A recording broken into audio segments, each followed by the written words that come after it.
That was quick. I got audio, right? Yeah.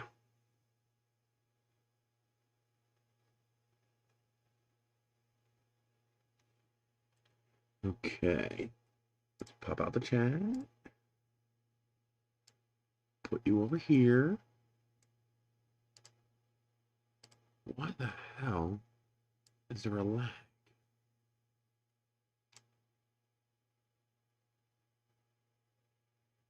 I literally just started. You popped in right as I began. You got to give people a chance to log. Here we go. I'm starting to log in.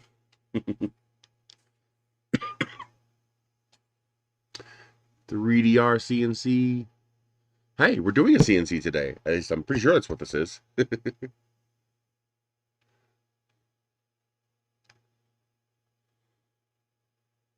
Oh, yeah.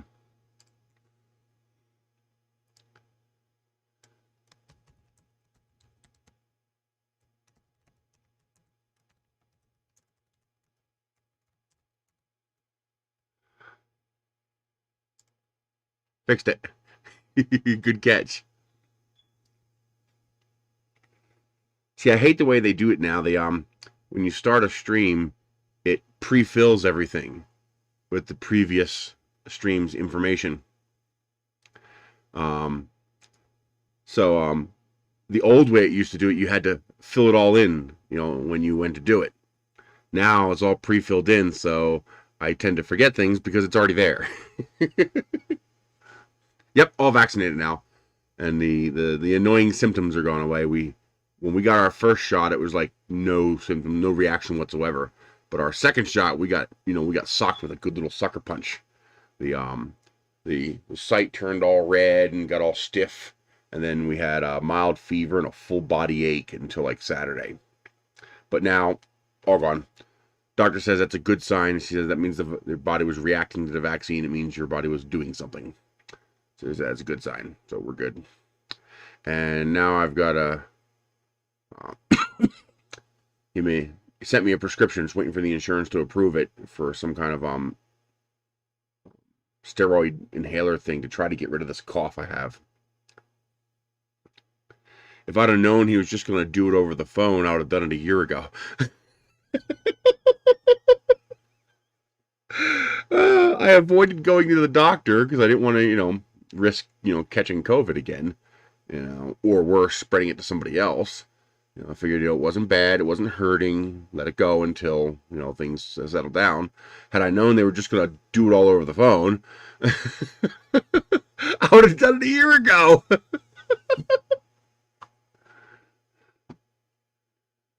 Good morning, Stanley. My sister and my mom have a little tiny dog. And, well, it's my fault. If I'd have known they were going to do everything over the phone, I would have called the doctor a year ago to do something about it. But, what are you going to do?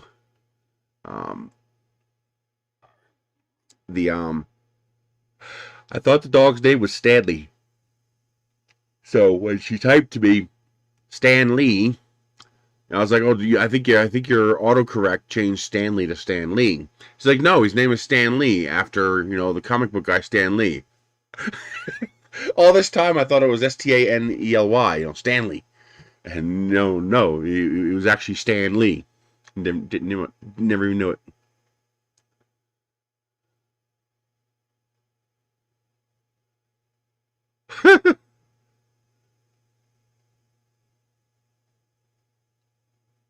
Some people have reactions to it. It's usually no big deal, though. Hello, Timothy.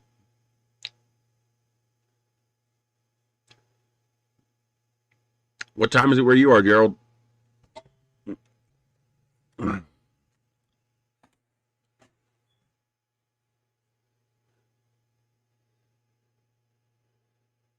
Boy, talk about super happy. It came in and it works. That's that stupidly expensive Sony Bravia OLED TV. So the first one was dead on arrival. It didn't work. So they sent a replacement. You know, normally you don't get replacements for stuff that we get from that program that we won't name. So I was worried that they were going to tell me to go pound sand. I mean, I've got nothing into it, of course, because it didn't cost me anything. But still, you know, having a chance to get a you know, a $4,000 TV is pretty exciting. And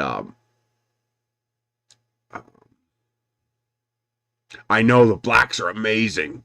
It really is amazing just how deep the contrast is in this thing. You know,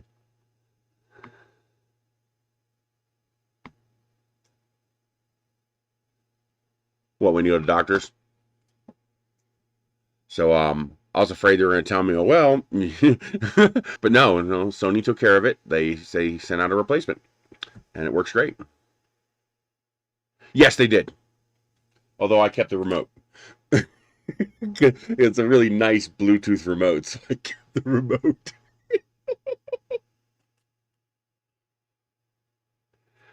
Oh, I was hoping they would tell me to keep it. Oh man, I could. It's a $4,000 TV. It's probably worth $1,000 just for parts.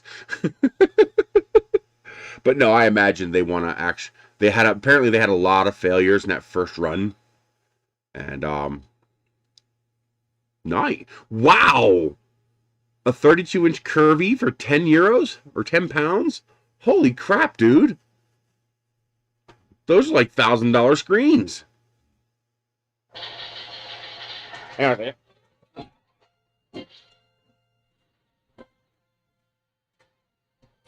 Hello. Thank you very much.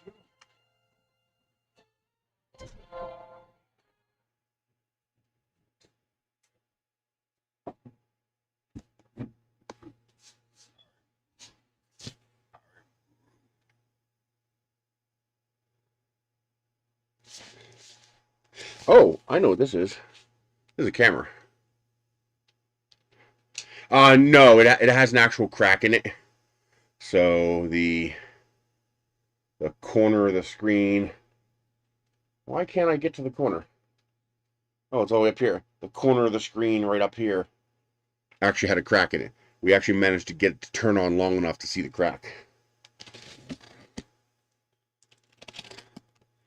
Which means that wasn't recovering.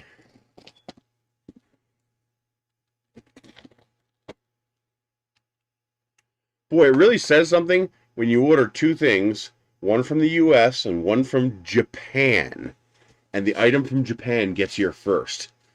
I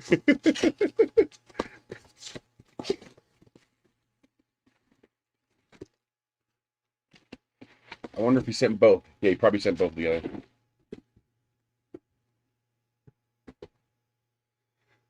I found out that I can get my hell yeah, dude. Hey, Matt One UK.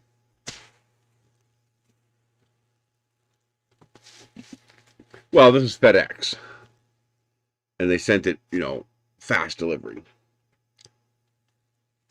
You guys know, my brother stole all my cameras, and one thing I was really one of the cameras I was really beat up about losing was my high-speed cameras, because those are, well, hard to come by. And last time I checked, my F1 was selling for like $3,000.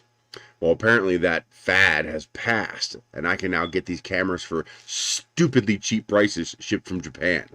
Like, I think I got it for $134. It's like, okay, I'll buy it again. For that cheap? Yeah. Wow. Why don't you just drive over and get it for 16 miles? Or you didn't know until after it arrived, probably.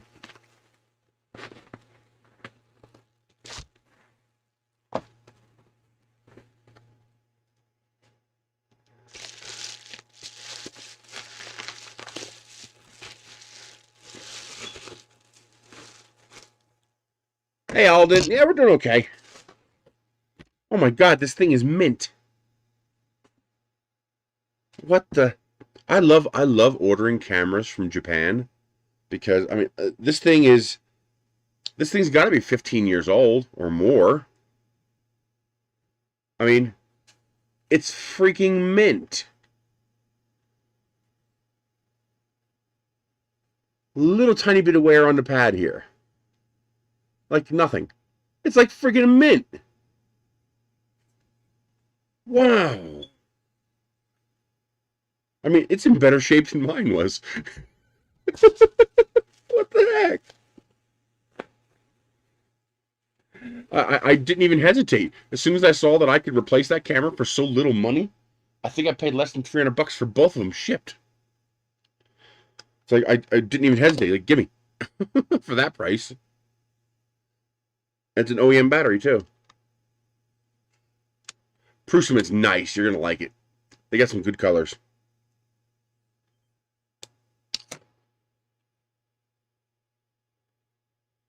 Wow.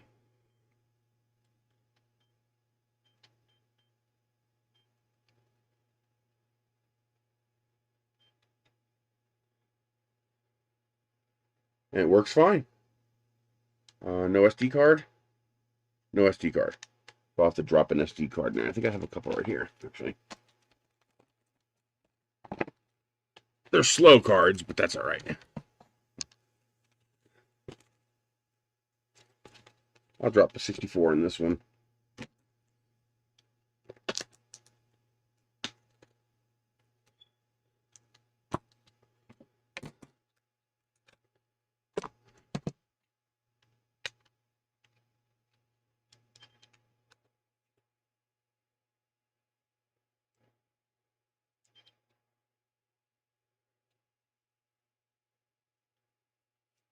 Now,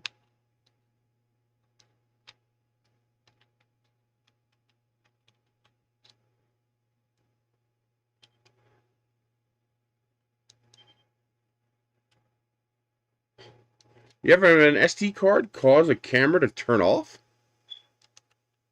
I put the SD card in and the camera turns off. It won't turn on. That's weird.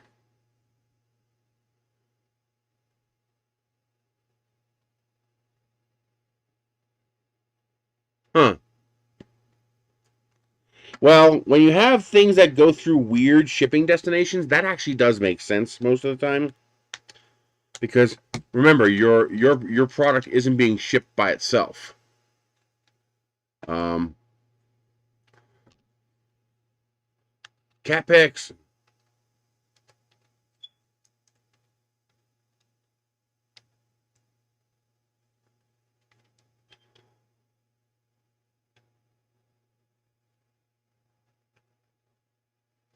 What the hell?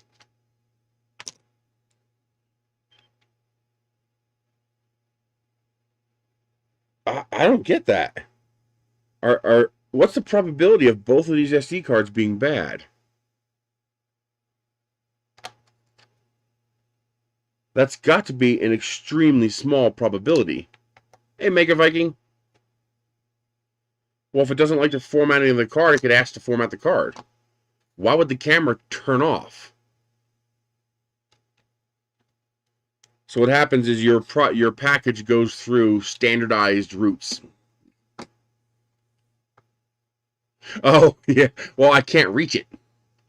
I literally can't physically reach the smoke detector.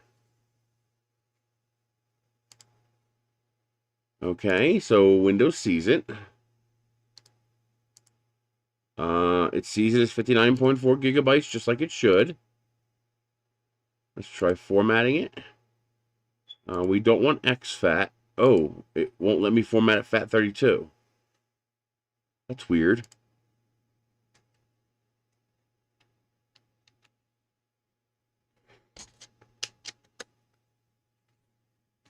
Well, this should be the FH25.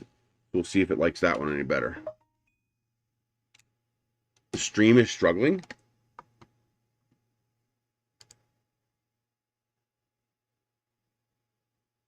We're only 45% CPU. And YouTube says the connection's good and the video looks smooth. Although the Sony does not make the greatest second monitor, there's a lag.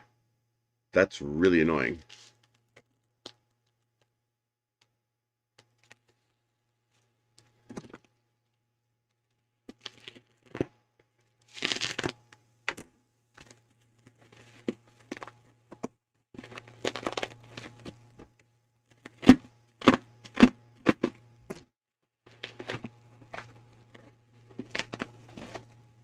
Casio.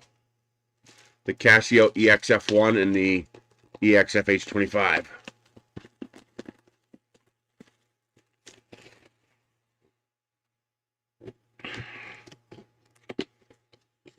But the fact that you can buy these now, this is like it's brand new in the box. The fact that you can buy these so cheap now is incredible. I mean, granted, their specifications are antiquated, but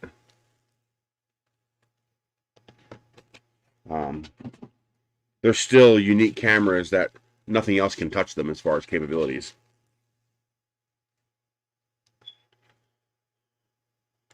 Oh, that's right. This takes AA's.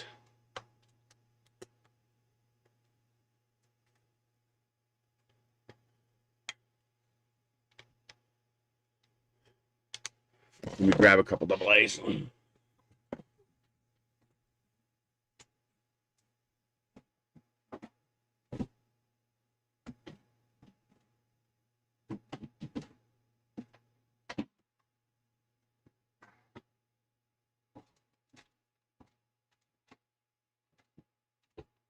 Stop messing with me.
What is today's date? 4/21? Yep.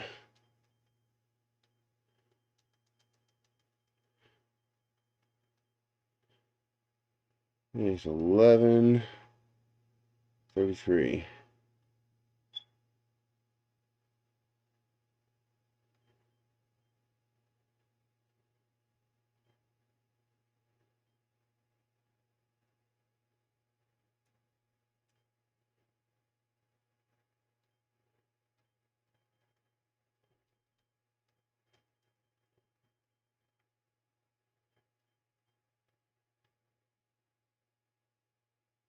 Okay, that one seems to work.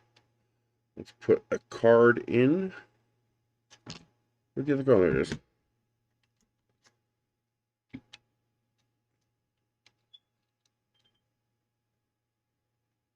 Nope, it's not the camera. Because that one turns off too when I put a card in it.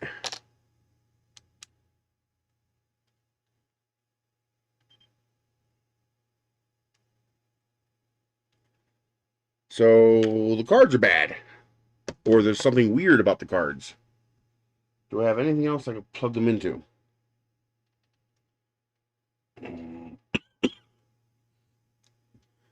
I wonder if it's the formatting. I wonder if they're formatted by exFAT instead of FAT32.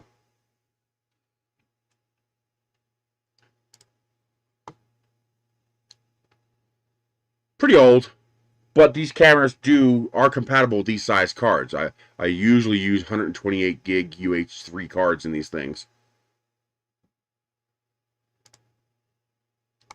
because they're very high-speed cameras. Yeah, they're formatted exFAT. I bet you that's why. They need to be formatted FAT32. What I don't understand is why doesn't the camera offer to format them?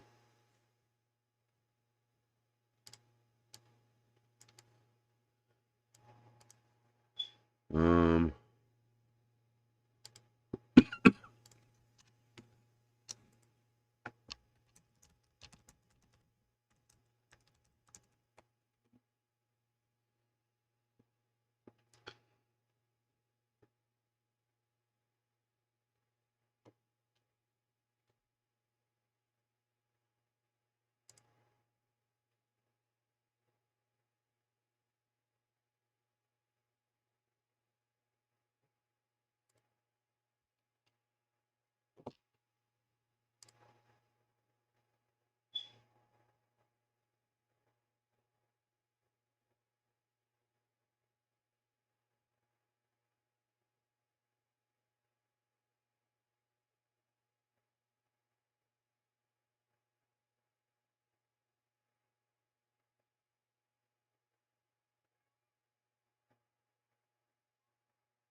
I didn't think about the lock.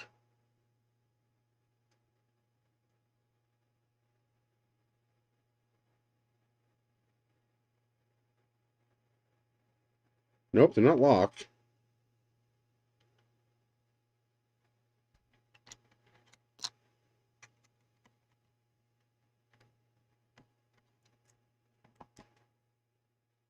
I bet you it's the formatting, but I just don't understand why it's not offering to format it.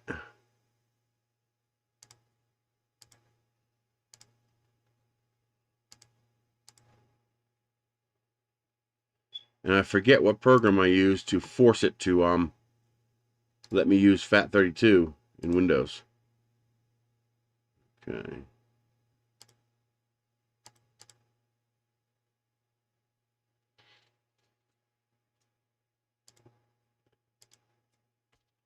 Now let's try it. This is 32 gigs, so Windows will let me format that FAT32.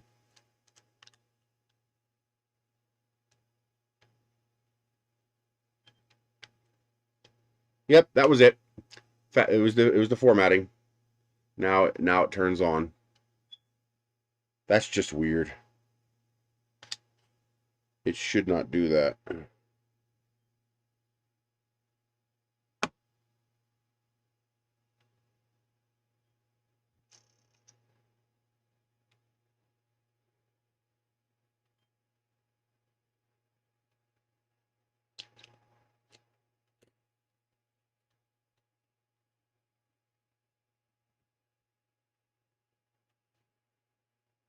So the cameras are fine. I probably have to use a command line to format FAT32.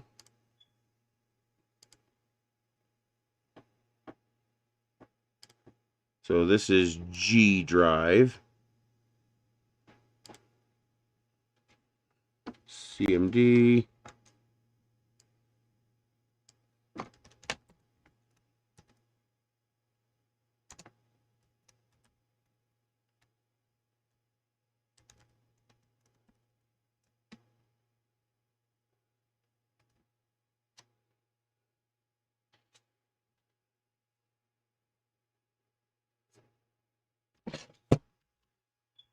I'm formatting in command line, but it looks like it's a slow format, which is annoying.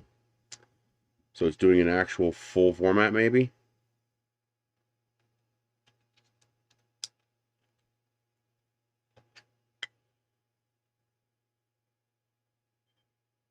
Yep, this one works too. I don't know.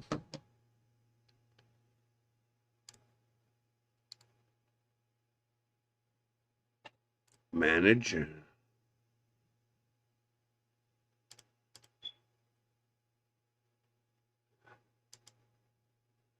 Yeah, we're not waiting for that.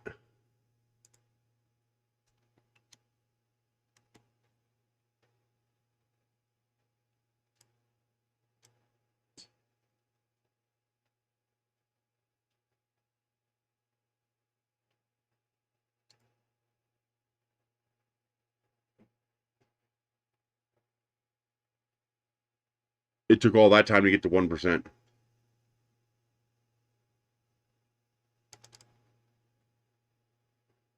Looks like it doesn't show up in disk management.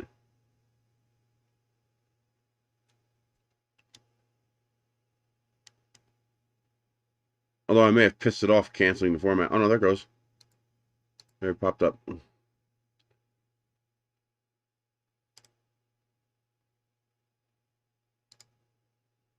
Let's see.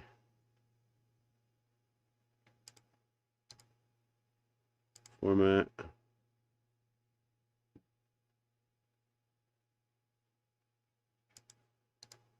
What does volume offline mean?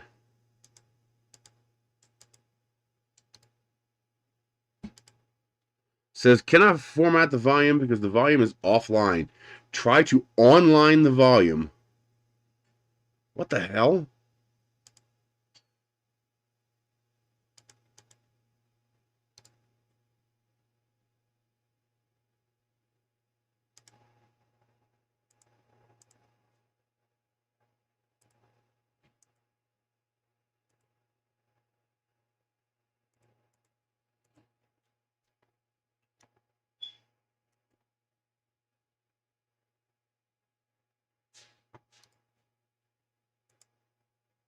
I just reformatted it in Windows to exFAT, and it shows up, but it still will not allow me to format it from disk partition.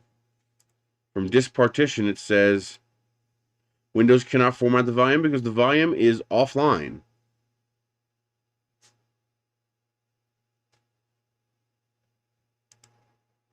It's also got a weird 16 megabyte unallocated space. Well, I'll find out when I try to dump a couple of gigs of data to it.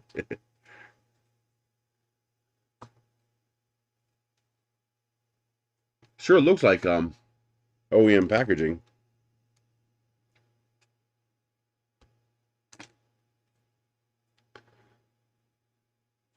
It's definitely the formatting, which is why it couldn't do it. Let's see. Is there a way to quick format?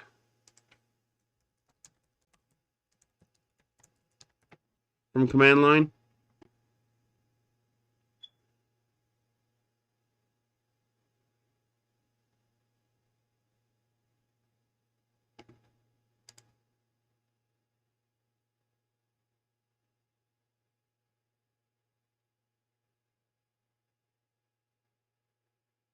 Well, the problem is it's a 64 gigabyte card, so I need to figure out how to quick format.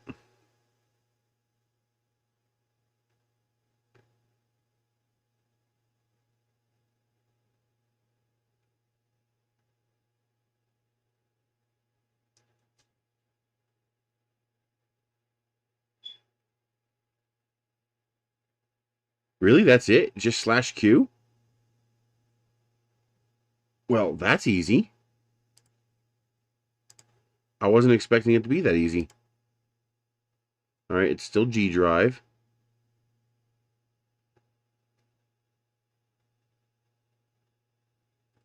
Halo, it's Asphalt Guy. Oh, from last week. Okay, let's try this again. CMD format G colon space slash what was that? FS colon fat 32 space slash Q.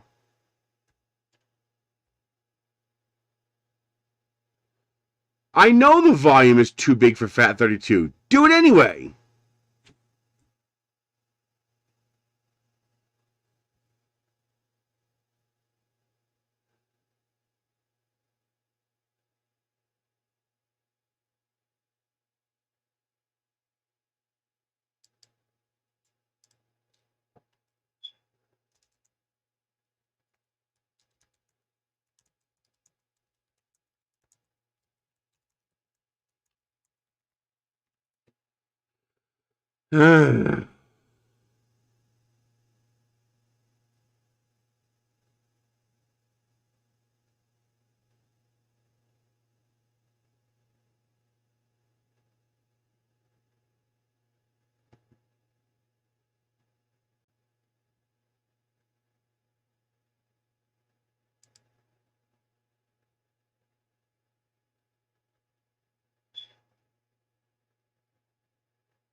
No, to the cameras.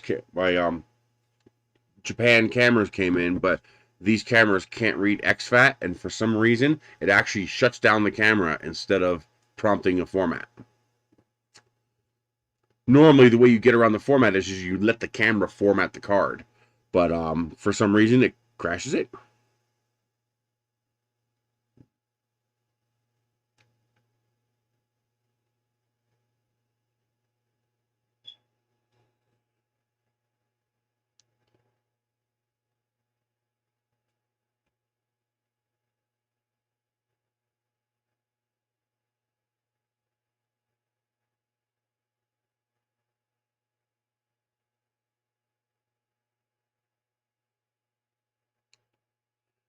Okay, so we do have a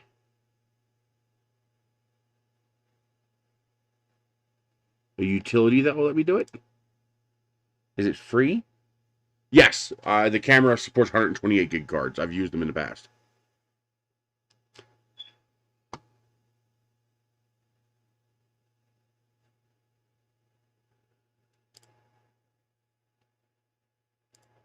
I hope this isn't some bullshit freemium software.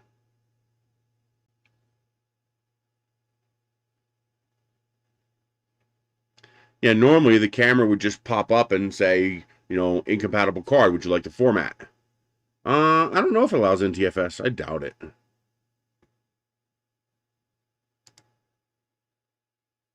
But I think I have a utility here that will let me format the card.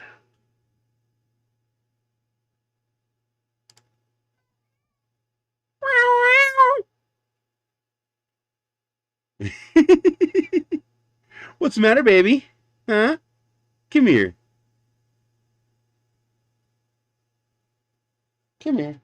How you doing, baby? Yeah. You're a good boy. Yes, you're a good boy. So, hang on. Here we go.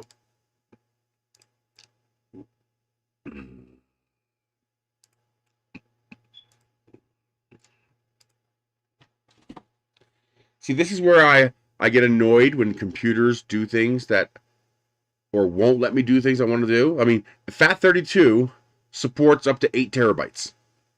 Okay? So there's no reason not to allow me to format something FAT32. Except they want to push people toward NTFS and exFAT. It's like, well, I don't give a fuck. It's my goddamn hardware. Let me do what the hell I want.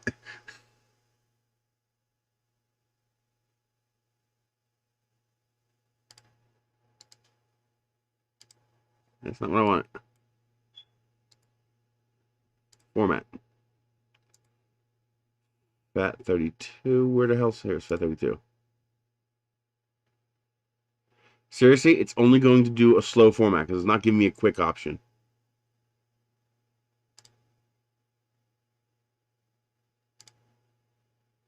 Oh no, it's going quick.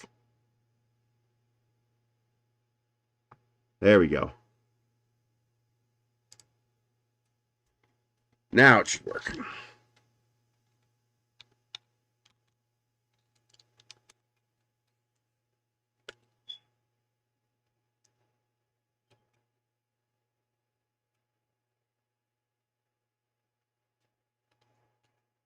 Still not working, huh?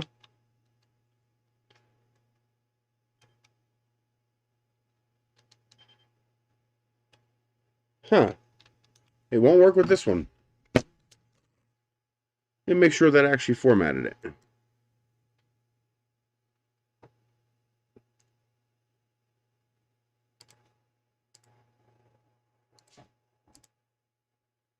Yeah, it's formatted FAT32. Weird. I could swear I've used larger cards in these things.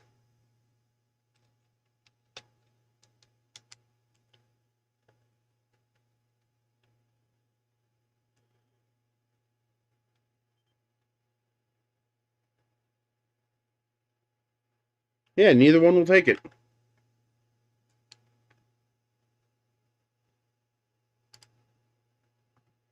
Yep.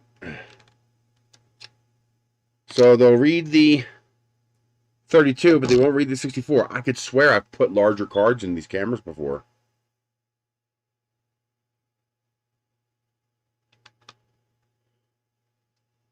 Maybe I didn't. Maybe I maxed out at 32, but I could swear I put bigger cards in here.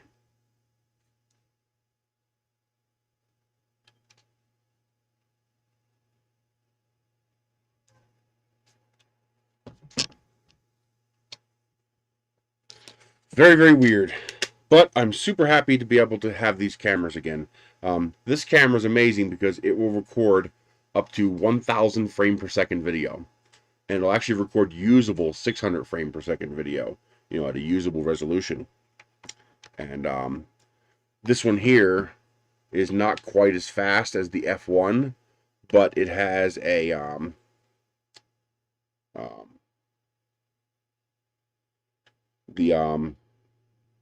how many millimeters is it? Yeah, it's got a 520 millimeter lens. Yeah, good for slow-mo. Yeah, and high-speed shooting. Now, the other really cool thing is that these cameras have what's called precognition. That's what I call it. So this camera can shoot 6 megapixel still images at up to 60 frames per second. Now, your buffer is limited to 60 frames. Oh, I didn't think about firmware update. That's very possible. I'll have to look into that. Or I'm just not remembering correctly. Maybe it does, in fact, not support above 32 gigabytes. But I could swear I put a 128 gig card in this thing. So this will shoot 60 mil. This will go, what is the max resolution on this one?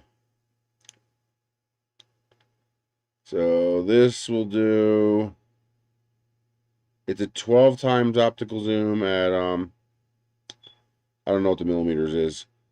Whatever 12 times optical zoom comes out to. But it will do 60 frames per second. You can adjust that. I can go 3 frames per second, 5, 12, 10, 15, 20, you know, 30, 40. I can pick whatever frame rate I want for pictures. And the cool thing though, well, your buffer is 60 frames. So you cannot hold more than 60 frames, and then it has to flush from the internal fast RAM to the SD card. And that takes a while. Obviously, the whole camera stops working while it's flushing the memory to the SD card. But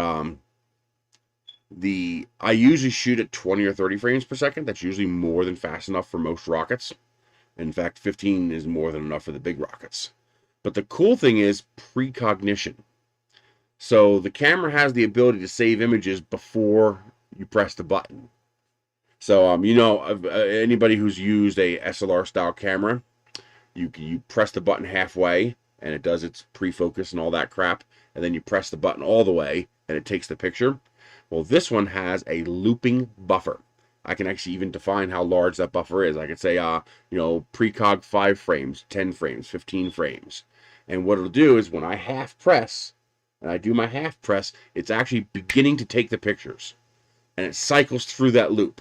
So let's say I tell it to, you know, take, you know, 10 pictures before the button press.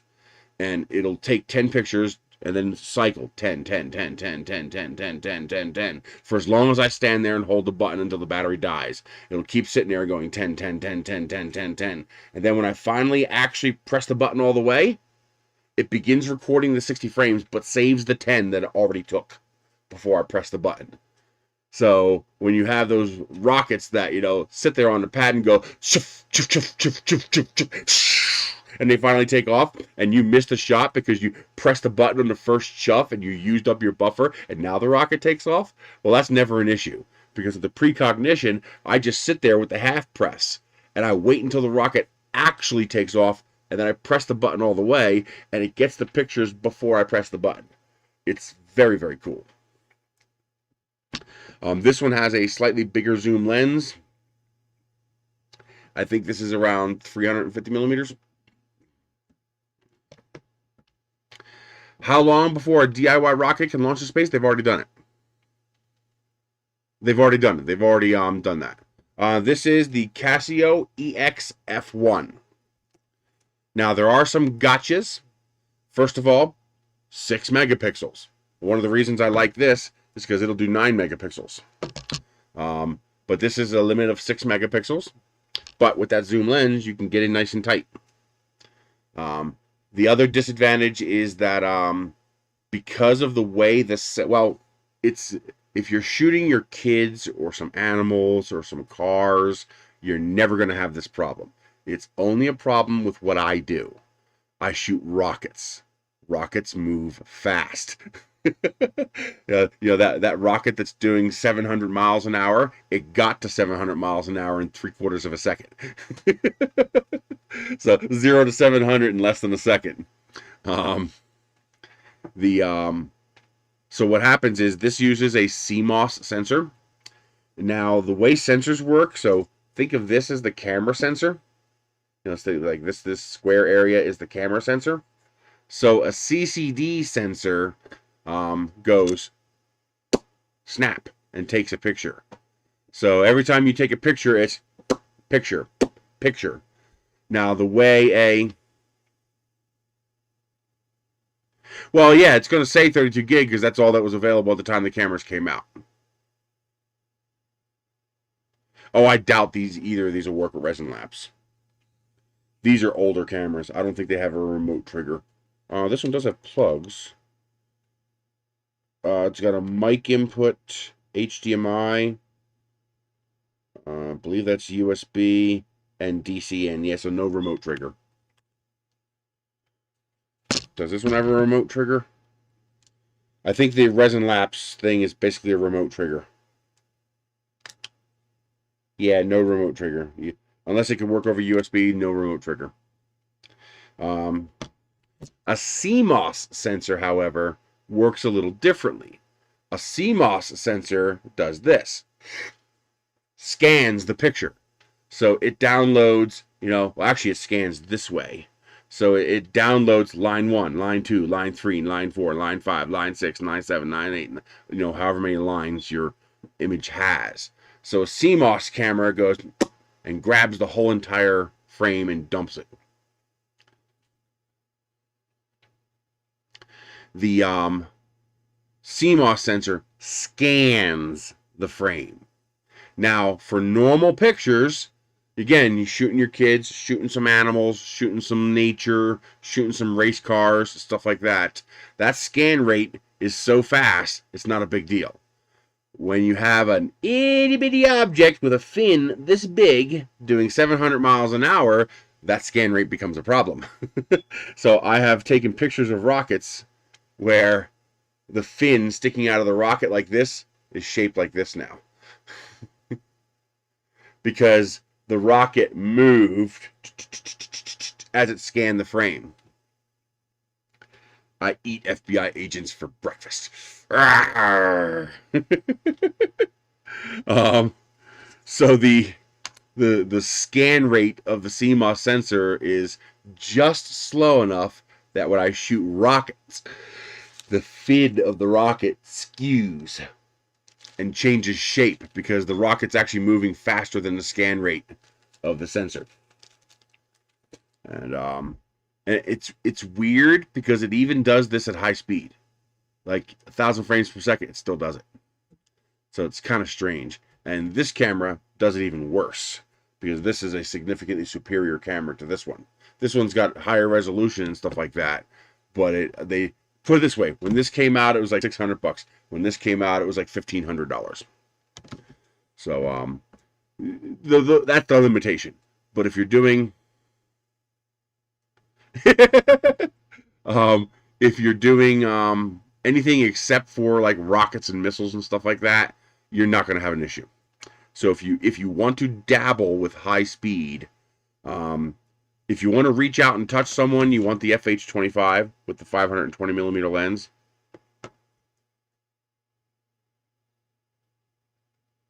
What is CMOS Global Shutter Tech? What is that?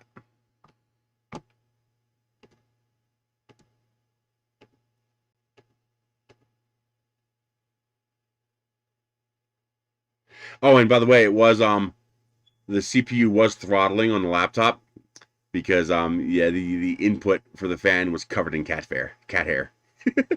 I've only cleaned off the outside of it. I've actually got to go get a can of compressed air, stick it in through the exhaust, and blow out all the cat hair. But yeah, it's cat hair that's causing this thing to overheat. So yeah, I'm super excited about that. I think I paid $164 for this.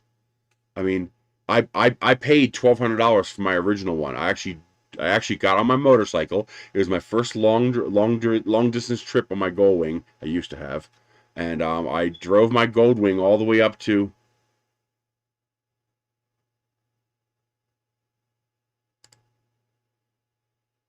cat fur from the cats, because the cats lay in the bed right here, right behind the laptop.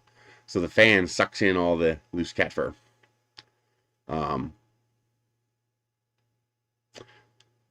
So I rode my bike all the way up to New York City to buy this camera for like, I think I paid $700 for it, because the brand new price was $1,200 or something like that. And so I bought a used one, and then literally 6 months later, these things were selling on eBay for $3,000.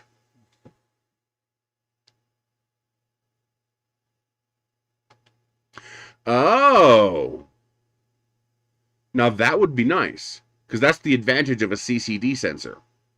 CCD is superior to CMOS, but CMOS is a whole lot cheaper. CCD is much, much, much more expensive. I don't know if Elon Musk counts as DIY, but amateurs have launched rockets into space. None of them have launched orbital rockets. That's just not practical yet. You need 2,000 meters delta V to get orbit. But like 6 months after I got my camera, Casio announced they were not making an EXF2. They were not making an upgrade to the Oh wow, yeah. This camera's in mint condition, but you can tell it's actually old because the leather on the strap has degraded over time. That shows you how old this is. But the camera itself is mint. There isn't a mark on this thing. Jeez.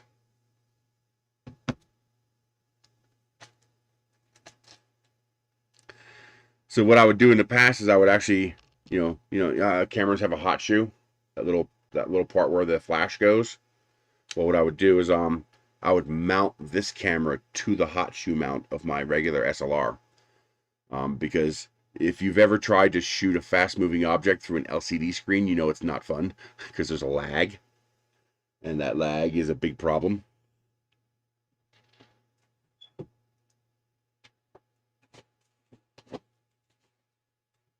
Get rid of these.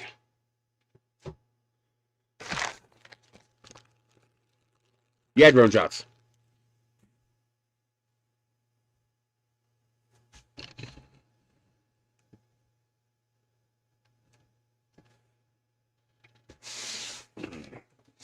So about 6 months after I got my camera, Casio announced they were not going to be pursuing, a second model of the F1.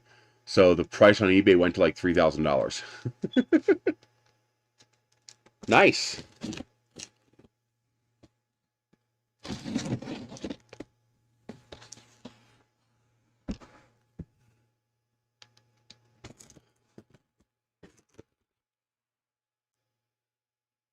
Oh, I love it when the cats release the kitty snakes all over the house. Hi. How you doing, baby? You're such a good boy. Yes, you are. He's been craving more loving lately. Sometimes he'll crawl up onto me and lay on my chest, and I'll hold him in my arms for like 2 hours. He's just such a good boy.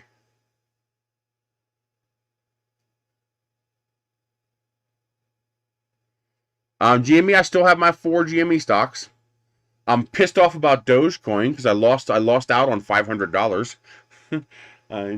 My paper hands cashed out too soon, and it went up to 40 cents.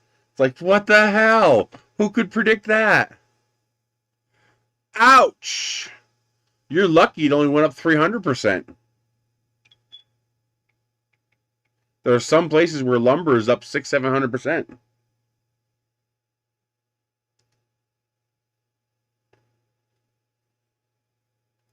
And it's still above 30 cents. Really annoying.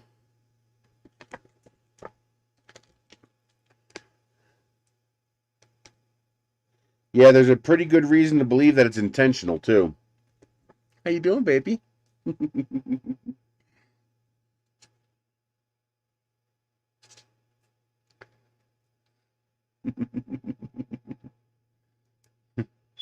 How you doing? Yeah? Yeah, you love getting your scruffs, your scritches. Uh-huh. Does that feel good? It would go up. Grr. Groan. How you doing, baby? He is such a good cat. Every now and then I gotta lick my hand when I pet him to discharge the static electricity I keep baking up in him, because otherwise he gets zapped.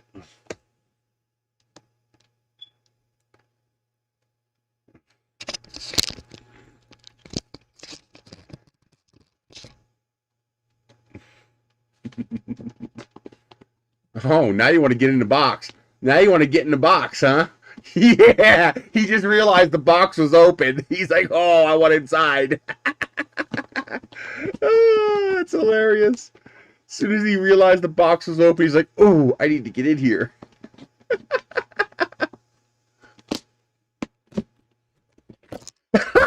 He tried to climb straight into the box as soon as I opened the lid. Yeah, cat, that box has got stuff in it. It's full. You're such a good boy. Yeah, literally. He's like, come on, I want to play with the new box. You're such a good boy. Nice.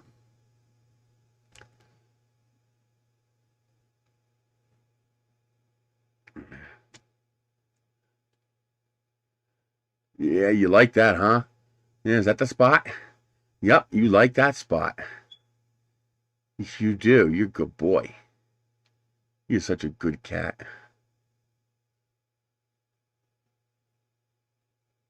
Except when he tries to take the roll of toilet paper out of my hands. That's crazy that went up that much, dude. Are you going to keep doing it, or are you going to wait until lumber prices come down?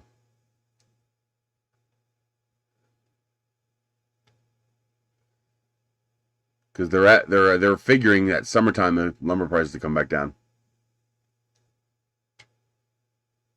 Oh, really? Cool.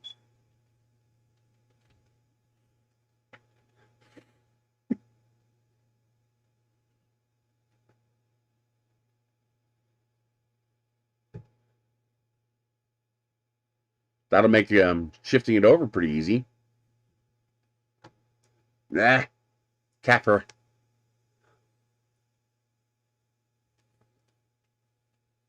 Metal building probably costs a lot more.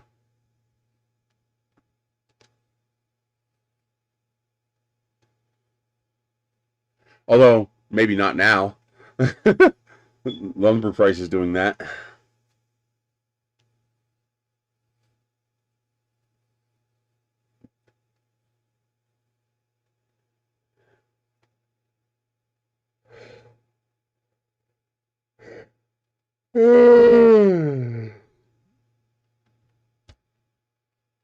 There you go.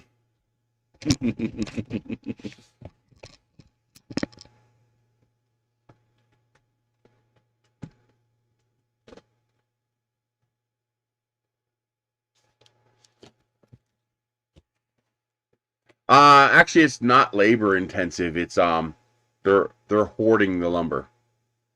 The some truckers have noticed that they have massive stockpiles of lumber at some of the lumber yards. That's because they're making so much money from the increased price due to COVID that they're hoarding the lumber and holding on to it, and they're just releasing it at a trickle to keep the price high. It's price gouging. When we stopped getting the lumber from Canada because of the COVID shutdown, the U.S. Suppliers realized that they can gouge everybody for the price of lumber by hoarding it and not releasing it. What are you going to do? It is the nature of our society. Screw everybody else if I can get it. Hey.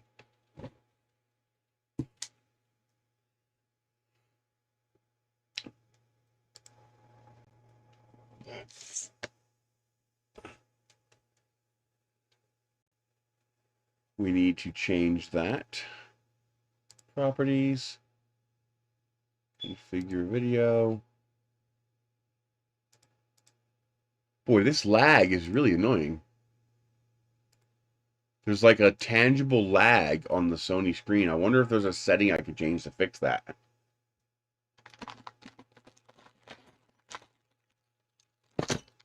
Tools and whatnot. Hey, cat, want some styrofoam?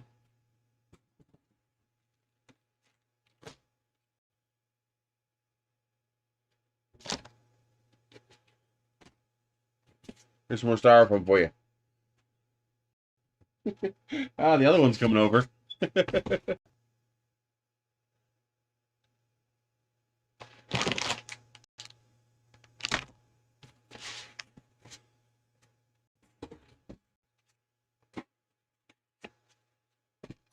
Oh, wow, this actually looks pretty heavy duty. Uh-oh. Almost lost those two nuts.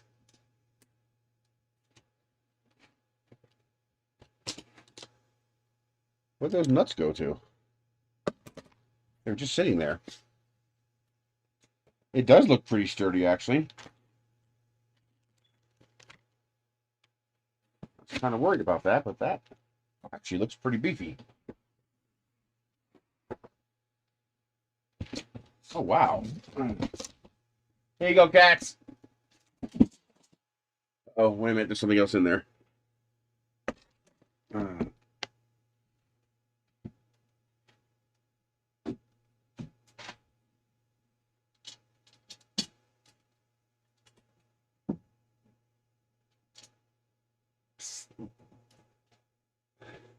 There's a box for you.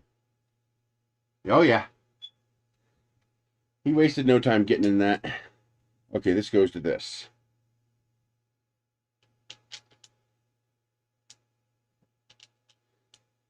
Yep, they're in the box already.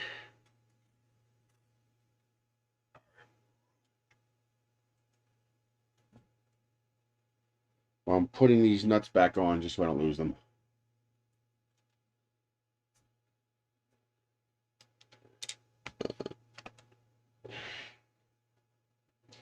Let's move some of these batteries.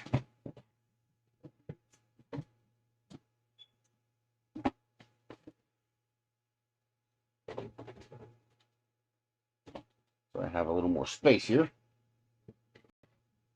Oh, come on.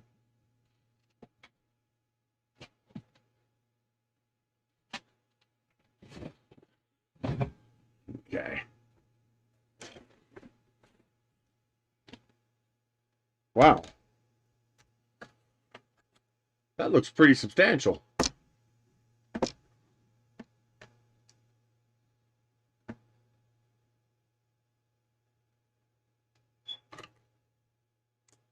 These blue parts are solid aluminum.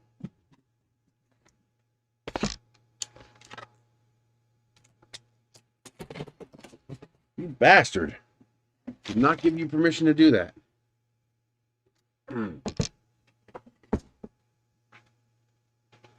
Of course, you go all the way down to the ground. Stay where I put you.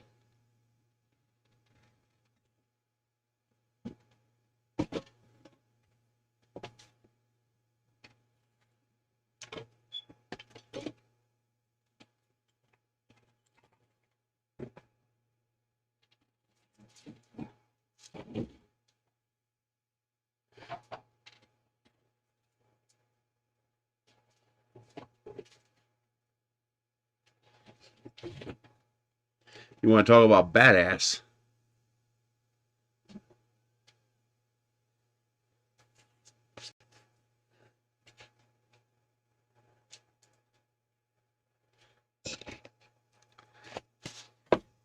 I got this battery.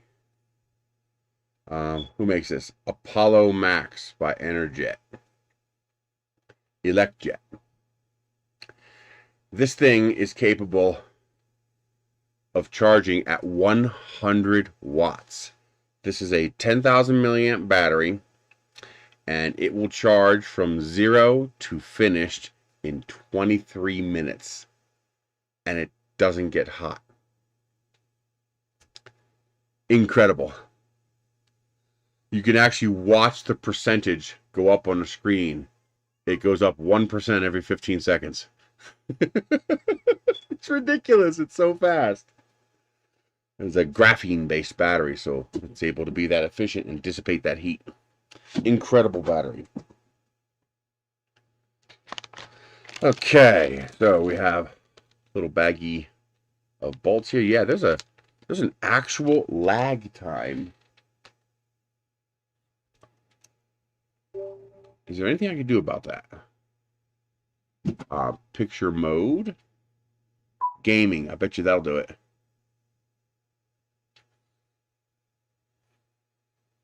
Yep, that's it. That was it. Cinema mode has a lag. I put it in game mode, which I figured would have less lag, less latency. And yep, now it works without lag. Huh. What we need in phones is to use lithium iron phosphate batteries.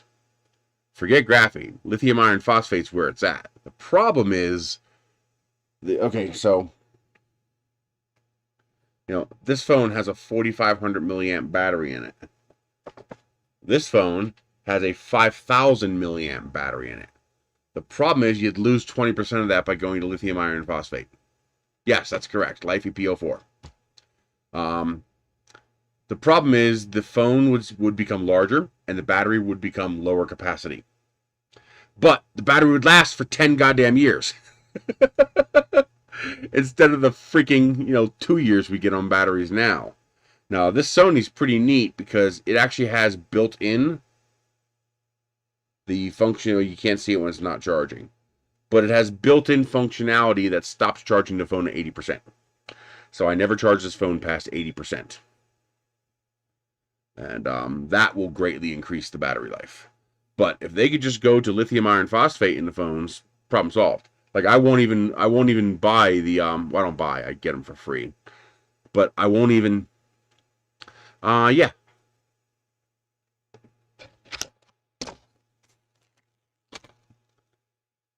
Cat hair. Ugh.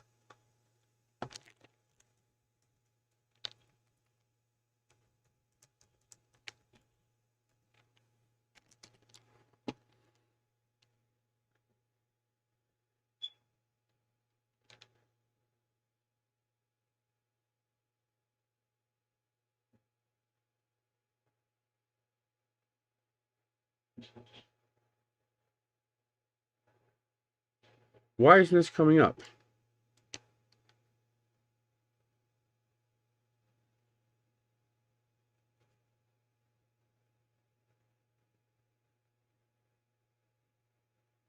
ElectJet.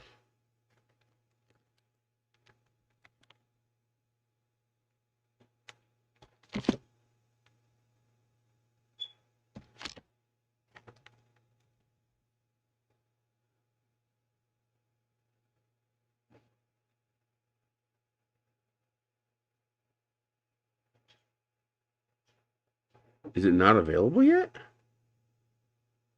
There's the charger.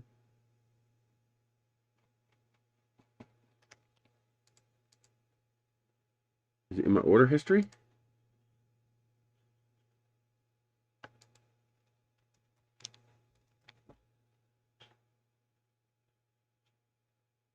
There it is.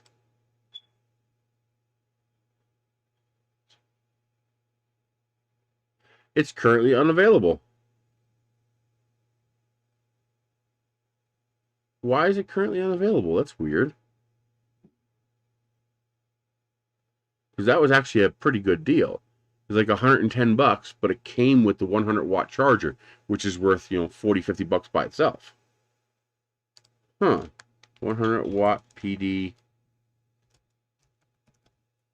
There should be other ones making the same thing.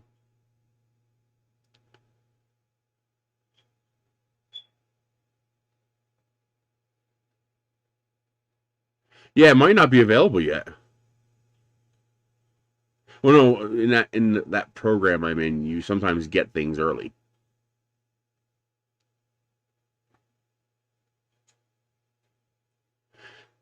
That's stupid expensive.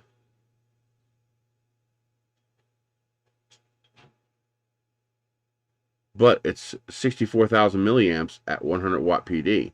Holy crap. Let's see. Now, can this one charge at 100 watts? That one's an input of 60, which is not bad.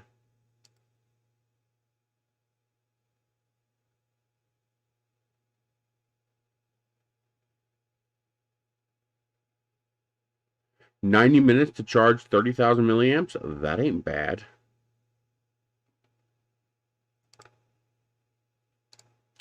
So this is a different version from another company. This one is 26,800 milliamps, so almost 3 times the capacity of this. And it's capable of charging at 100 watts.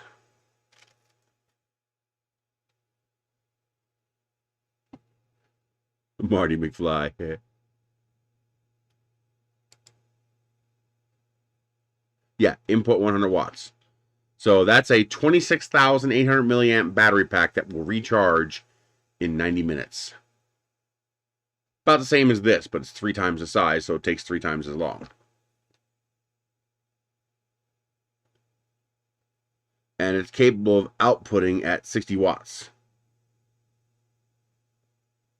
And or 100 watts over the USB-C PD. So this one here can put out and take in power at 100 watts. Now that does mean you need a 100 watt charger. So I have a whole bunch of them. You know, these are all GAN based, you know, chargers that can put out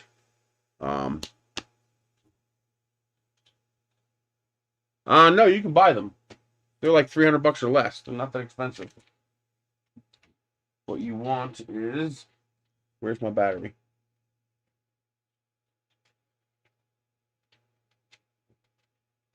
There it is. No, I can't move that one. So this is your typical battery bank. You know, it's got, you know, AC outlets and 12-volt outlets and all that crap, but this is regular lithium-ion tech. They do have them now. Seriously? You gonna mess with me like that? They do have them now that will put out, this is 299 watt hours, and it's lithium iron phosphate battery based. I got 2 of them because they had them on sale. And I'm just replacing my other ones. I'm selling them, getting rid of them. But this one here, whoa. Did you say, Colin, you tell me that coupon works on that link I just posted?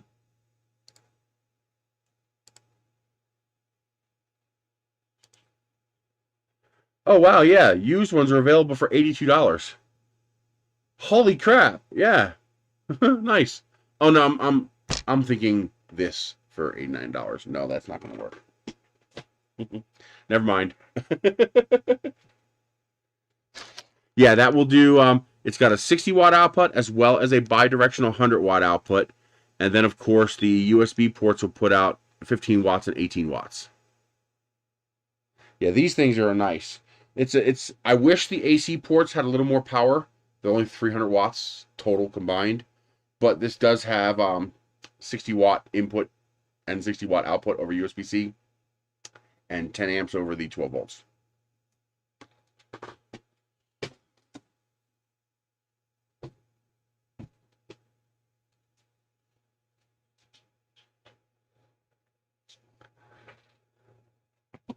Yeah, it's a $10 savings, but hey, coupon's better than nothing, right?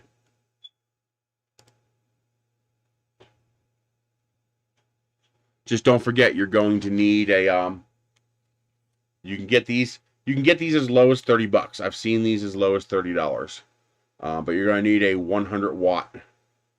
I have 4 of these now. I have 2 more coming. Every time they pop up, I grab them because I'm replacing all of my USB chargers with these 100 watt chargers. Because of course they'll put out less than 100 watts if your device doesn't take 100 watts. So by having all 100 watts, I know that whatever one I plug it into, I'm going to get full power charge.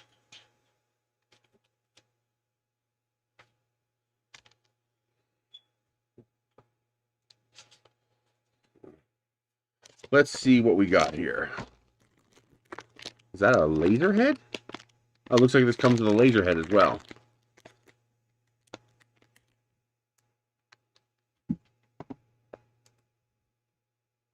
Let's add that to my USB category.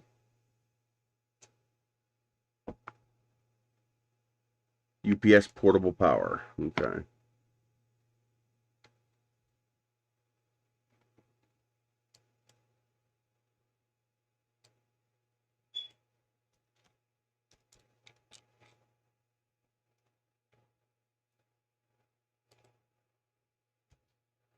Adult version of Etch-a-Sketch. Yeah, that would work. So now I know I've seen cheap ones. Yep, there's one for $32.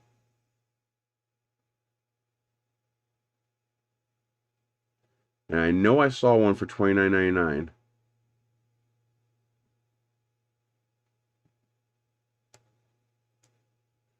But anyway, that one will get you started.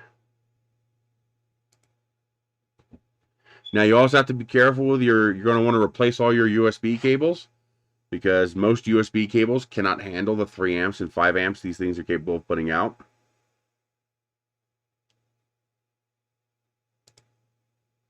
So you're going to need to upgrade your USB cables. I've started just getting rid of all of my lower power USB cables, just because it's hard to tell the difference. And I have some orange zip ties, and I put an orange zip tie on all my high amp cables, so that I know, that one's capable of handling the 5 amps. It would suck to have a 300 watt hour battery and a 100 watt charger, and then you plug a 2 watt cable into it and have to wait 3 days for it to charge. That would suck. And there's one of the lower cost GAN based 100 watt charger, so that will output 100 watts.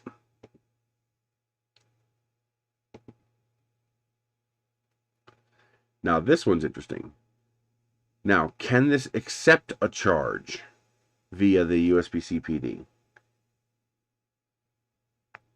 Because I don't want it if I can't charge it. Yes, it is an input-output. So this will accept a charge over the PD 100, but will it charge at 100 watts?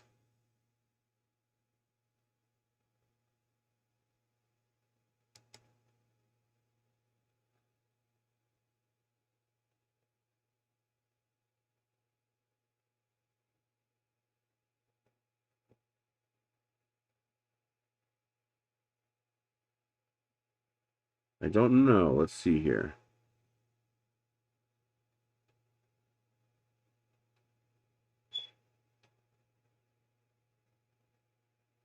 $60 watts over the USB-C. That's not bad. That's not bad at all.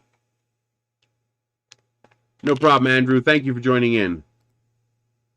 I think I posted a link to this one already, but this is the big one. This one's the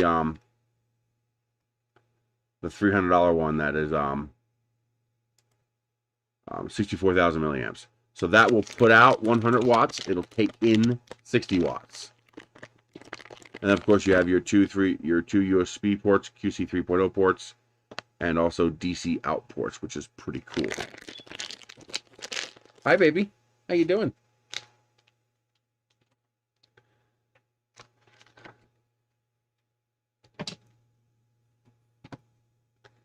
I'll save that.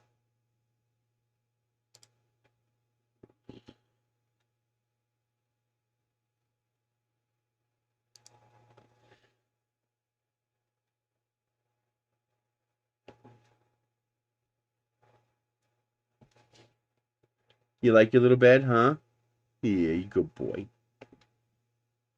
He's such a good cat. That's all right, DeWitt. How are you doing today? Nice little all metal. I believe it's NETAC. These are usually NETAC. Actually, this is something different. But nice little heavy duty metal thumb drive. I like that. I don't know enough about CNC to know if this is a clone of something else. There's some those bolts. Oh, here's all your clamps and hold downs and tools. USB cable, which we will need, of course, to connect to the computer.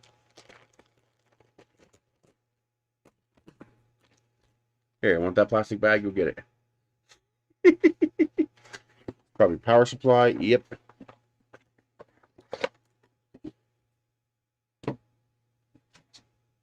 What kind of power are we talking about here? We are talking about 24 volts, 5 amps. Wow, that's a decent amount of power.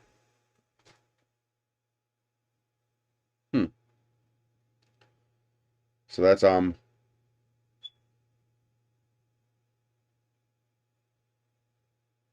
what's that, 125 watts? Yeah, I don't know if this is a rebranding or if this is the in-house something that they have going.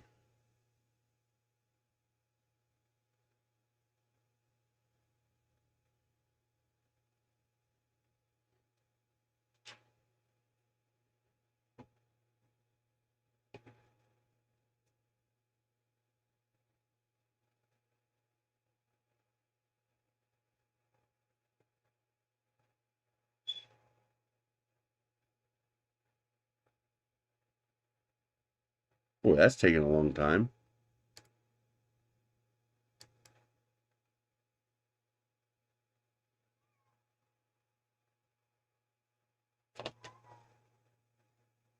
Comes with a little laser head as well.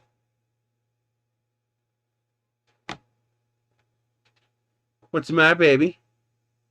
You love tearing apart those egg cartons, don't you?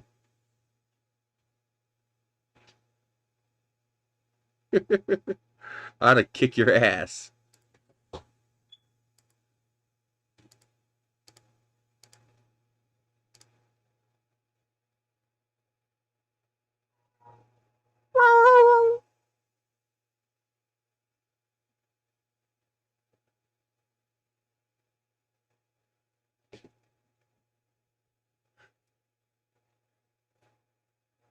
Actually, we already have power here.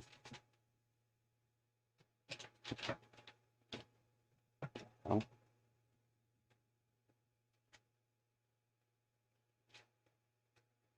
That's input. Where is my output power?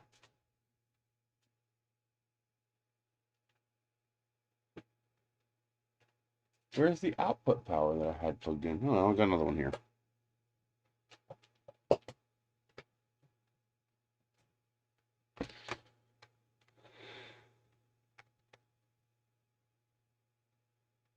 Green light, it works. That is not plugged in correctly. No.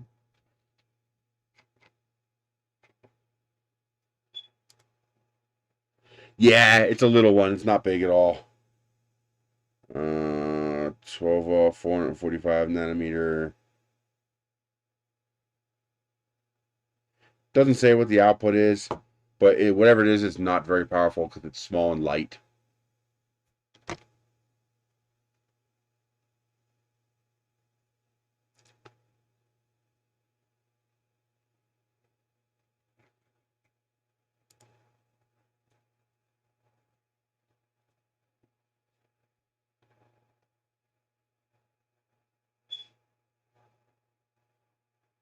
Seeing if there's anything on the review thing.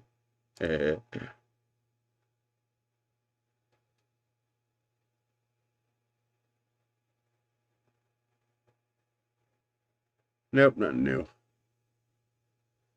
Okay. Yeah, the laser is very low power, whatever it is. Now this part here looks pretty beefy.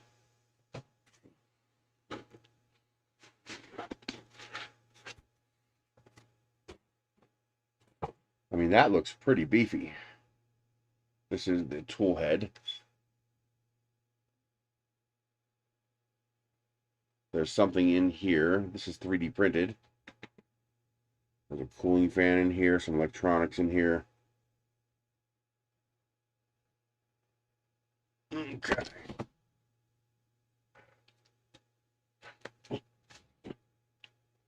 Let's get this back here out of the way.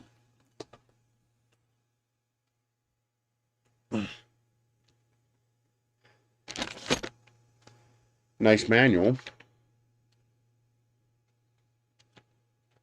Spindle would be your first upgrade. What's the spindle? I've heard the term spindle motor before. Is that the spindle motor, this part here?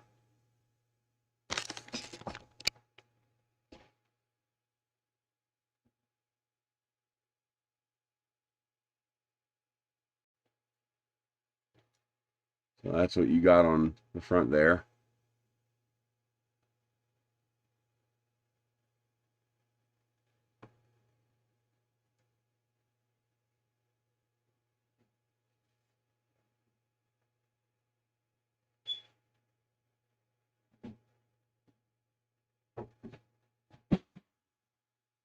Making a mess? Huh? Yeah. Yeah, go get him. Go get him.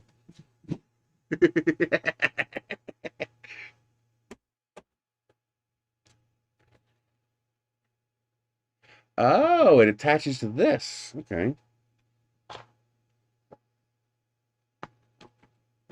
They gave us a nice blow up of the main board inside there.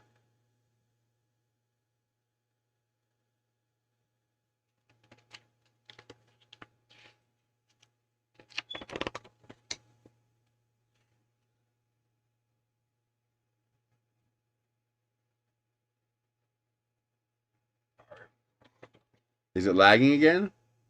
Oh yeah, we do have drop frames.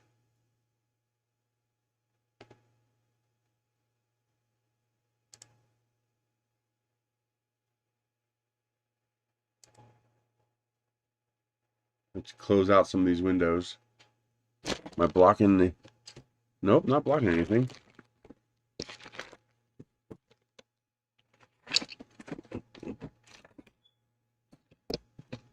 Let me prop up laptop a bit. Give it a little more air.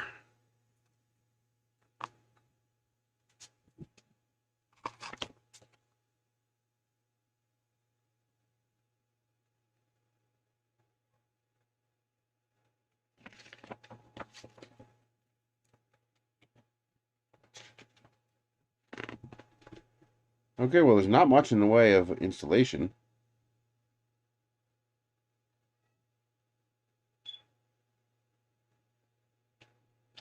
Basically, it has debris shields and the top unit.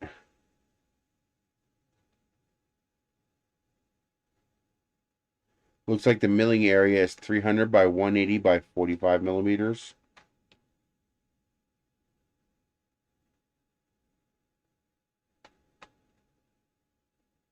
It says operating by Gerbil software or offline control handle. I wonder what that is. I wonder if that's like the little control panel thing I got for the laser machine.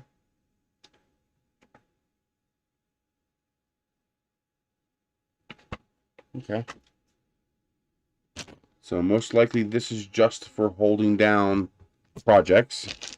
These are the bolts for attaching the unit.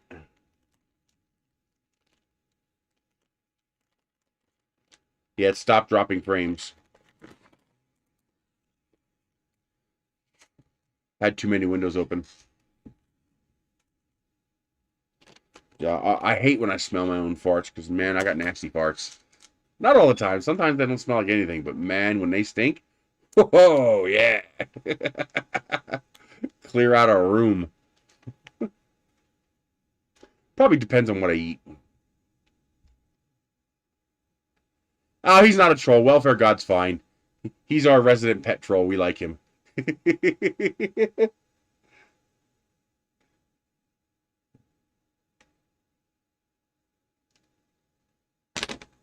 Oh, for debris to get inside the motor. So I'm gonna want to put like a like a microphone windscreen over that to stop that crap from getting in there.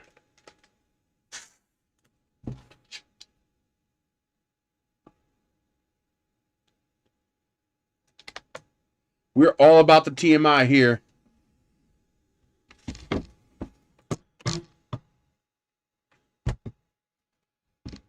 So, oh, okay, this must go to this. Yeah.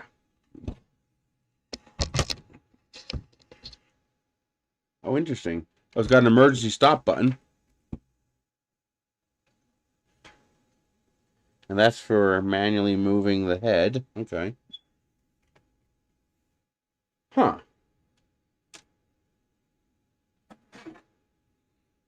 So that's going to bolt on like that. But we need to put the little shields on.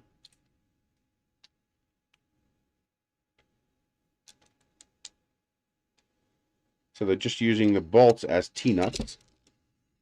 I guess that works.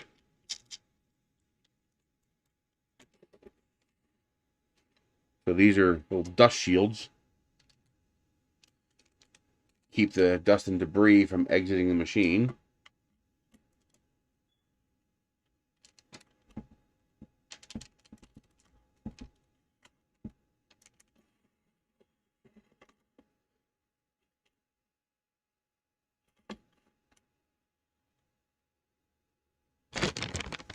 Good afternoon, 3D Medic Vince.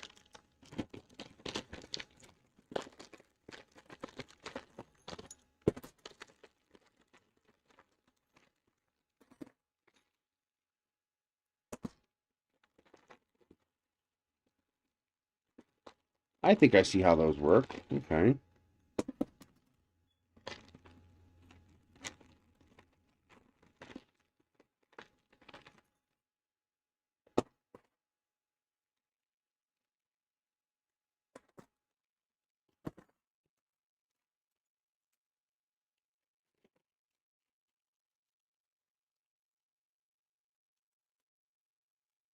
Oh, here's the bits.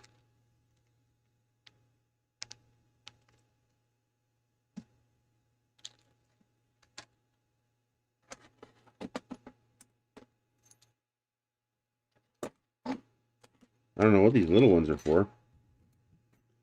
I guess this one will do that.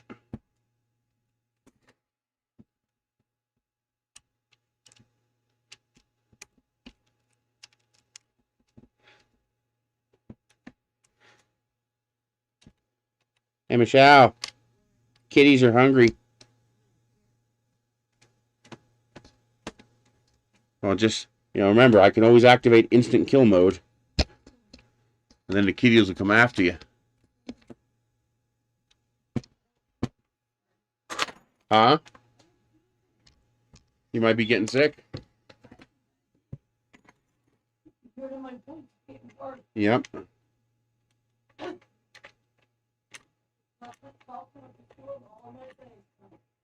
Weirdo.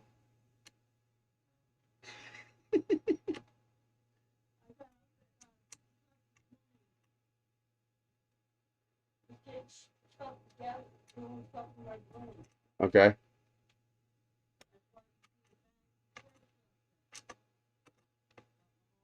Yeah.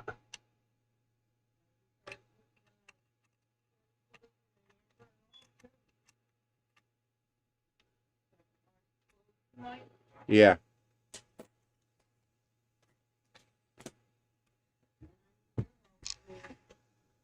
Oh, I'm sorry. I'm stupid. That's the whole reason I have this second camera.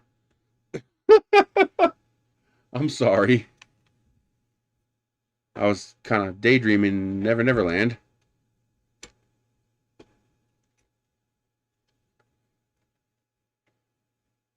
Hi, kitty.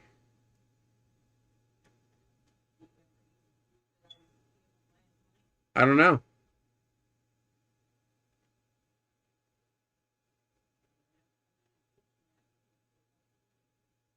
Yeah, my idiot self didn't turn on the other camera so you guys can see what's going on.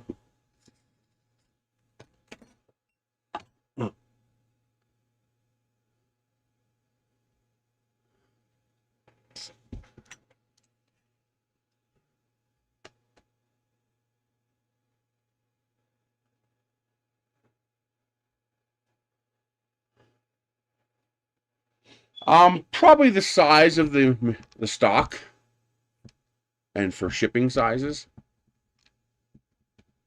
that'd be my guess. Probably also makes it easier to make things like this, because this would get pretty wobbly if you try to make it too large. I mean, it's just a guess on my part.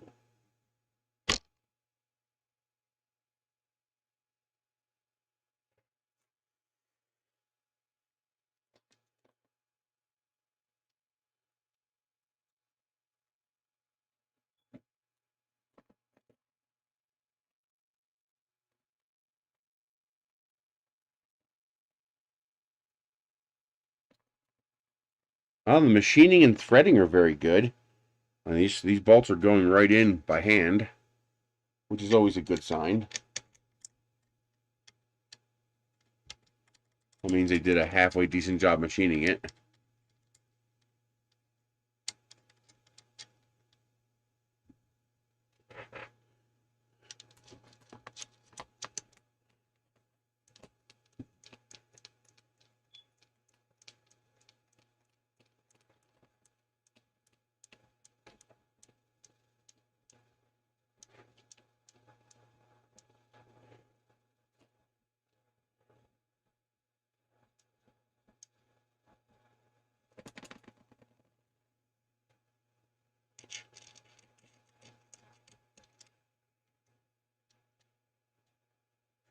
This gantry moves back and forth.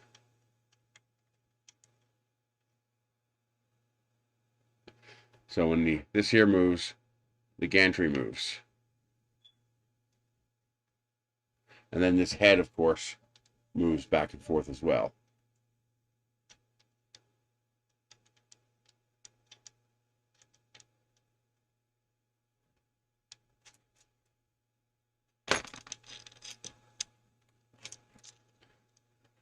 I was sitting here screwing this thing together, and you guys are just looking at, my fat face, wondering, what the hell's he doing? Because I didn't switch cameras. Oops. Sorry about that.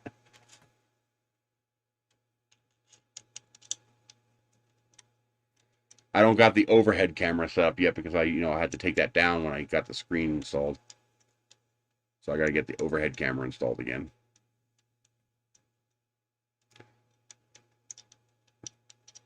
Thankfully, the Vista mounts on the screen allowed me to mount the screen about 6 inches higher than the other screen, which is a lot better.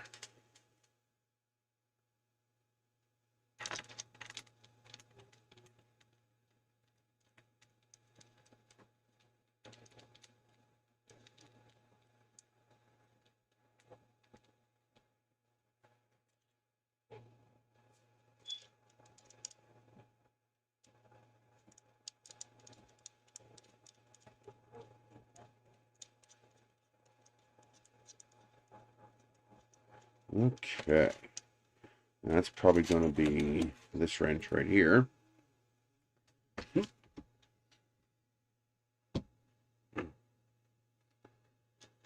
Yep.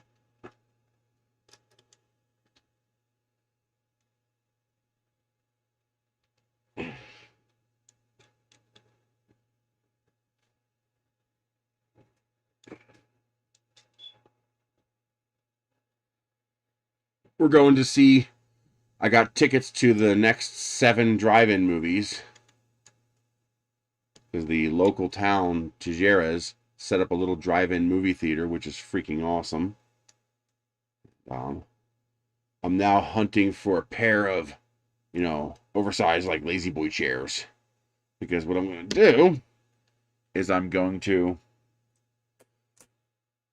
put a set of chairs or a couch on a trailer and have a little, trailer to take to the drive-in for us to sit on while we're watching the movies. Because that's something you can do here. The weather is so nice. Like, we wouldn't be able to do it this weekend. Nights are probably still a little too cold. But for the next movie, when we're hitting 80s during the day, the nights should be warm enough to where we can just sit outside on the couch and watch the drive-in movies. I love drive-in movies.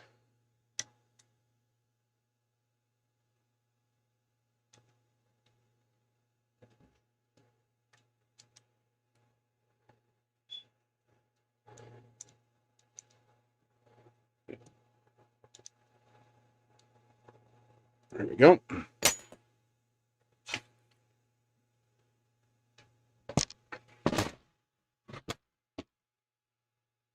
Okay.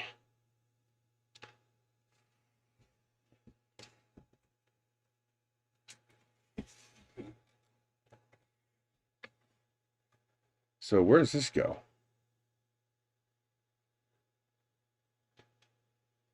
Like, it doesn't tell me where any of this goes.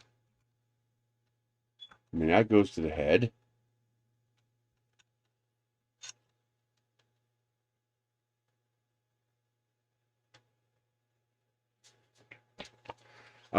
Then movies we are going to be seeing. I'll tell you.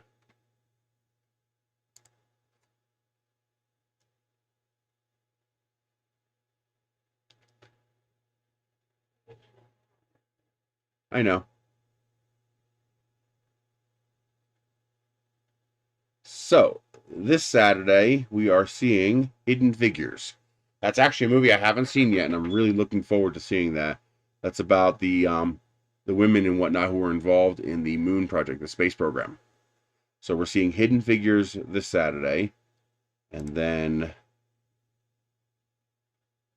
we are seeing Star Wars Rise of Skywalker on May 8th. Then Grease on the 22nd. Michelle's going to love that. And then another one Michelle is going to love. Then we're seeing Black Panther on June 12th. Then we're seeing Dirty Dancing on July 10th. That's Michelle's favorite movie. And then we're seeing Wonder Woman 1984 on August 7th. Then on August 21st, we're seeing Shrek. And that's it.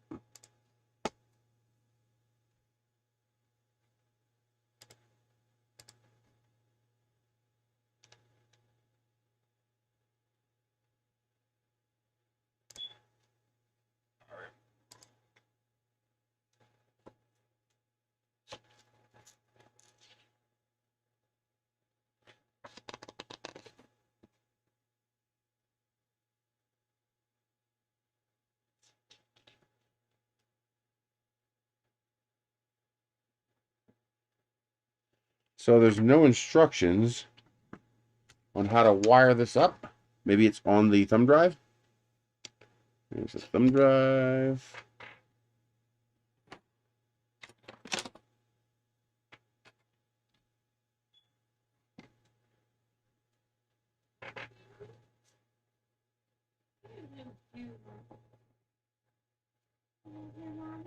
And then what we're going to do in here, I've decided to, the third bedroom that we have, we're going to make that into a storage pantry room. So I've these Metro style shelves, these metal Metro shelves. I got 3 more of them in white, and I already have a 4th one back there, plus I have these 2. So I'm going to fill that entire room with this shelving around the outside of the room. And I'm going to get rid of this here. So this is going to go away. All the food is going to go into the storage pantry room. And plus I got 4 more shelves, so we can really, fill it up. And then what I'm going to do is, if we have a guest over, I got on the review site, I got a 22-inch tall queen size inflatable bed. So we can just pull that out and set it up whenever we need it.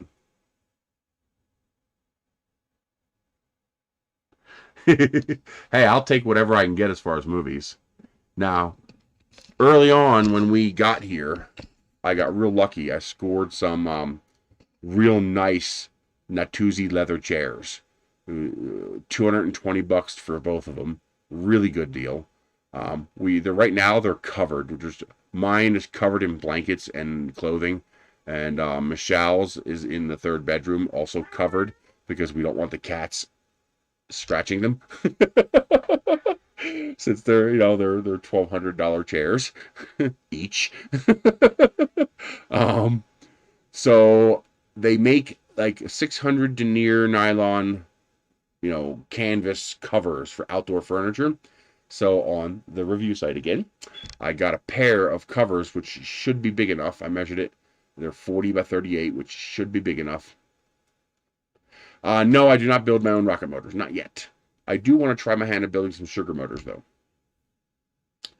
So I got those, heavy duty covers that you use for outdoor furniture, because I don't want my leather couches outside to get destroyed either. So when I get rid of the shelving here, I'm going to put the 2 leather chairs right there, right against the wall. And then I'll put those covers over top of them when we're not using them so the cats don't destroy the chips. Now the cool thing is, this is a mobile stand. So this thing is sitting on a stand, which is on wheels.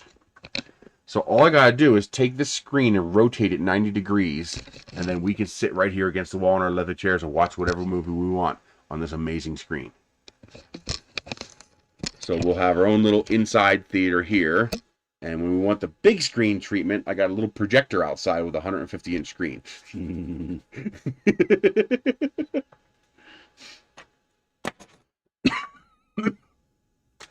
But now I gotta try to get a second speaker system for in here.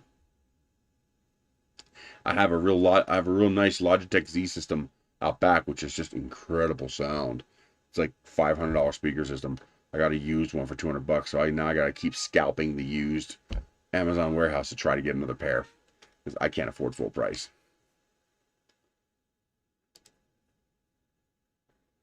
Okay, so there's the Gerbil software.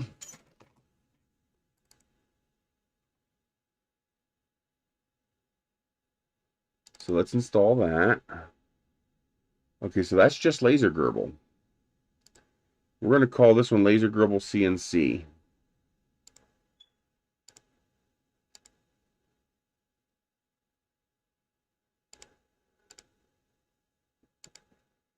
I'm just going to call it CNC Gerbil. Hey, Bunny Love.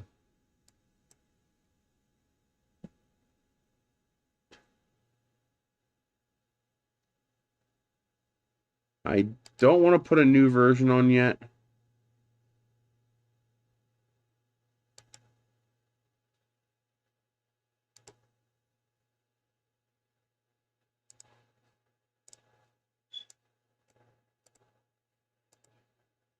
How do I...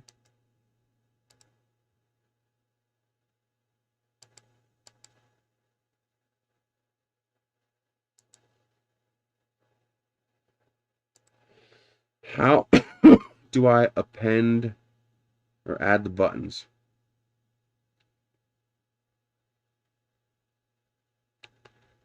I don't know. Edit button. Here we go.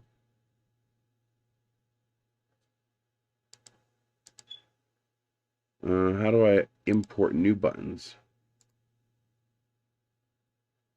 Import custom buttons. There we go. It's going to be on the removable disk. Custom buttons.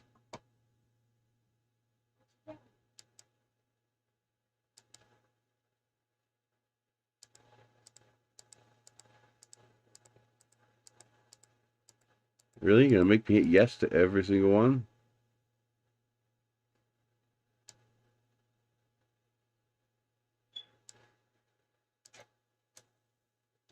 So there's the custom buttons for the Laser Gerbil software. I don't know what it can cut. It doesn't say. I'm hoping I should be able to do. I'm hoping I can carefully do aluminum and maybe a little brass. They're both soft metals. I'm hoping it can do those. I don't know. I mean, obviously, you could do wood, plastic, styrofoam, stuff like that. Sorry. But I'm really hoping I can get away with some soft metals. I'm hoping it's strong enough to do that.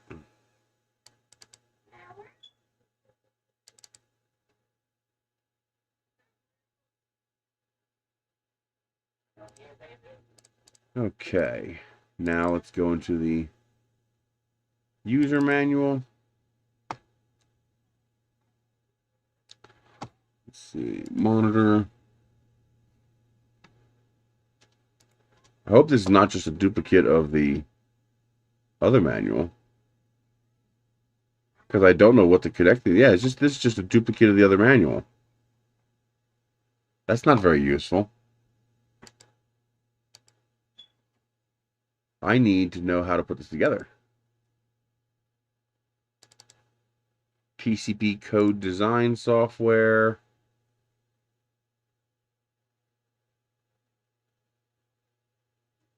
Okay. Thank you, Don Jensen.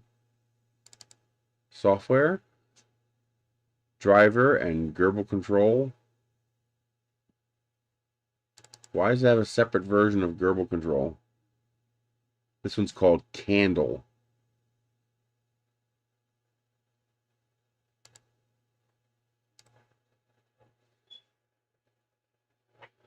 Oh, wonderful.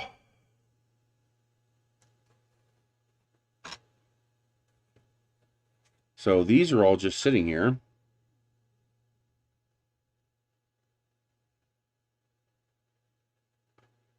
And I don't have a clue where any of this goes. Okay.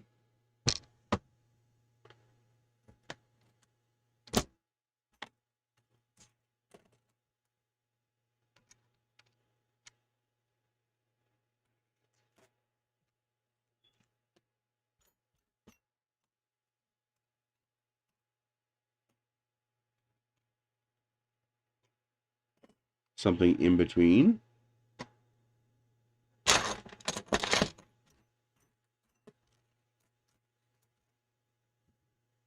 That does not fit. That's too big. So it does not come with the necessary wrench to open this panel. I obviously have wrenches, but I'm kind of annoyed it does not come with the wrench needed.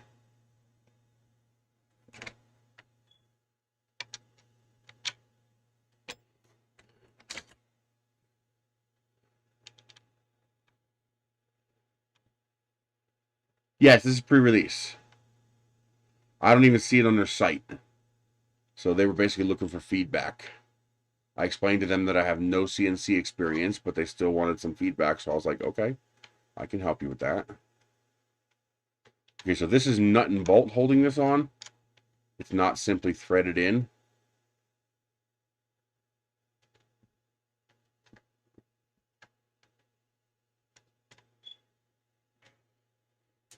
I don't know if that's a good idea or not, because that seems to me that the nut and bolt would come loose from that vibrating spindle head. You would think you'd want just simple threaded to avoid the nut falling off.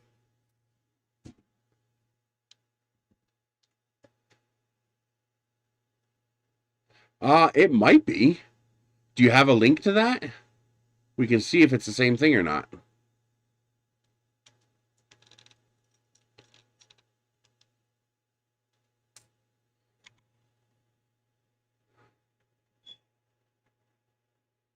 No, they haven't. I will ask them, though.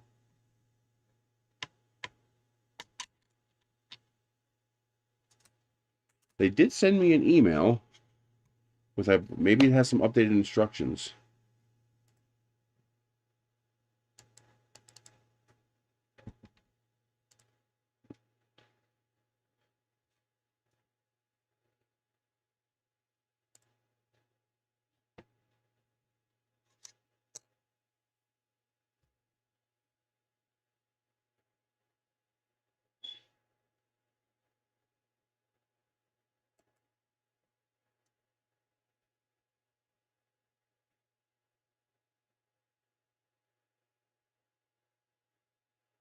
Kickstarter soon. Yeah, it makes sense if they want to get some feedback first before they start it. Yeah, it says about Robo CNC. Yeah, Robo CNC. So this is it.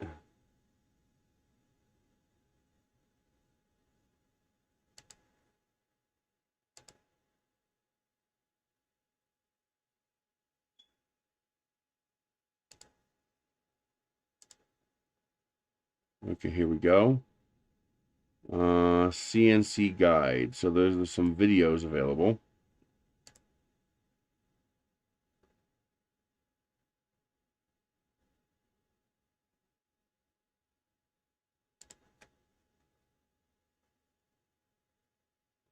Looks like it's a download link. So we are going to save that. And we are going to save this one too. Let's let the first one finish downloading first, though. Since it's downloading pretty slowly. Actually, I'm betting whatever system it is can handle 2 downloads.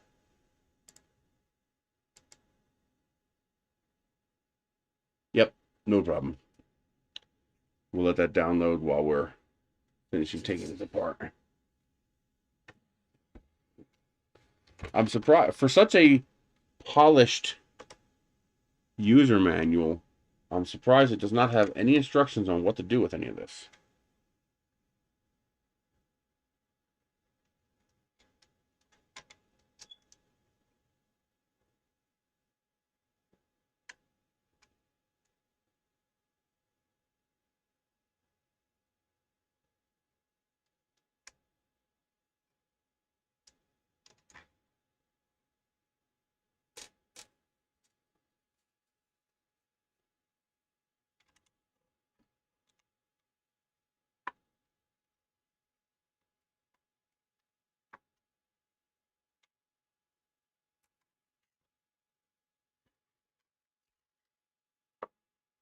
Yeah, we got a whole bunch of empty connections here, and I just dropped the damn screw in that hole.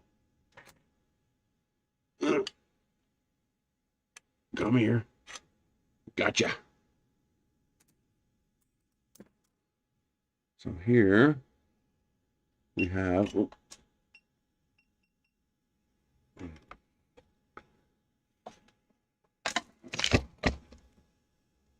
So here we have this inside here.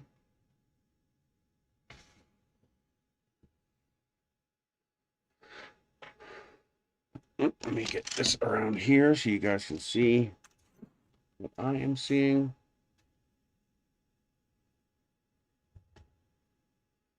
Now, oh, interesting.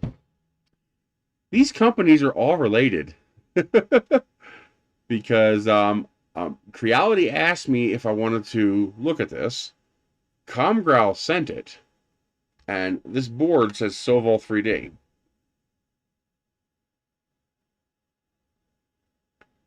Yeah, I know, that's fine. They asked me, I said yes. You know, they understand that I have limited knowledge of CNC.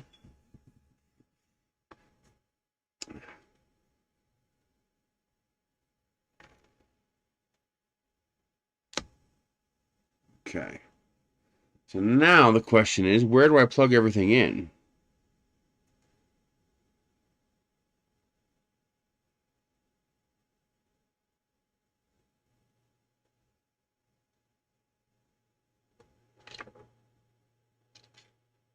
I have no idea where to plug anything in. I can't just guess. I don't know where these things go.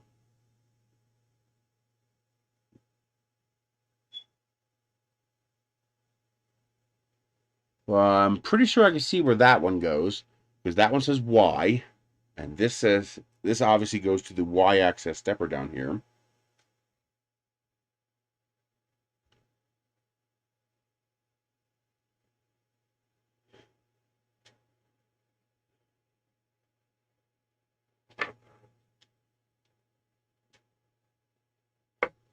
And everything's probably going to go in through the top, and the top is open, so I can just plug them in. So that's obviously going to go there. Now, this here is probably an end stop. And then this is power. So one of them is going to be input power, because here is your power port right here on top.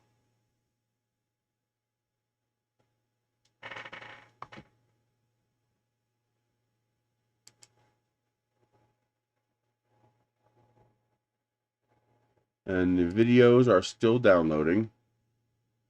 Although I think it's going to be a usage guide and not a how to build it guide. Wait a minute, the manual did have a diagram of the board and everything marked.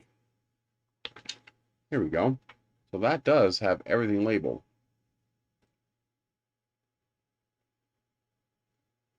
So fan, Then you have, now which one's the y-axis?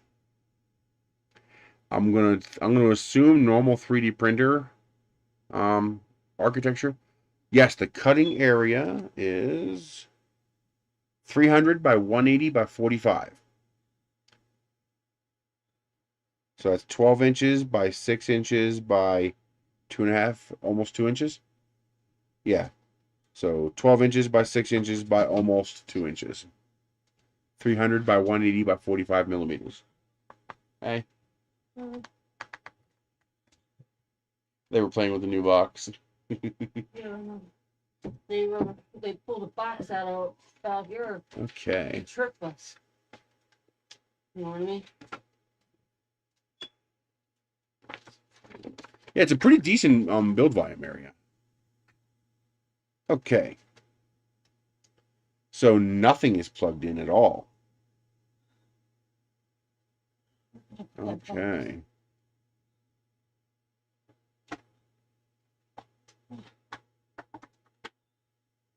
So is this the limit switch? Or is this the emergency stop button? Because there is an emergency stop button on the other end.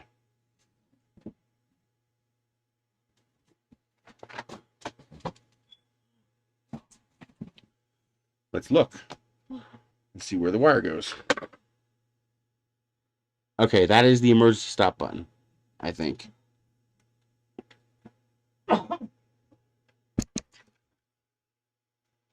So, emergency stop button is going to go here.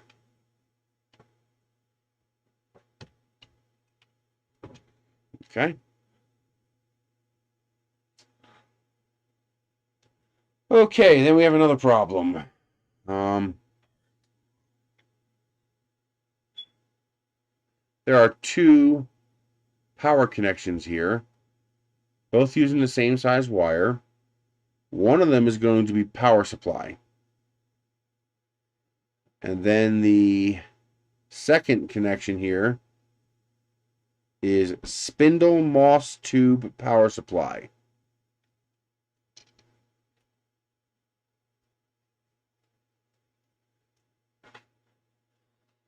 That's connected. Wait a minute.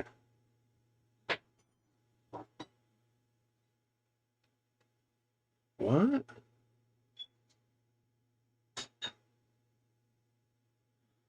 This here says spindle moss tube stepper, spindle relay power supply. I guess that's if you plug in an external power supply just for the spindle. Spindle relay stepper. But the stepper is being powered by this connection here and this connection here. So I have no idea why there's two of these, and they're not marked as to which one's which. That I cannot do trial and error. I have to ask them that.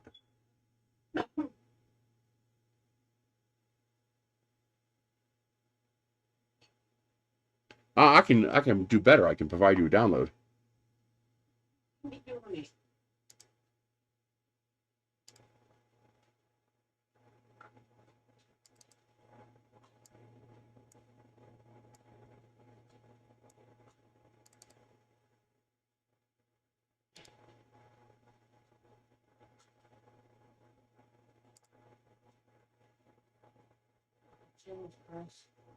Weirdo.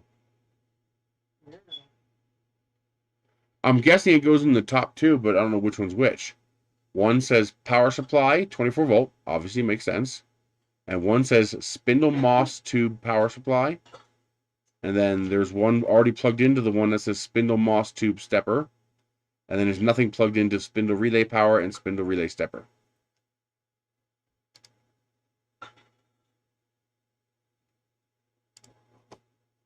Here is a link to the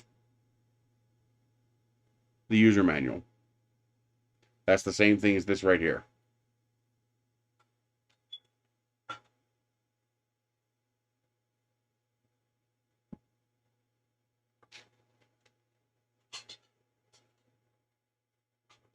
And two wire system laser interface. So this connection here is going to be for the laser. I think. But there's no wire for the laser. So there's the plug right there, but it did not come with a wire.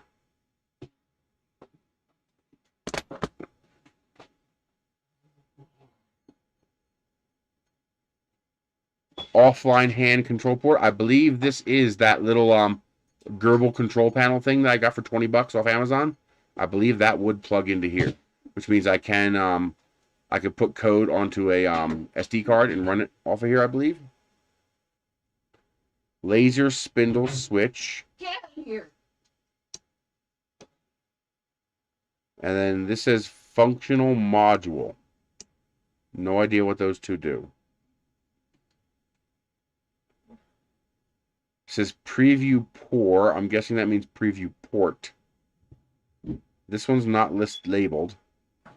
This one is adjusting tool. Whatever that means.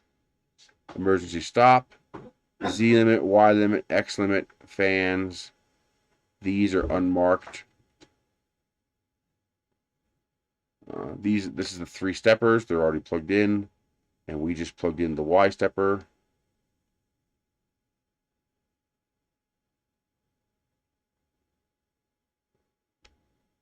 Now the thing is, where do these go?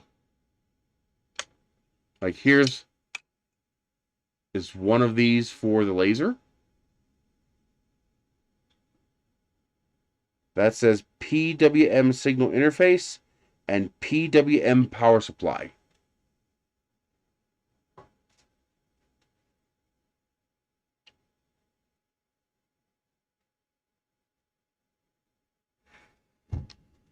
Is there another plug up top here?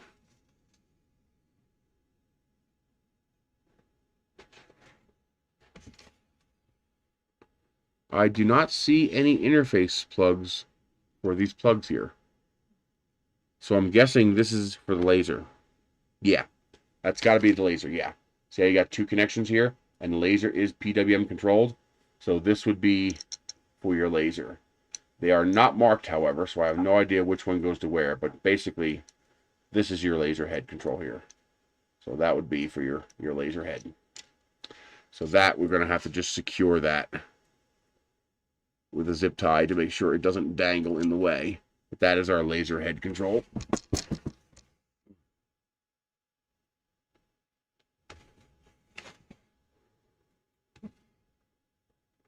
Now the problem is I'll have to get a meter because only 2 wires go in, but 2 wires come out. That means both of these are power supply. These wires split somewhere inside this loom, probably right here. I feel it thick there. Because if you look, I only have 2 wires coming in. Oh, this is part of the fun. We get to tell them where it's lacking and what things they need to correct. Part of the reason they sent me this is to do exactly what we're doing now, to figure out what they missed and what they forgot.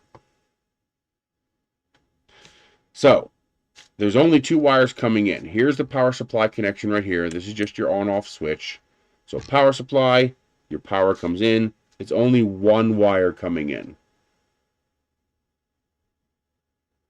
So this end here has 2 connections. I don't know why it has 2 connections. My guess is it's going to be these 2 connections here, because both of these say power supply. Power supply 24 volt, spindle moss tube power supply. My guess is power into the board and direct power to the spindle. Their instruction manual is not bad. The instruction manual is actually quite nice. It's just completely incomplete. It's missing entire pages. So they probably needed to have a direct path to power the spindle because of how much power it requires. So they probably split the power supply so they can power the board and power the spindle directly, because these are the same.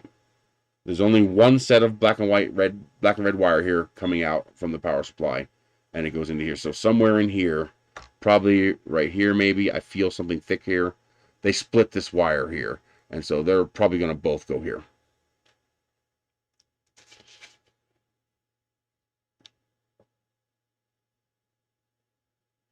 So the instructions are what they include in the instructions is not bad, although I would like to see more instructions.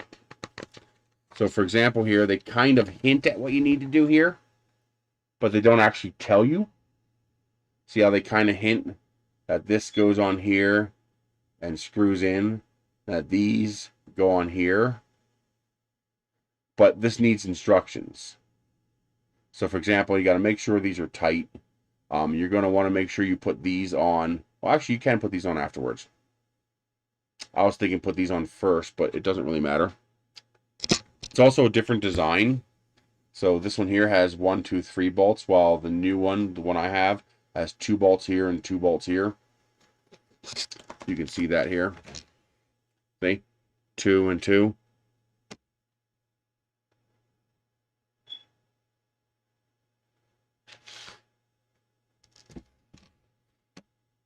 Okay. Now, here's the other problem. What's positive and negative?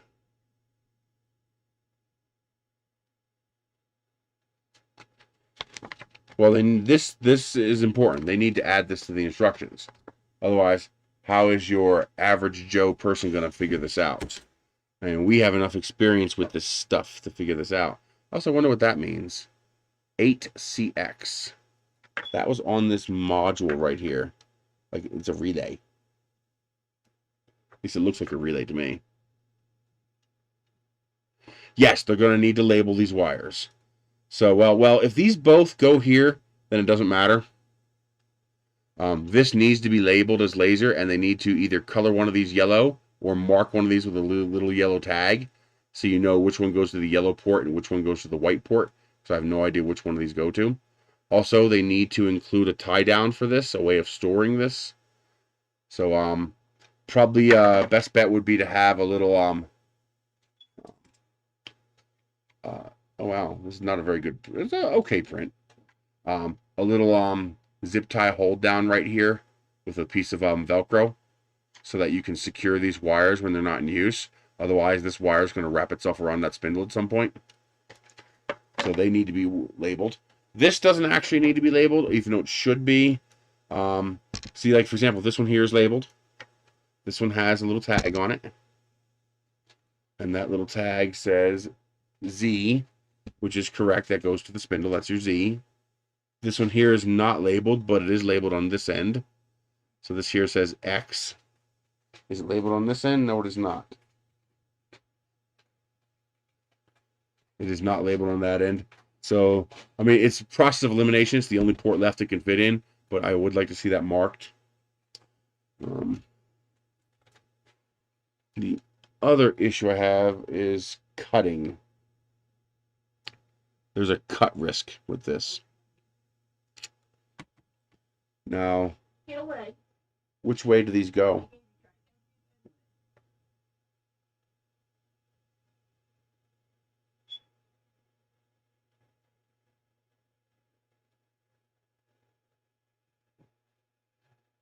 Well, okay, these can only go one way. You can't install these backwards. They are pinned. So they cannot be installed backwards. Good. Making a mess, cat? Huh? Huh? Yeah.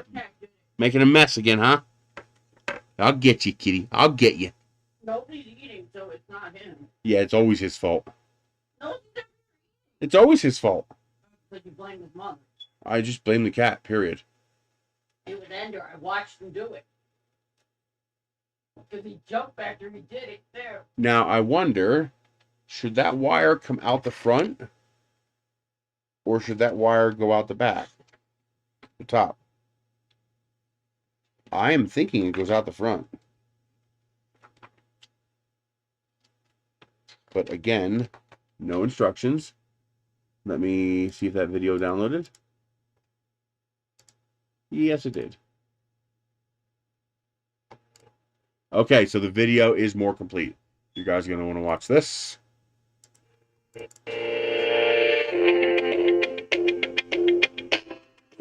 Okay, so they do have video.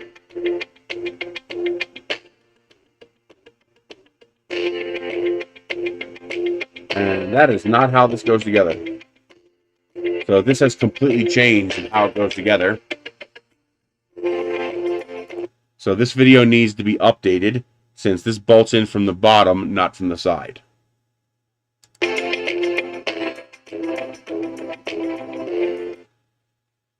That looks pretty nice actually, but these arms are also not the same.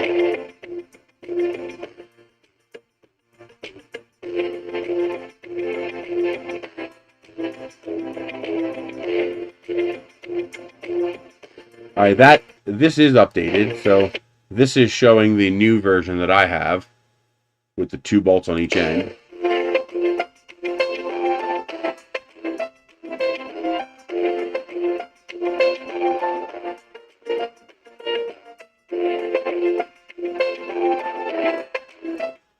I kind of like the arms on the video here. They're pretty nice looking. Yeah, so it is just, see here? There is a little splitter inside the sheath right there where I thought it was. And these are just your power connections. Yeah, they just connect. It doesn't really matter how they connect, they just connect. Okay, so that does make sense. And we do have... No, that does not make sense. Because that's not going to be long enough. Oh, we're almost at the end, so it probably is long enough.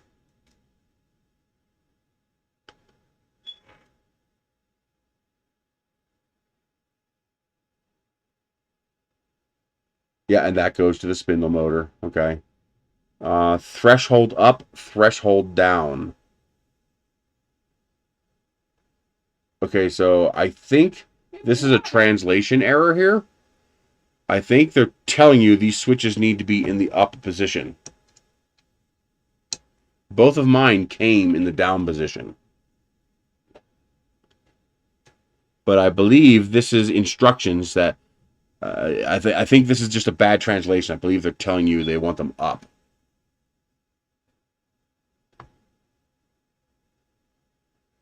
Says this is Moss tube mode, adjustable rotate speed, preferred CNC mode.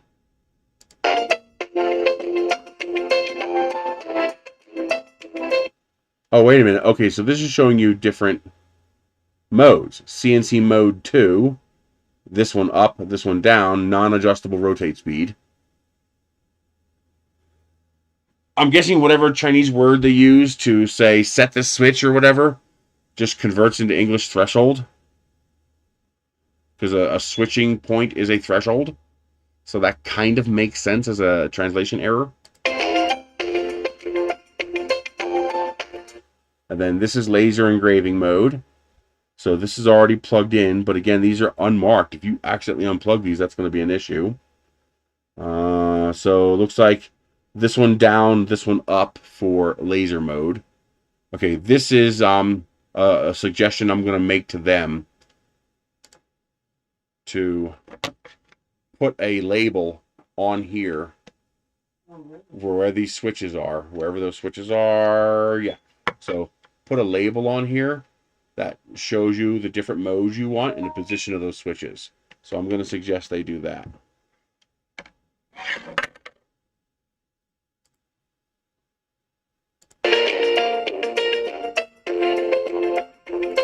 Okay.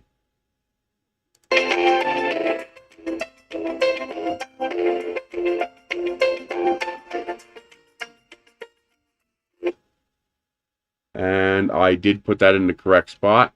So I was right. That is emergency cutoff right there. Okay, it's supposed to be marked. So looks like it was supposed to be marked. And then it was missing the little thing. You see theirs has the little knurl there to tell you what it is. If they CNC it, yes. Otherwise, a little plate. Actually, that might not be a bad first project. Do a little CNC, a little aluminum plate that they include with it, and CNC the instructions right onto that plate, like a PCB engraving. That might not actually be a bad first project. Yeah, exactly. And use the CNC to make it. I think that would actually be pretty cool. We're thinking alike, Dodd. We're thinking very much alike there.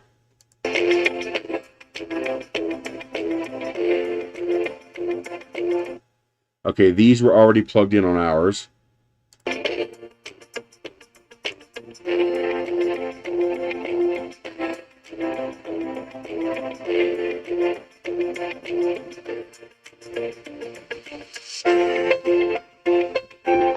Or just a sticker, but it would also be a fun project to learn how to use the machine.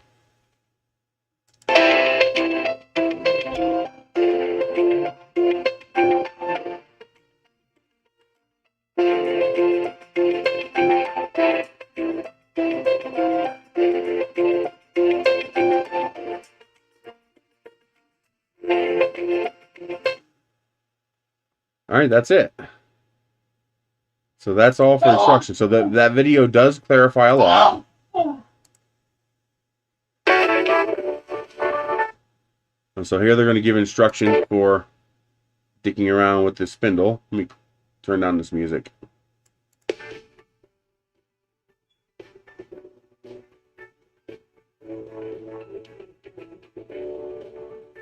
Yeah, so do I.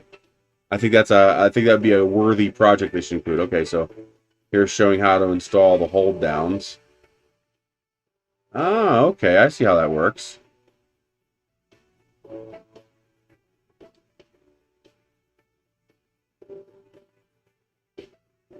No, the dip switches are accessible from the side.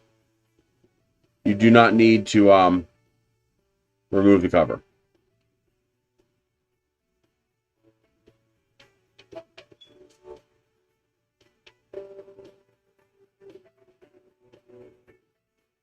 Oh, I see what they're doing. Okay.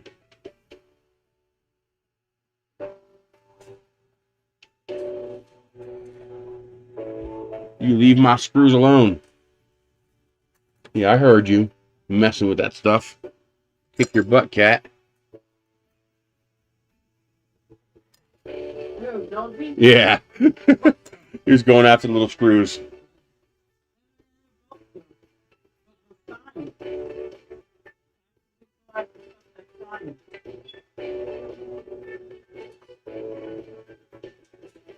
Flexing. I like that. I missed that. Is that an Alienware laptop?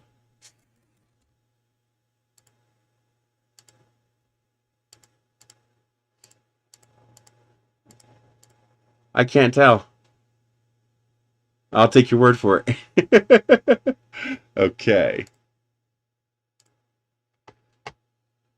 All right, so those videos do clarify a lot. That makes everything much more obvious now. So we want these inside of this hold down.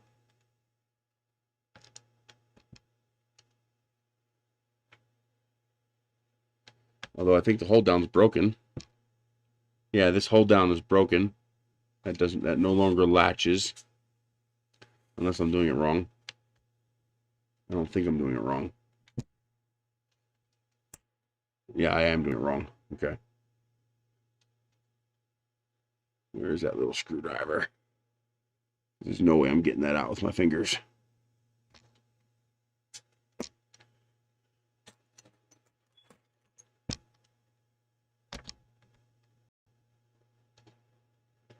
Great. How the hell am I going to get that open?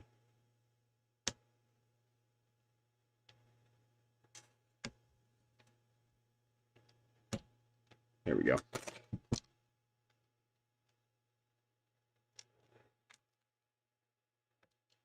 There it goes. They're using Gerbil, laser Gerbil.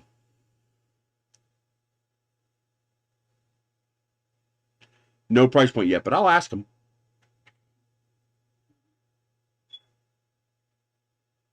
So as you can see, these switches are on the side here to change modes. And those do come out the side here, so you can get to the switches right here on the side. I'm not sure why this has openings here. I don't know what these openings are for.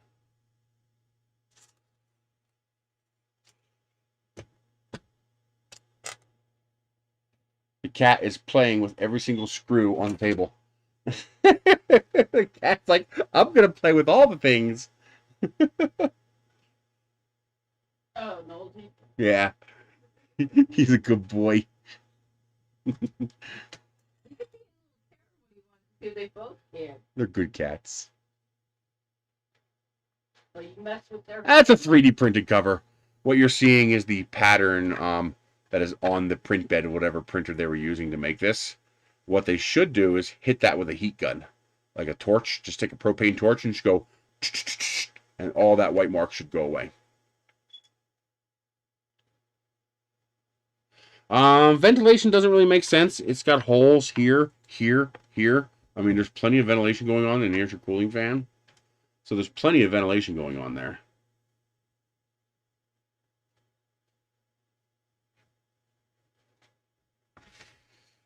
Okay, so we are connected now. Although I still have no idea which one of these goes to what. And we will be installing a little hold down for these plugs. Because they're going to end up in that spindle motor.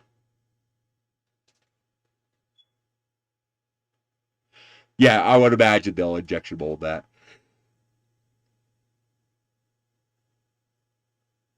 Not a bad print, actually. Just, this is just the surface where it was attached. Okay, so I don't think we need to go into there anymore, so we are going to put the cover back on.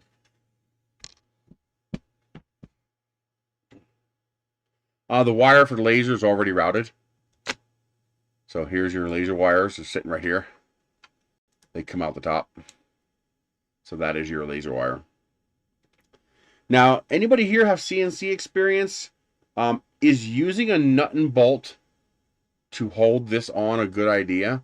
I don't know enough about this. My instinct tells me nut and bolt is a bad idea, that this nut will work itself loose and fall down. But maybe that's not the case. Maybe nut and bolt is preferred. I don't actually know.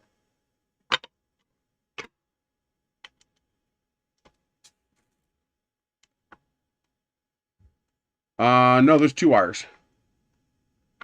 You can't complete a circuit with a single wire. And each of them has 2 wires. Matter of fact, they're identical. Oh, no, you're right. What the hell? 1 wire. So it's using one of the other wires as the return signal? Wow. Interesting. I never would have guessed that there was 1 wire in there. Yeah, and getting to this nut and bolt is a real pain in the ass. There it goes.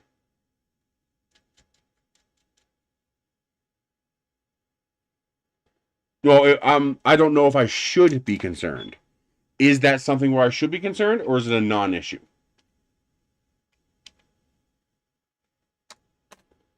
What's 3018 CNC? Go on Amazon, 3018 CNC. What's my percentage? 59%. We're good.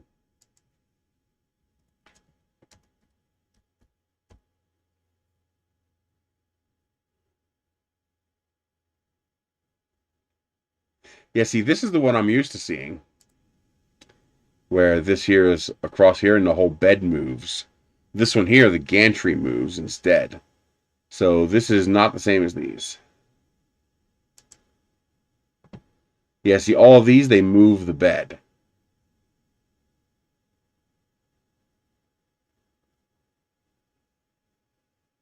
Yes, plenty of tolerance there.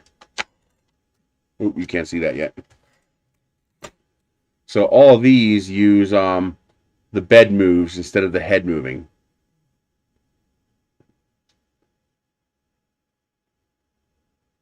In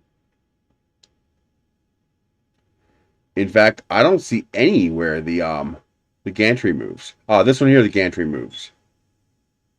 So this one here looks like the gantry moves, but that's also $1,000.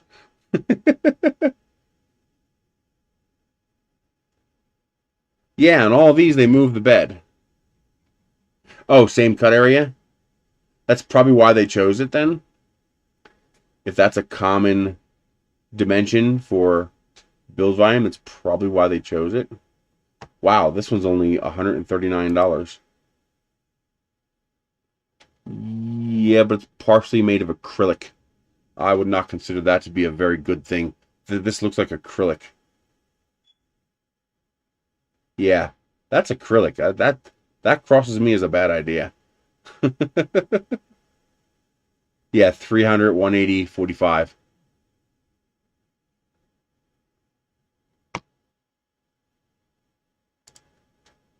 Well, they don't need to price it like that one because I wouldn't touch that with a 10-foot stick. I mean, look at this difference. What the hell? Okay, first of all, where did that one go that I was just clicked on?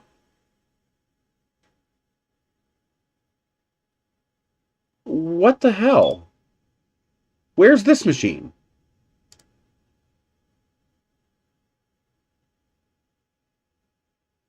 It's gone.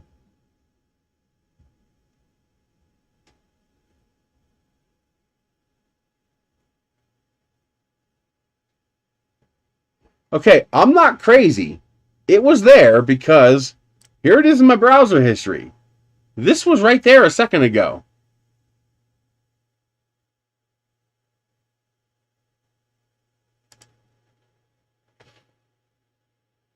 It's just gone.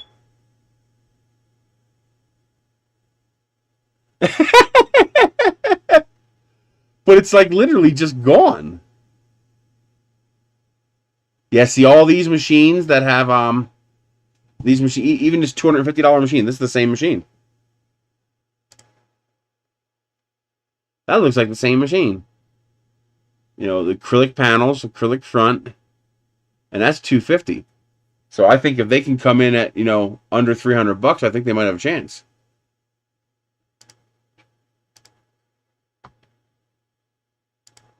Yeah, it's the exact same machine. Or damn close to it. Yeah, it's the same machine. So here's one for $139 and here's one for $249 for the same machine. How crazy is that?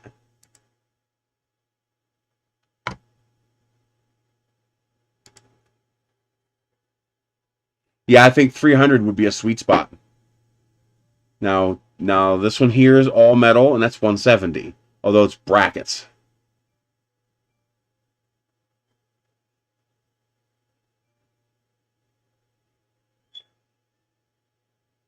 Huh.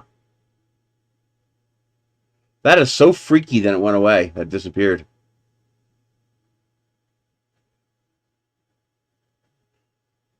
Here's a metal one, 310. So this one's all metal.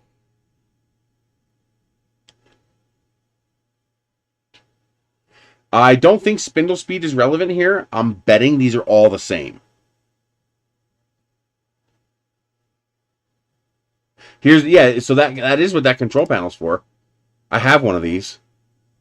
So here's that little control panel thing that I'm guessing plugged into that port.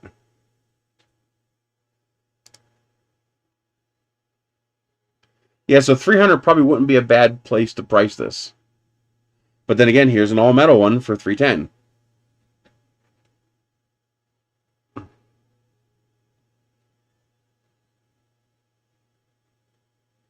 Although I think this one's stronger.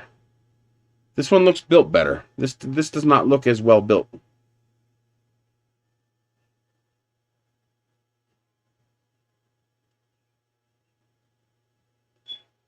Here's an offline controller with a color screen.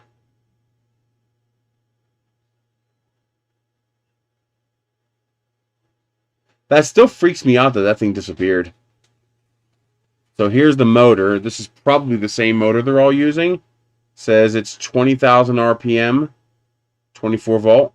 This is probably the same motor that they're using in these machines. It looks the same. Well, the laser is not an expensive laser. It's a low power laser. So hopefully it's not priced too high.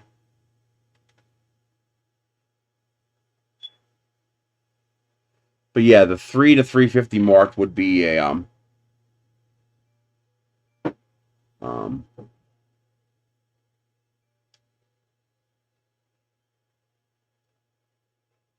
yeah, that actually looks pretty close to this one. Is that got a fan on it? It does have a fan.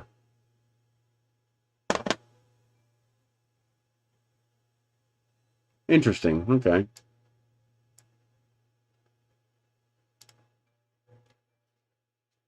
So it looks like that's about a $30 motor. Yeah, you know, this would definitely have to be inside of an enclosure. So, you know, those 3D printing enclosures, you know, the tents, I'll put this inside one of those to operate it. Because, yeah, this is going to throw shit. You know, when you start cutting into stuff, debris is going to come off of this. So, absolutely, we will be securing this.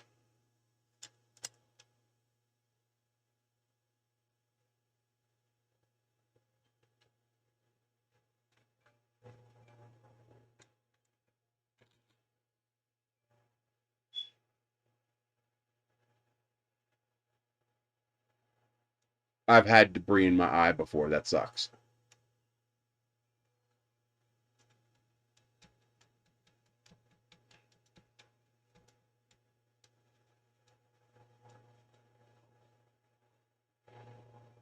Yeah, exactly. It's like a 3 or 4 to 1 difference. They're not lying, but they're being dishonest. There is a difference.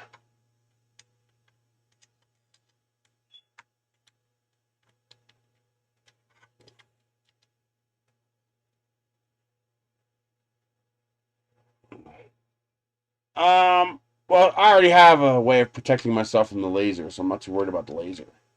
I got the laser glasses. Although I am going to switch to using full-on enclosures.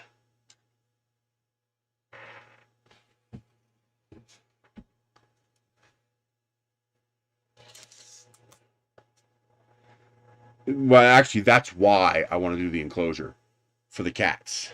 I think the cats are going to stay away from this because it's going to be noisy as hell. But I don't want to take a chance.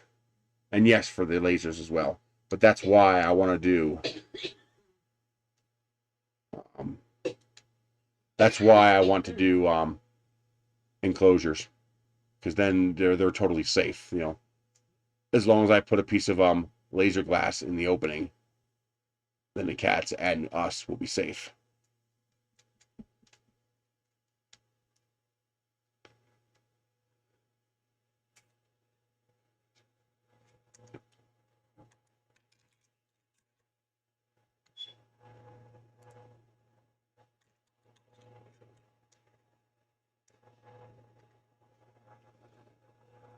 I plan to have a centralized dust collection system on the outside of the house, and then run a tube inside to to draw smoke out from the laser, to draw dust out from CNC. If I'm going to get into this more, I want to set up a proper system for that.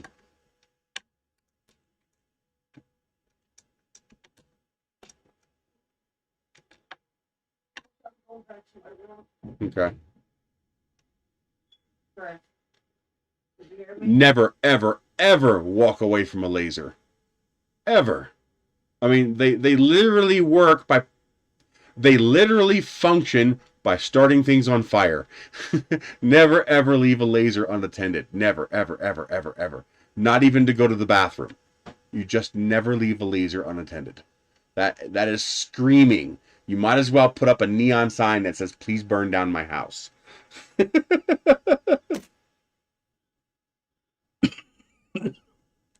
So here's the front of the machine. And here's your emergency stop to make the machine stop if it starts doing something crazy. Don't let the cat get it.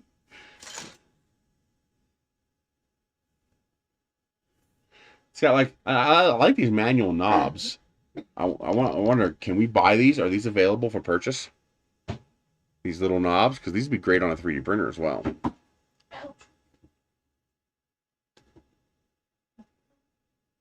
They're just nice, you know, nice and simple.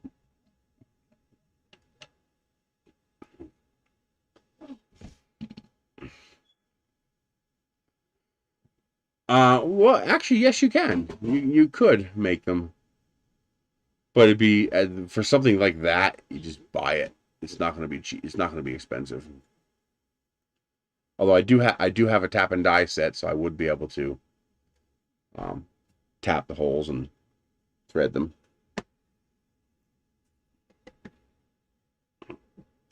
the underside. So, rigid coupler. See these kind of things right here. You need one of those to secure that laser wire.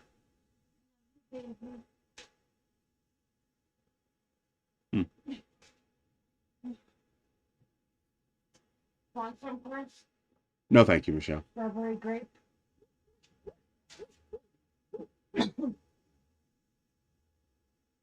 Make them more metal. This is all metal. I mean, there's very few non-metal parts. This unit here that has the capture nut to drive the bed. These dust baffles. Oh, I have little tie downs like that. I'm thinking of things, feedback I want to give the company. So that's one of the things I'm going to suggest is they include one of those.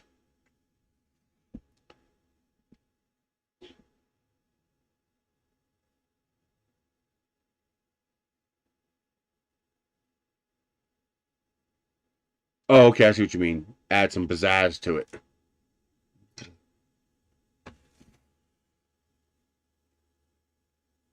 So it looks like the motor is just clamped in. It's got a cooling fan on the top here. Built in, you can see it inside there. I'm guessing a little foam shield to go over top of this to keep dust out of that motor would be a good idea. Now, maybe a foam ring down here as well, because there's openings down here into the motor.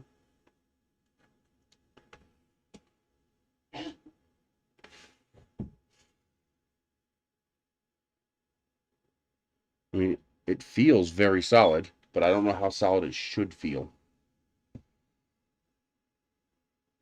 All right, let's plug it in and see what it does.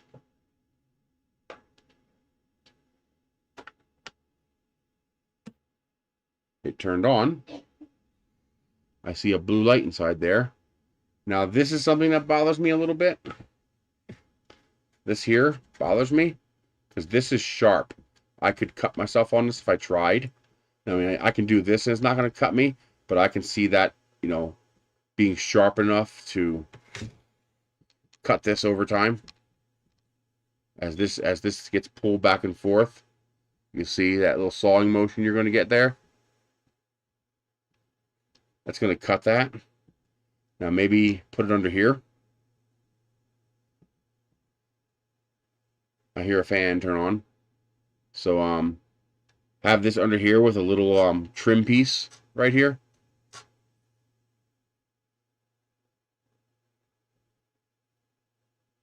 Even a light gauze material like what you'd see on a microphone, it doesn't really stop that much air, but it'll stop like large debris.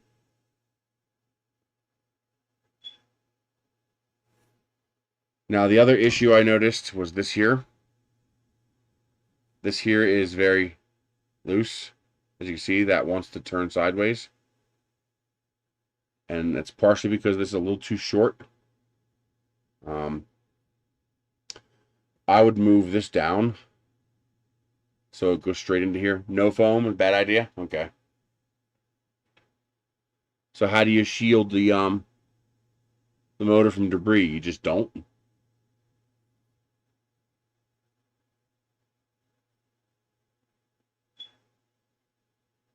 True, but they're a much bigger motor too.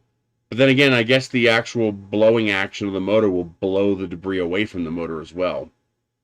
Not in a long time. I do have some Magic the Gathering cards from 25 years ago. So very old sets of cards, but I haven't played it in 25 years. But this keeps wanting to pull out halfway. And that's because the angle here. So this needs to be a little longer, or this needs to be brought down and in a little bit so it's not pulling on this wire. So I hear this fan turned on, and this fan is blowing out, so it's sucking in and blowing out. No opening on the bottom, that's good. So it's not going to suck anything in on the bottom because there's no opening there.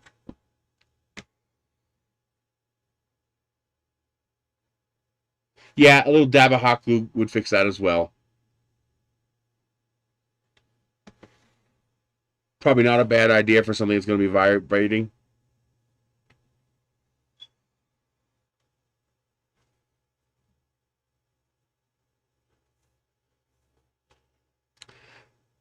In general, I don't really have any issues with the construction. It is very solid, very thick aluminum. I don't think there's going to be any construction issues with this. I would like to see them use lock nuts on that.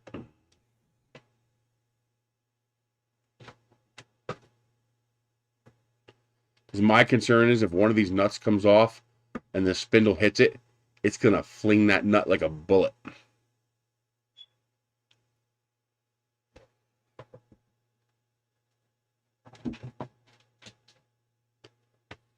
Does this work? Okay, it doesn't turn off the machine, so it must disable something when you press the stop button.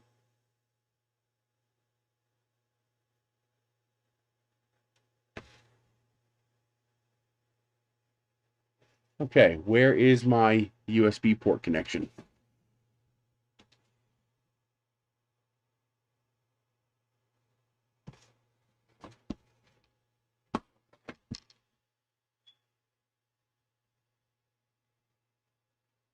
Have you found this machine yet? We haven't found one exactly like this yet. We were looking to see if it was a copy of another machine.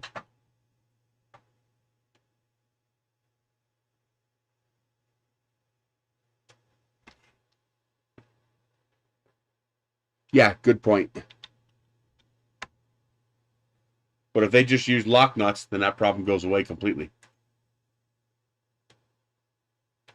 Okay.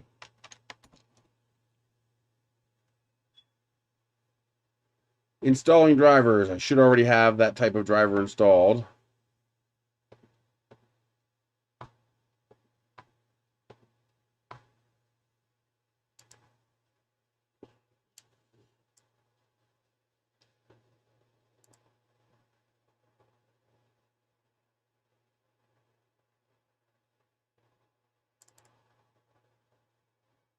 Now, I'm not in a position to actually do anything with this machine today. But let's see if we can make it do things. No.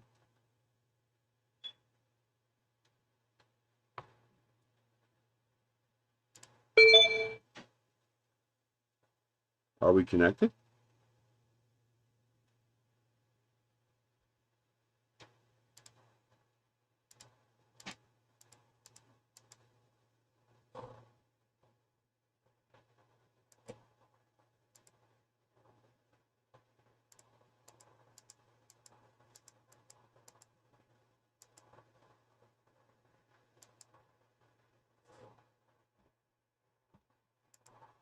When I press this button, it sounds like it's trying to turn on. How does it know when to stop?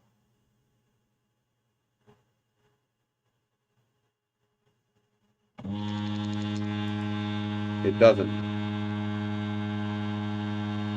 And the emergency stop does not work with that.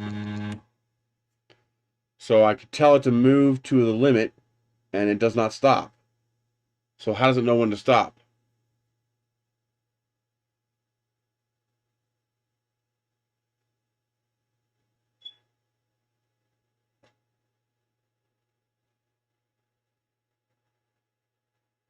Space FPV, do you have a link to one that's like this?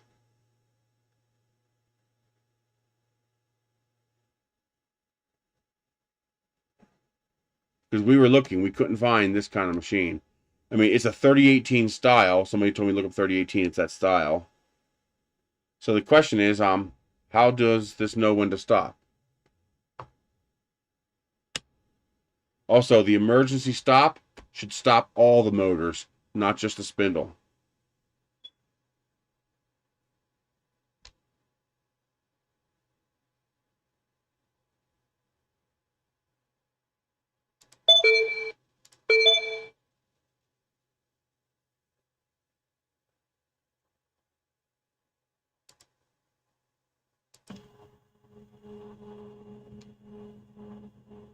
All right, it's moving.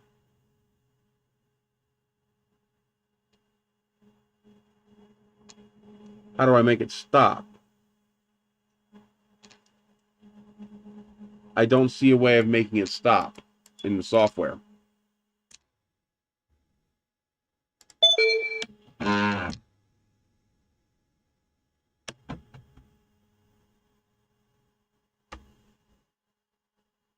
What is it doing? How is it doing that? Oh, the little stop gear pops out the side, so I guess it can't go too far.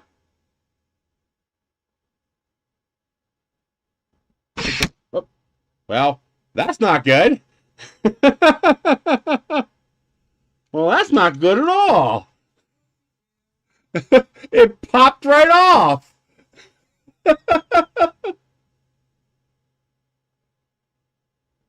There was nothing holding that in place.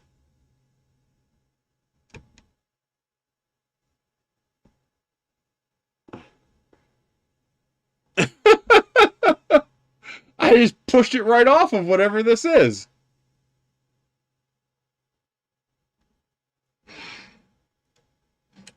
I'm guessing that's not a good thing.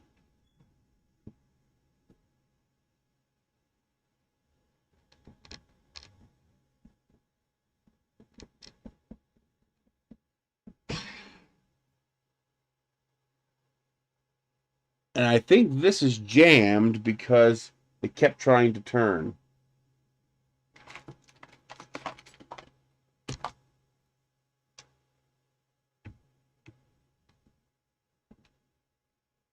And I don't see a way of stopping it. There it goes.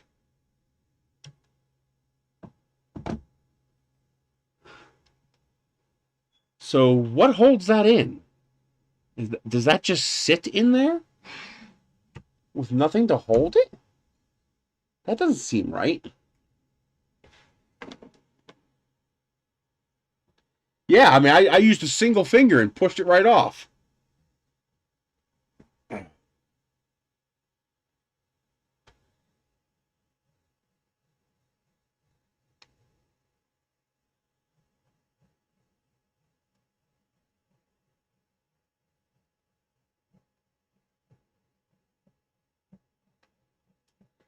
As you can see here,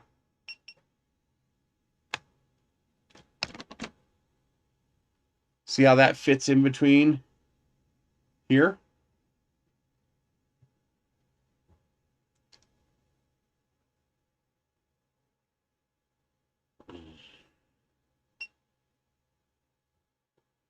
There we go.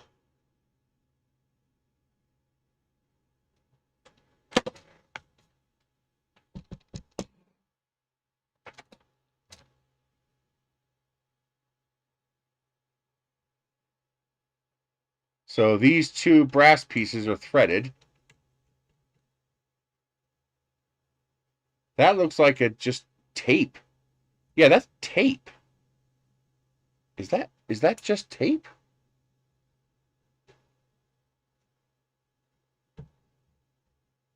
That's just a plastic coating or tape of some sort. Yeah, see? That's just tape on there. And that is supposed to fit into there. So that makes sense.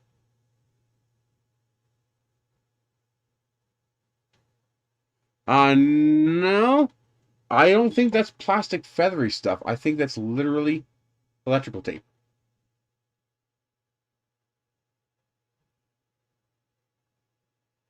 Yeah, exactly. It's a friction fit. Which screams bad idea to me.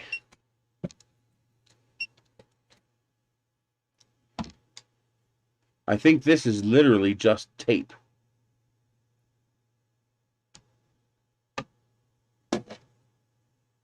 Yeah, I think that's the end of it right there. Yep. It's just tape.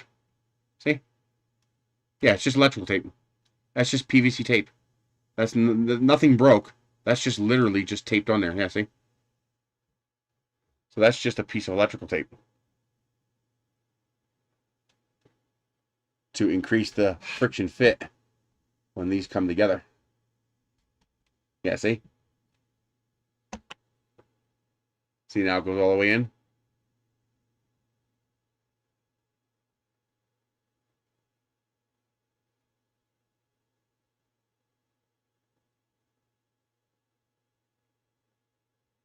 So what's to stop that from simply moving on its own? There's nothing to hold that in place. I mean, obviously. Well, now it's staying on better because I just pushed it all the way in there. Yeah, I agree. You're not going to be able to cut metal with that. I just, even, I guess wood would be okay, but even still, Jesus. I mean, there's literally nothing holding that in place. I just pushed it right off.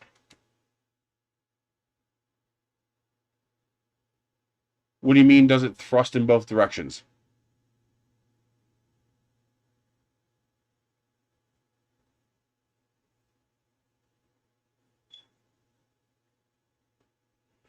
Will it go down and turn? I don't. What does that mean?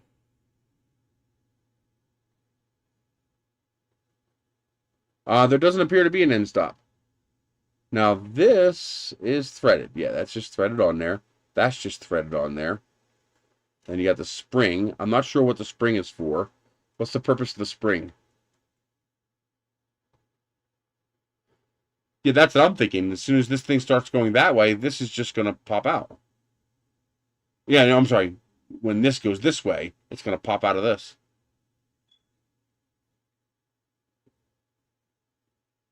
There needs to be some sort of a lock. There needs to be some way of securing that in place so it cannot remove itself.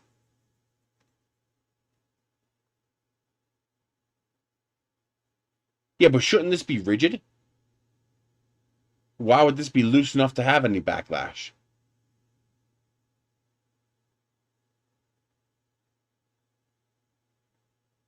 Oh, did you? What do we search for?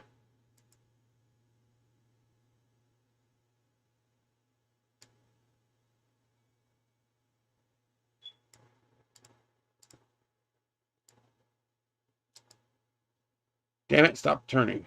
Okay.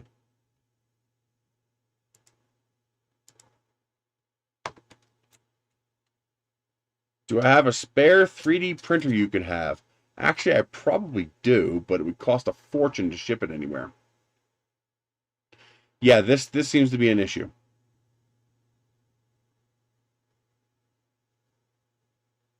Yeah, I know what you mean by pushing and turn, and the answer is no.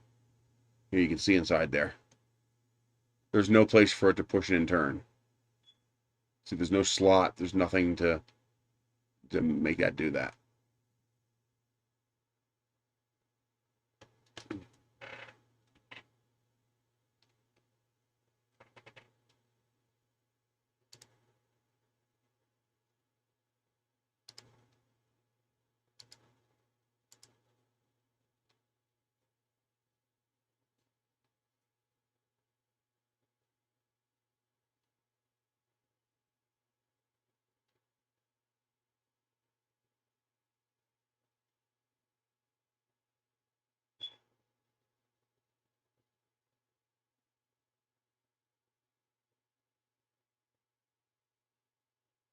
That didn't come up, Space FPV.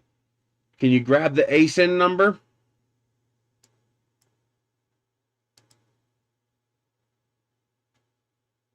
Oh, wait a minute. That's pretty close. I found it. So he found this. So if you do a search for CNC Router Kit 1419.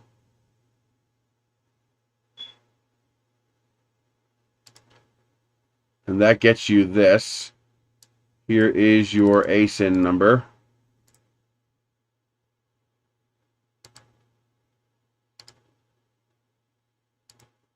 So for a link, you got that machine there. And he's right, that does look very similar. It's obviously not a off-the-shelf machine. They didn't just buy this.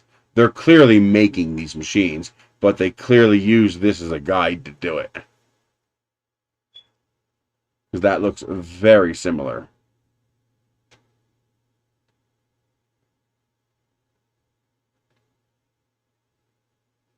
Except this one here, that looks metal.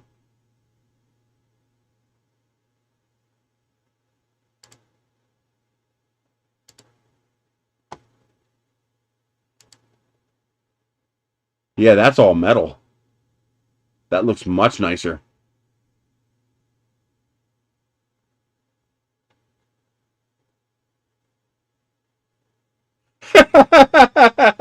Well, you just lost the deal with the farts, dude. Except this one here, this is all metal. This entire head here, this is all aluminum. While theirs, this is all molded plastic. But you can definitely see where they got the design aesthetic. Yeah, you can even see this part here. Look at this. If you watch their video,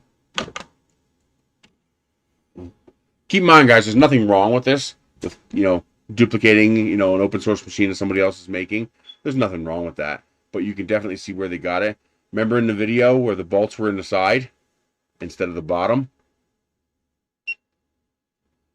Well, if you look at the one here, the bolts are in the side. See how the bolts go through the side? Just like the one in their video does. So very similar. Not the same, but it is very similar. You could definitely tell this was the origin, or a machine like this. This might be a copy too.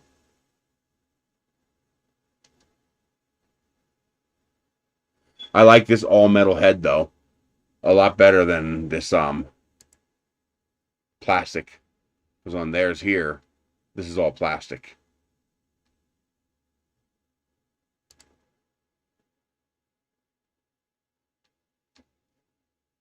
Exactly. That's kind of what their specialty is. That's where Creality came from. They made a printer and made it cheaper. Basically all these guys are copies of something else. So that's not the problem, being copies. Okay. Well, we're not going to be doing anything with that right now. But so does this need end stops, or is that something that you do programmatically by setting a 0 point? How does that work? 'Cause, on the that friction fit is a copy. Are you telling me this metal one is also a where this just sits in the end?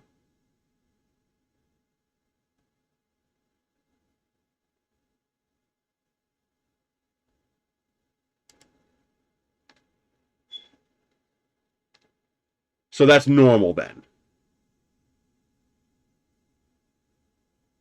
Yeah, that friction fit is this is the fail point. That to me that's a hard fail.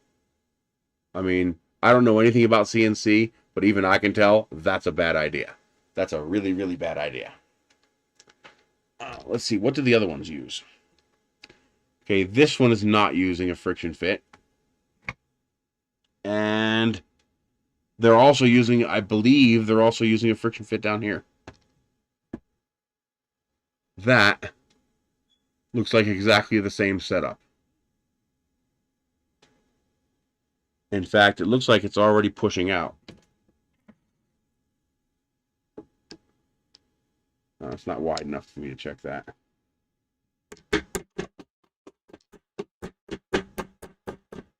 Yep. Exactly the same setup. I just pushed it all the way in. Not good. I don't like that at all. It's something that it appears to work until you realize what it is, and that will fail over time. This plastic will loosen. If this was metal, this might work. But this is plastic. This plastic is going to solve although it is nylon reinforced plastic, it feels like that nylon embedded plastic. It might just be ABS. But yeah, this is a fail. Why? Why did they do this? Why not a capture? No, why? You gonna get a shower? And then we'll turn the hot water on tonight. Exactly. That's my point. There's a huge amount of drag. You're literally cutting into things. You're driving a bit into material, which is going to cause not only lag, or not drag, but drag is not really the big problem. The big problem is when it encounters resistance. Imagine cutting into something and, you hit a burr or something like that. Jerk, jerk, jerk. Well, that's going to pull that right out of there.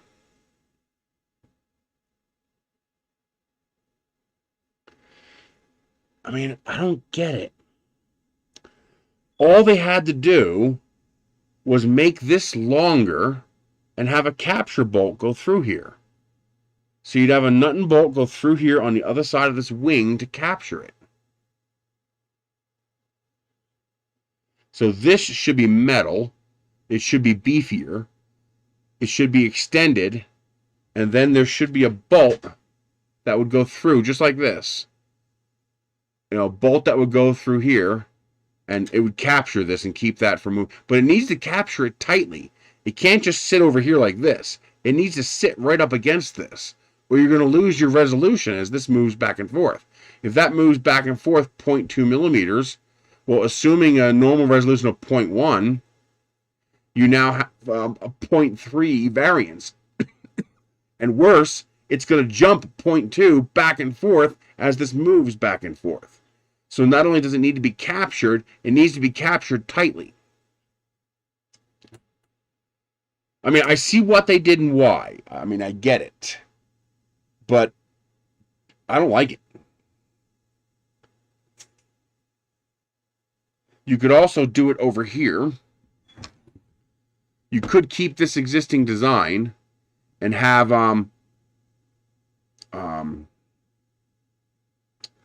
this. How would I do that? Some way of capturing it from this side. So instead of having that two piece, have it one piece and capture on this side. But that's not going to work. I mean, as a laser engraver, that'll work. There's no pressure. There's no resistance. But it needs some sort of a locking bolt, a nut, something to secure that. That's just really no good. And they encountered this problem because they wrapped it with electrical tape to increase the friction fit. Which means they actually encountered that problem of this coming loose, and they added the tape as a friction fit to stop it. Yeah, C-clip. That would do it. You nailed it. If this here was... Now, this is actually... It actually won't work on this, because this is two pieces. Let me show you.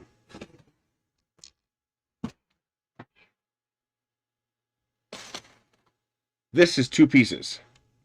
Okay? So first things first, this needs to be one piece. So this needs to be one piece, and then you have a C-clip on this end. Now that won't work for this, because this doesn't go all the way through.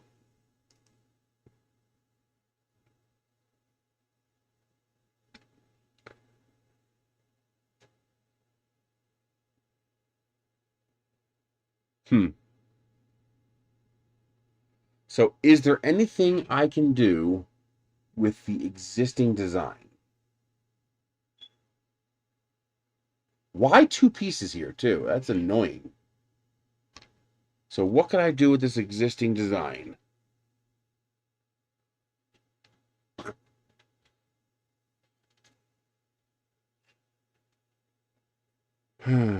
What could I do with this existing design?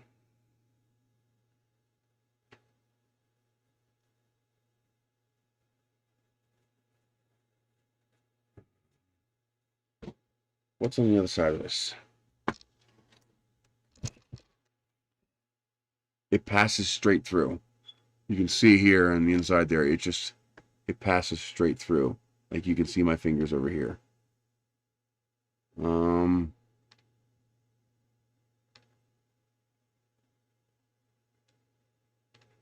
What could I do?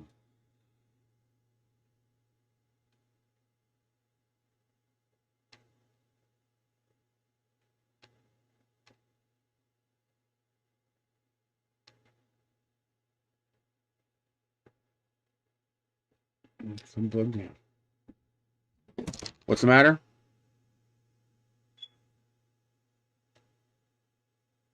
Tripods? What were you saying about the bottom here?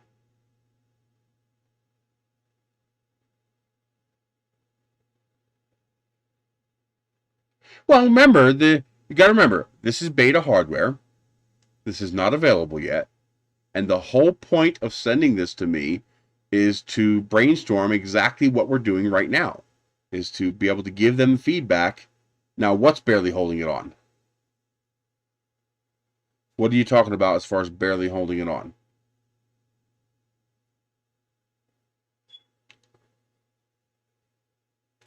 So the whole point is for us to do what we're doing right now. Figure out what's wrong with this. This is not a retail product. This is not available yet. The whole point is for us to figure out what's wrong and to give them the feedback they need to make corrections. What two screws? These two screws? You talk about these two screws here?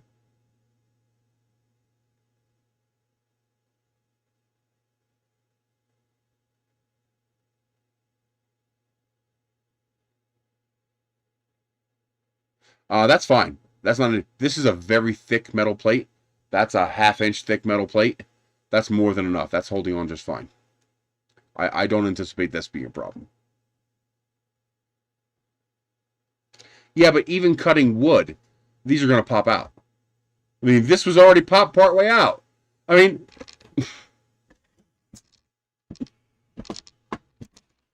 this popped out hitting the end stop. It didn't even cut anything. This popped out when this unit hit the coupler here, and it forced this unit. It forced it right out. There's not enough meat. I was thinking of that, David. There's not enough meat. Now, what they could do, this could work. Make this taller. So make this come up higher. So make this little brass wing here taller. And then have a second one over here. So have an aluminum block on this end that fits over this. So an aluminum block that fills this space here completely with 2 threaded holes. And then you would put a bolt. You would put a bolt through the brass here into the aluminum block on this end, and that will sandwich this whole thing together.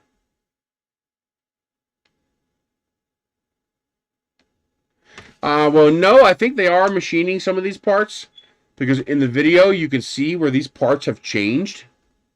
So, for example, this is completely different in the video, and the attachment method is different.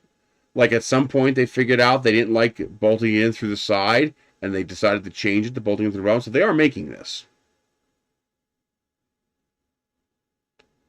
Exactly. So if they were to make, I don't know if this is big enough as it is. I don't think it is. But if they made this taller, this wider, and then put a metal block on the other end and 2 bolts through here into that metal block, that would sandwich this whole thing together, and that would fix that problem completely. Yeah, I know this is off the shelf. They're going to have to get a different off the shelf part.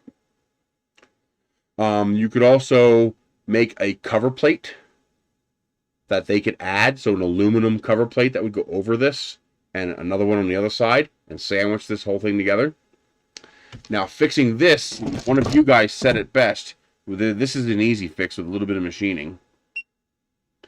So with this one here, they need to make sure, you notice how I showed you on top how this was 2 pieces? This needs to be 1 piece. This brass piece needs to be 1 piece. If they make the brass piece 1 piece, all they got to do is machine a groove in here and put a C-clip in here. And that will keep this from moving.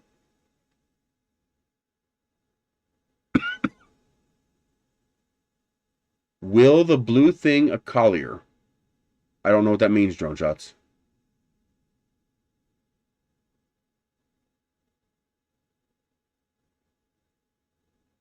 Yeah, this is going to need to be under 300, and it's going to need to be functional.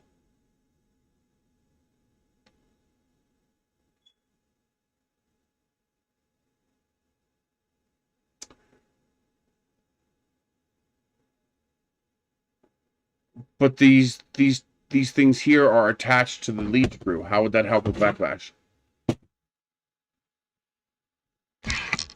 How does that help with backlash? What's the difference if this thing is one piece or two piece? How does that make any difference whatsoever?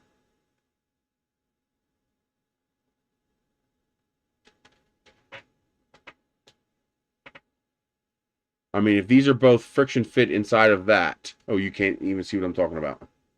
If this is friction fit inside of that, what's it matter whether this is one piece or two piece? I thought this is what the spring's for.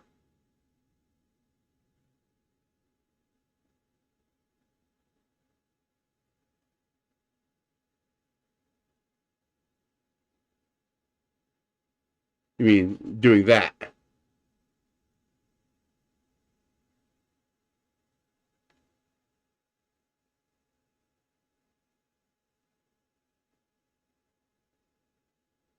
Oh, collar. This is a coupler. This is the coupler that joins the lead screw to the stepper motor shaft. So just like your 3D printer, that's how you connect the lead screw to the shaft of the stepper motor. It's a coupler.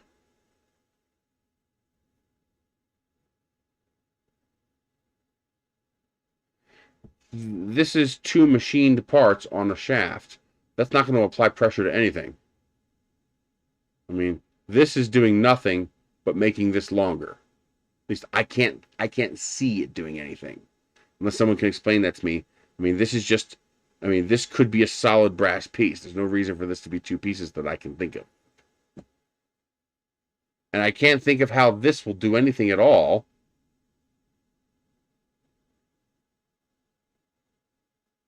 They are backed into each other, effectively making them one piece.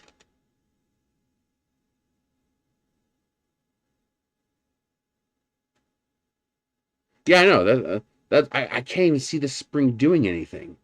I mean, it's not even very strong.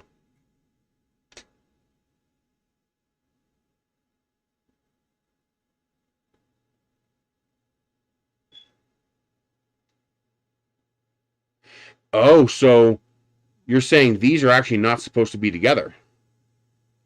So this is supposed to be friction fit on one side, this is supposed to be friction fit on the other side, and then this spring is supposed to be pushing them apart. Well, there is no big tension. This spring has like no force. Yeah, this is a chintzy little spring. There's no real spring force in that spring.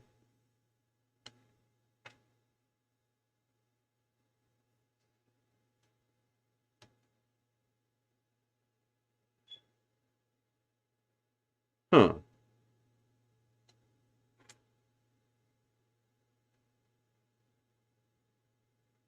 I don't know, but they need a way to fix that.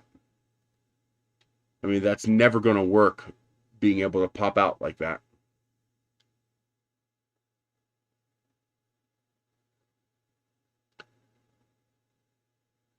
Isn't backlash just that little bit of play?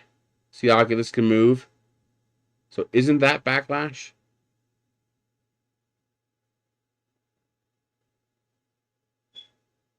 So they made an anti-backlash nut that doesn't actually work because this spring is not strong enough.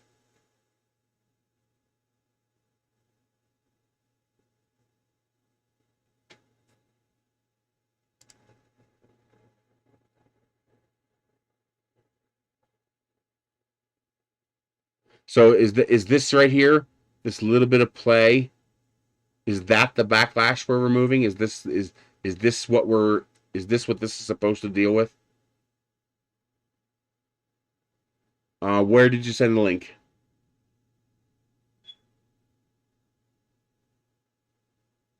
So I guess you can't just make this tighter because it'll just be more friction. No, okay. So what is backlash then? The link didn't appear in chat. So you're gonna have to send it to me outside of chat.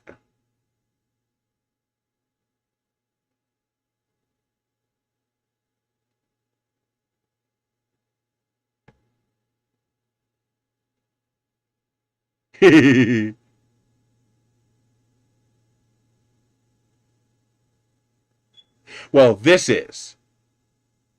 attaches the head to the threaded rod.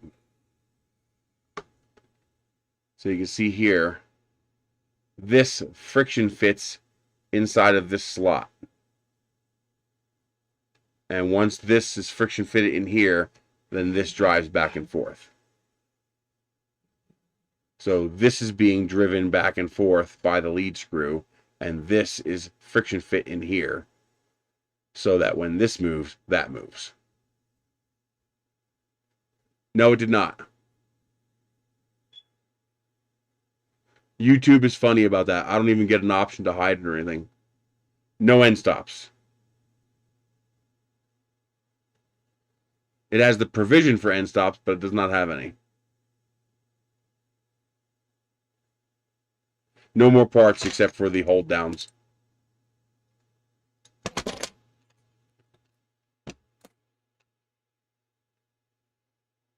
Hey, JG.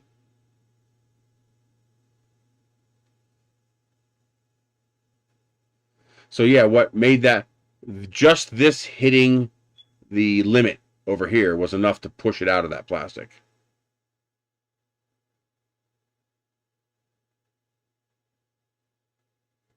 Facebook Messenger. Okay. I can bring that up.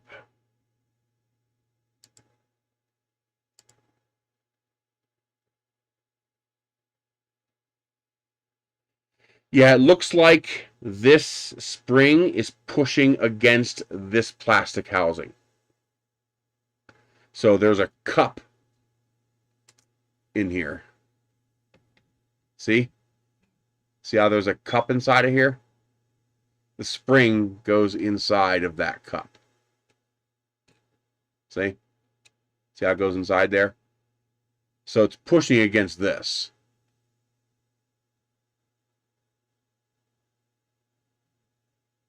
That's just molding. That's the mold. So it looks like the spring is pushing against the plastic carriage and this. Yeah, that's not going to work. You ever tried gluing brass to plastic? That doesn't work. I mean, yeah, it'll work for, 5 minutes.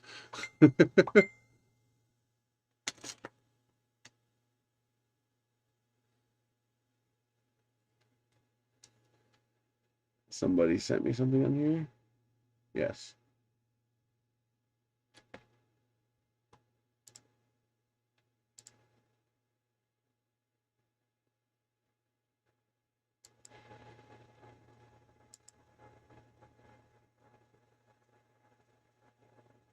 Will it actually adhere to the plastic?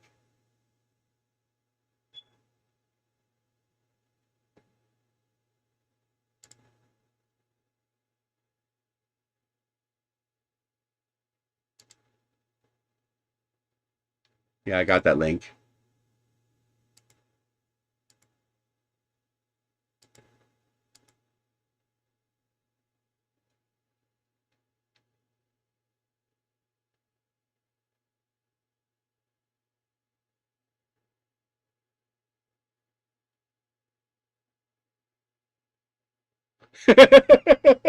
Well, no, the whole point is for me to give them as much information as I can to allow them to fix it. So the one on Kickstarter is improved. Do you have a link to that Kickstarter? That's what I think. I think this is just to make it longer.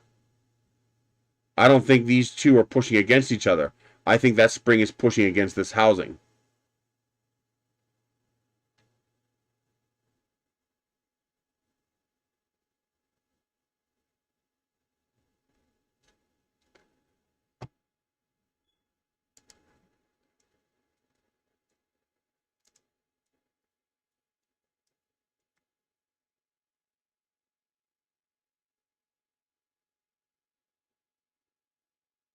There's too much play in this here. That's too much wiggle.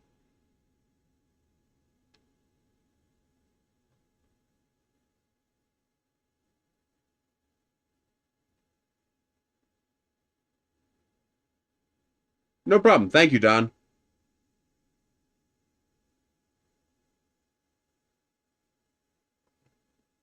There it is. I found it.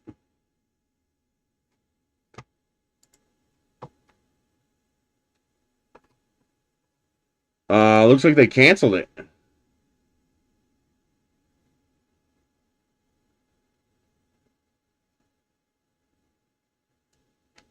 Let's find out. Yes.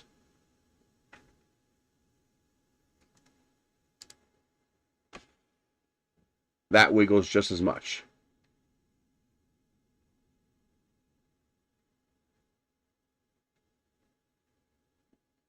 It says here, the CNC router for everybody. Now I can actually go to the project.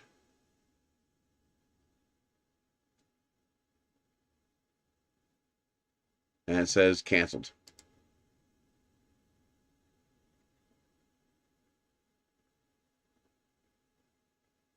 Actually, this is the older design, I think. This has got the bolts going into the side here. This has got the same arm that the one in the video had.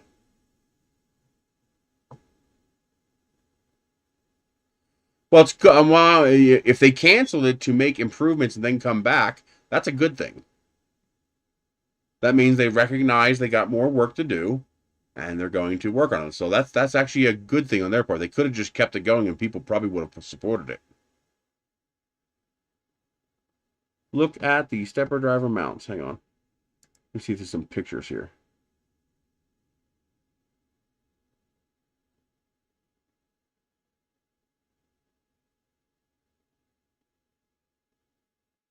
Now they're using the same thing. See? It's using the same brass thing inside the plastic housing right there.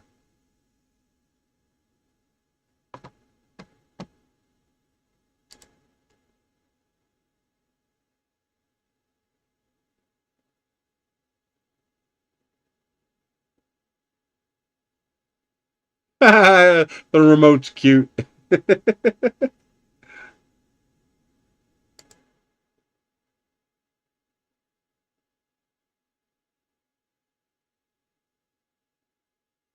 Yeah, see, this is what I want to do. I want to do aluminum, and you know, here's some copper work, PCB work. I'm seeing if they have a better picture.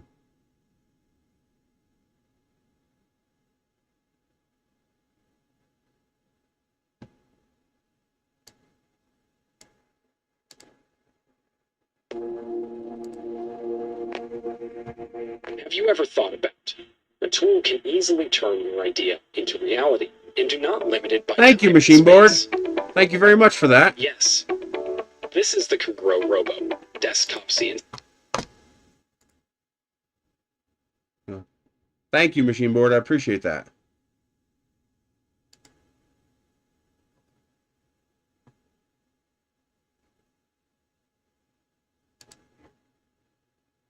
router. You can put it anywhere you want to start creating. Be imaginative, be passionate. Then, leave the rest to Robo. It took over a year to design this small and portable CNC router. The net weight of the whole machine is only 7.5 kilograms, while the all-aluminum alloy body ensures the strength of the machine. Creation should be unfettered. It can work with woods, thin aluminum plates, soft metals, plastics, and other materials. We love innovation, and we do innovations. We try to provide the best user experience ever. We are open to everyone, no CNC experience needed, with simple and convenient operation. Beginners can master Robo easily. Emergency stop was applied. Just one press, the router will stop operating when something goes wrong. Baffles are equipped on back and both sides of Robo. Prevent kickoff dust and debris generating during engraving or cutting. Contributes to moving parts running smoothly. Let me introduce a cool function. The offline control allows it to operate, engrave, and cut without PC. It's a CNC router, also a laser engraver. Freely switch. Good things should be in pairs. It's never been so easy to turn an idea into reality. We hope more people get in touch with DIY and maker cultures, share pleasure of creativity. Oh, Bring inspiration to real life. I just missed that. Into reality. Freely switch. Good things should be in pairs. Engrave and cut without PC. It's a CNC router, also a laser engraver. Freely switch. Good things should be in pairs. It's never been so easy to turn an idea into reality. We hope more people get in touch with DIY and maker cultures, share pleasure of creativity. Bring inspiration to real lives. Comgrow Robo CNC router. Turn your imagination into reality. We don't sell inspiration. We drive inspiration.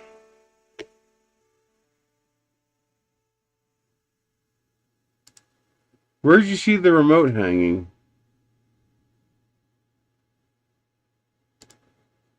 Engraving or cutting contributes to moving parts running smoothly. Oh, there it is. Oop, I just... Grading during engraving or cutting contributes to moving parts running smoothly. Okay, so the big hole is for you to stuff the excess wire into, and then the little hole is to hang the remote. Okay, that's pretty cool.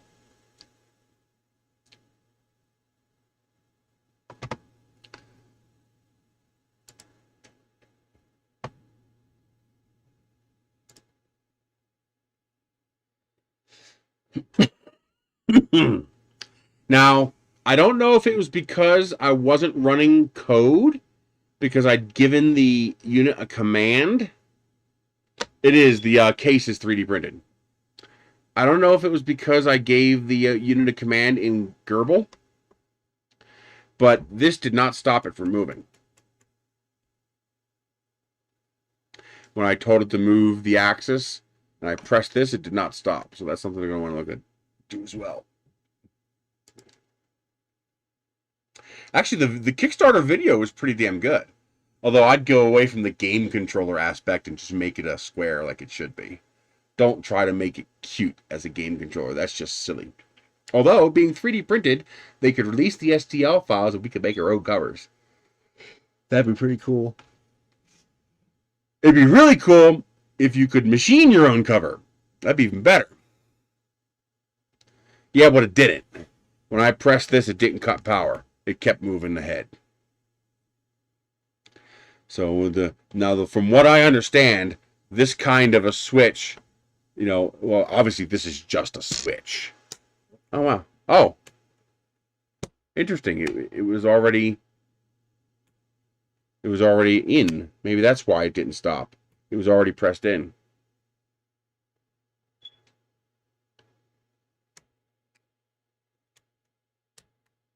Oh, interesting. I was wondering why the arrows were on there. Oh, you don't even have to pull. You just turn and it pops back out. Okay.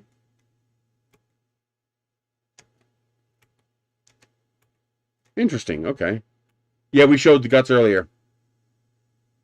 But from my understanding, the way this should operate, when I press that, this machine should die. It should be a hard power kill and everything should turn off. And that doesn't appear to be what it does. So that needs to be fixed. I want to press that and I want this whole damn machine to die.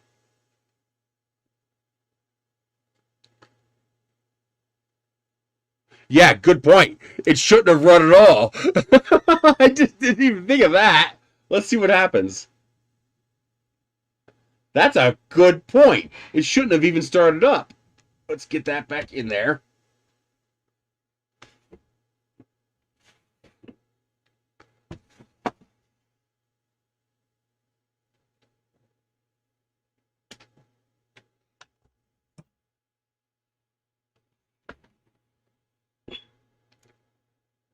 Yeah, it turned on and that was pressed in.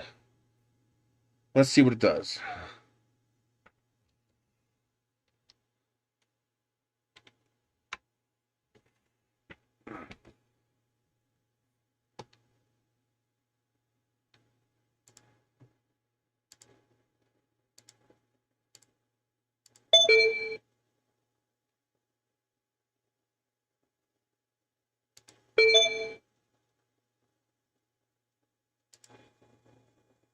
I can hear this trying to go,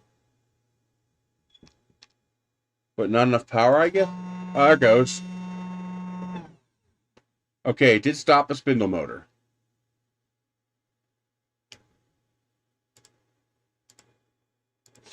So there's the spindle. And I press this and it does stop. You guys can't even see what I'm doing because I don't have this aimed right again. Sorry about that. So, spindle going, and that does stop it. Now, what happens if I tell it to do this?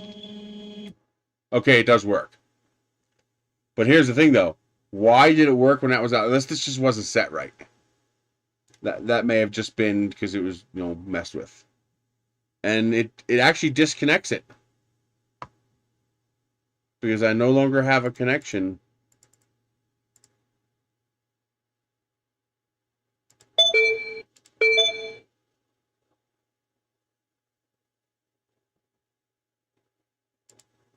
Okay, unlock.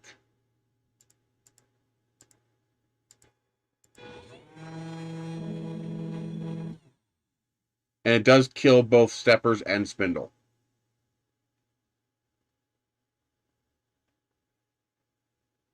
So I had it doing both, and it killed both. Okay. So here we got the spindle going.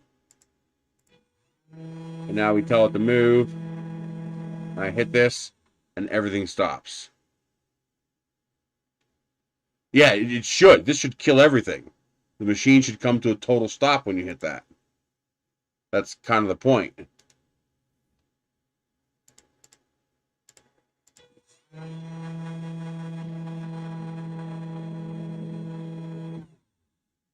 Okay, so that is working correctly.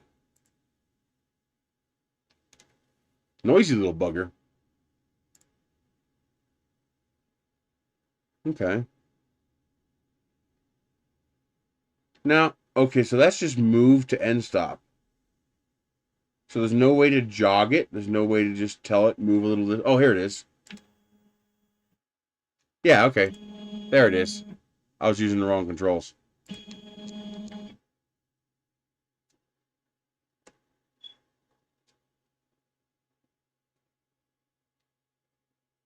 Watch this.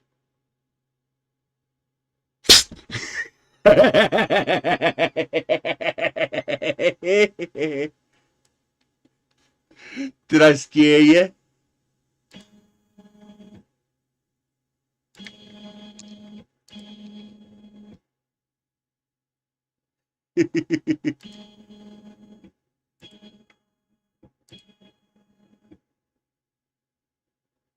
Oh, really? That's pretty quiet as far as these things go?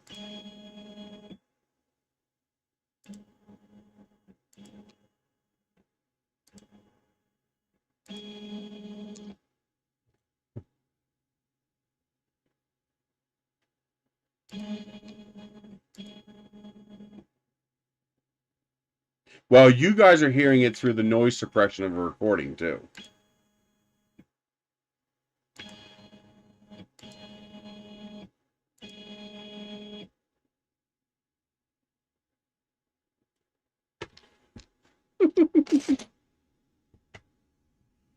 Well, this is definitely not 120 dB, so I guess it is quieter than most.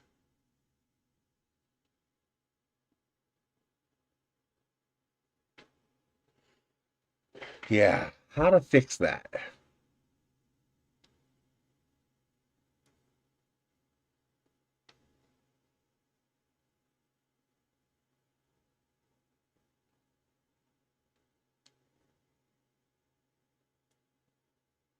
He's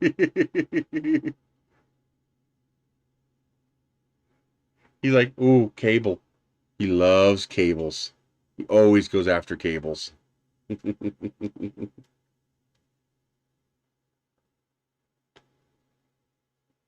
Thank you, Crimson. Thank you very much. Yeah, a handheld router is significantly louder than this.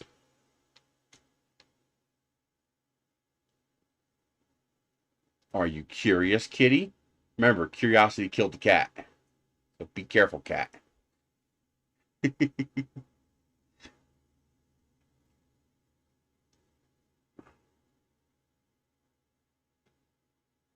Oh, this one here?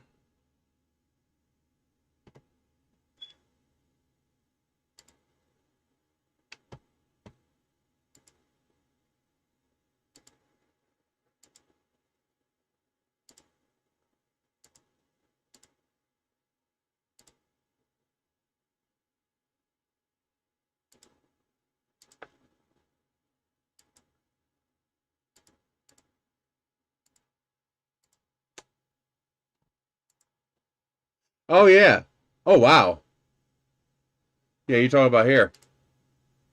Yeah, it's flush mounted. They probably did that to increase the build volume. Give you a little extra space. As it stands, I think this would barely cut wood. Yeah, it's a laser cutter. But it can be improved. My core issue that I found is that this is friction fit in here. Which means you can do this. Which you really should not be able to do.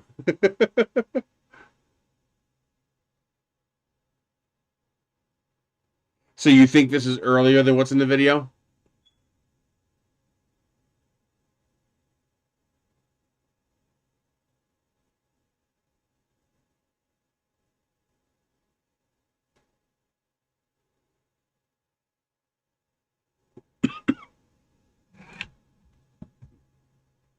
Yeah, as you can see, it's getting easier for me to do that.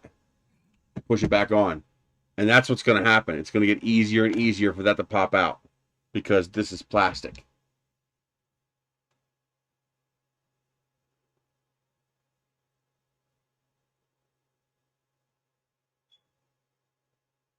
Escaped. Let's get this unplugged.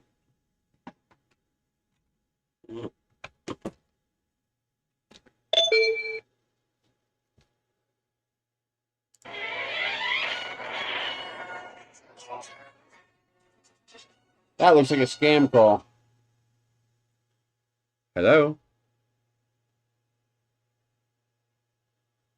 Your electric utility you got overcharged by third-party supplier. You will be receiving $50 reward along with 30% discount on your electric and gas bill. Please press 1 and get your $50 reward card.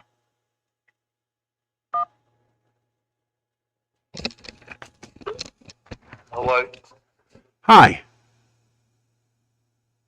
Hi, my name is Alex. How are you doing today? Do you taste good? I'm hungry and I eat people. Do you taste good?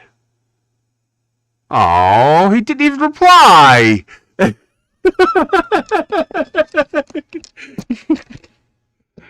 on. At least play with me a little bit.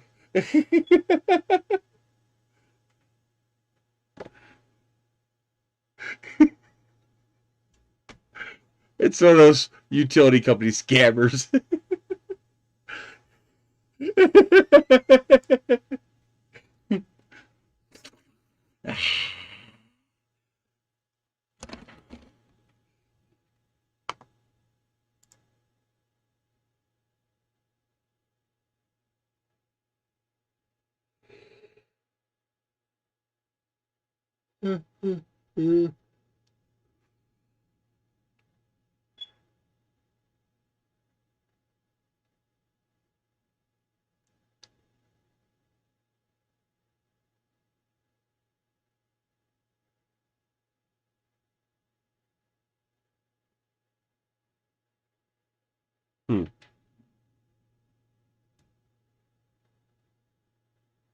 That's what I came up with to make this this collar a little bit taller and have a nut and bolt go through to the other side and a block on the other side.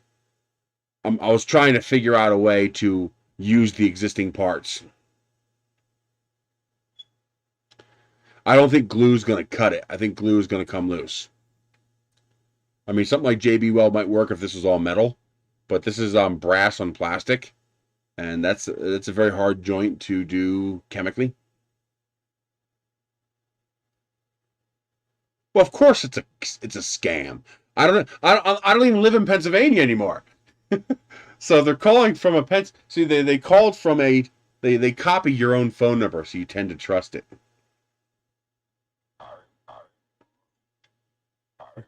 As you can see here, see 215791. That's the same as my first 6 digits. What's the probability that the utility company is going to have the same first 6 digits as me? Basically 0. So you call that number back, it won't even work. I'll show you.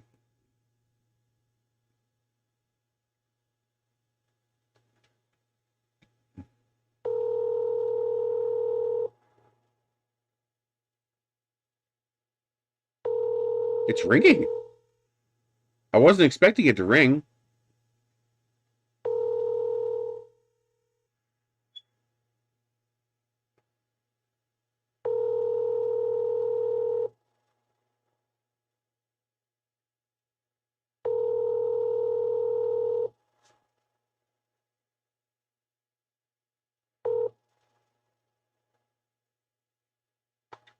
Hi, you reached Eric. I'm unable to get to the phone right now. Leave a message. Bye. Okay, that's somebody's legit phone number. So that's accidentally somebody's legitimate phone number. Poor Eric. I feel bad for the guy. Because you can only imagine all the crap he's getting.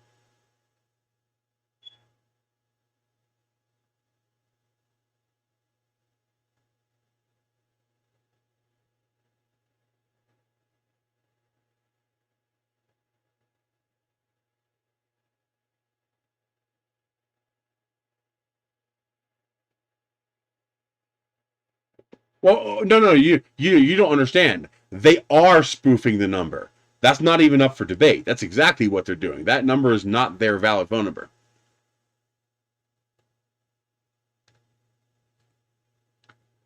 But usually the number is bullshit. It doesn't go anywhere. It doesn't connect.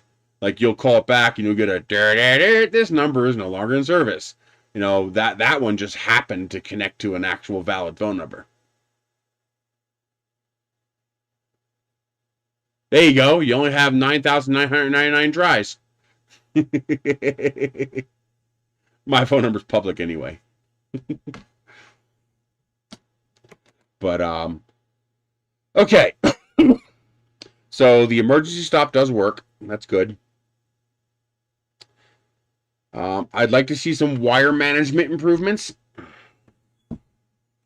Lock nuts on here. Some wire management improvements. So, for example, I'd like this to be pinned down here. And I would like a rash guard, a little piece of plastic to be put on the end of this metal here so that this does not cut on this. You can hear it. That's going to cut over time as this moves back and forth. I mean, this is not moving fast like a 3D printer does. It might never be an issue. It might even be as simple as just file down these edges so they're not sharp. You know, just take a file to those edges and make them not sharp. Now we understand why this is like that. This is for the excess cable, and this is to hang the little remote control. How about cleaning up these wires a little bit instead of having them sit like that? You know, at least pin them down. We need to fix this. So hot glue the stepper motor connections and have a little more slack here. There's not quite enough slack. Well, one way I can fix this right away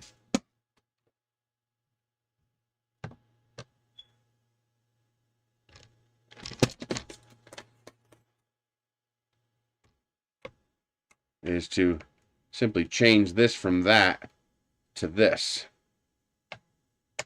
There. Well, I'll have to stuff something in there to make that tighter. But yeah, that alone will take care of that. Now this does not have so much tension pulling it up, and this has enough slack that it's not going to scrape against this metal edge as this moves back and forth.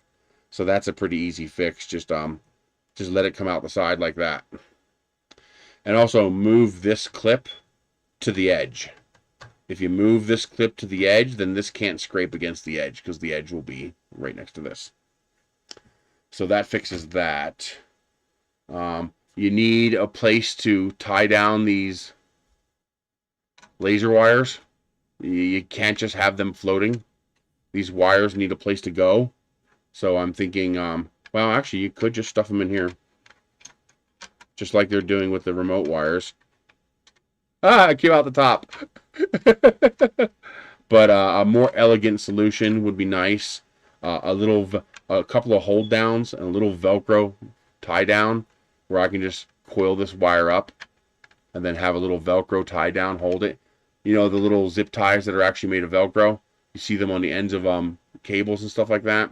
So have a little tie down where you can Velcro this down and keep it from getting all over the place and ending up inside your spindle.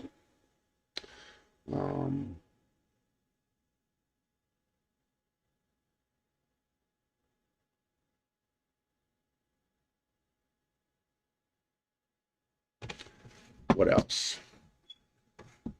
Make sure the instructions include how to connect this up, where these wires go. Make sure all these wires are marked, like these are not marked. I mean, one of them is just a single wire, but you know, either make it yellow to match this, or tell us where they go. Because both of these have 2 pins, so there's no way to know by looking at this where they go. What else?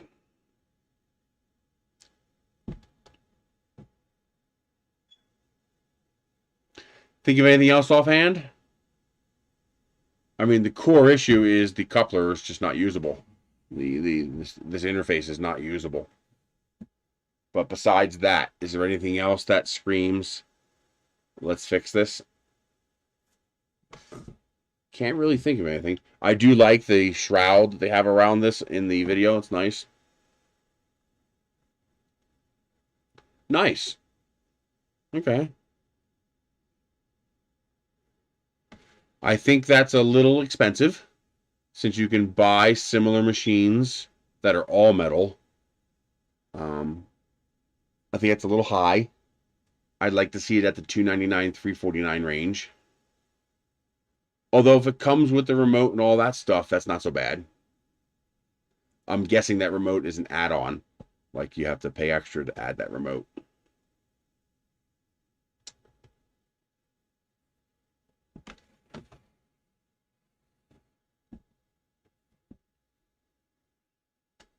Well, without using it, I can't think of anything else offhand.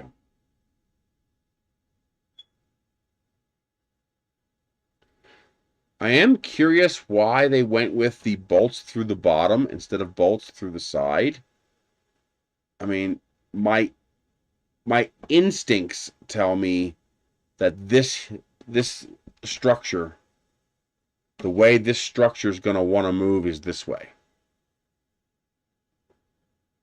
And this is more prone to doing this than this is. Bolting through the side, my instincts tell me would make this stronger. I mean, it's stupidly strong already, especially considering what it's made to do, but I wonder if you're right and that the one we're seeing on the video is newer, and they also figured out that bolts through the side was better. Bolts through the bottom would reinforce this, but what you want to reinforce is this. And to reinforce this, I think you need to bolt through the side. So it looks like they're already doing that. Well, I think we're going to go on the assumption that the one in the video is newer.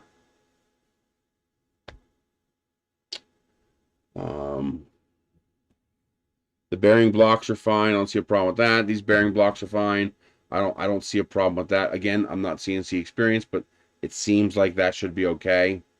I would like to see end stops. This is supposed to be for people who have no CNC experience. So how about we put some end stops on this? You know, both ends. You know, let the machine figure that out.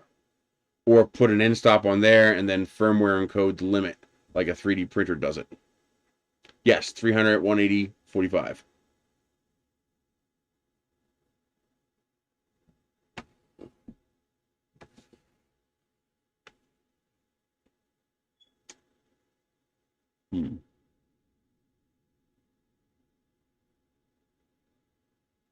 I can't think of anything else. You know, for more information, I need to start using it. So I'm going to try to figure out a way to make this stay put. I have some ideas for things that I can do to make that stay put.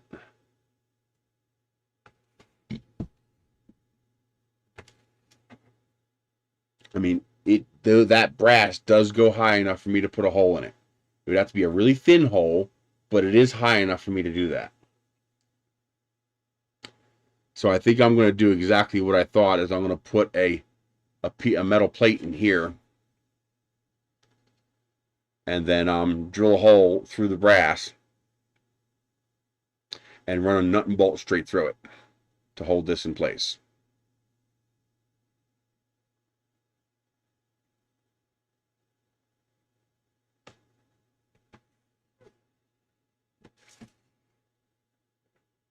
What about the bottom? Because that's going to do the same thing. That's going to do exactly the same thing. What can I do to make that stay in place?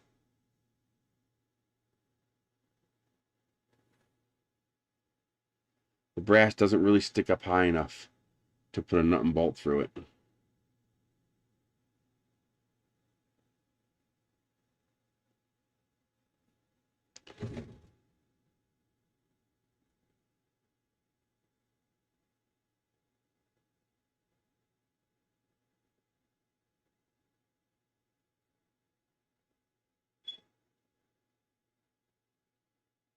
This end doesn't have the same problem as the x-axis, because the x-axis, the coupler is on this side. So what happens is the coupler hits the screw. The screw, the screw stops, but this starts to work its way off as the screw is pulled out. But this end here, the coupler is going to hit the back side, so it's not going to pull itself out the same way. I don't have one. That's why. But yeah, otherwise that's what I would do. But I don't have a brass tee, so I gotta make something with what I have. But what could I do on this end? Because this was already pulling out. You saw me hammer it back in. So this is already on its way out. It came pre-assembled. I didn't have to assemble anything. Just literally screw this, put these 4 screws in, and you're done. On each side. That's it.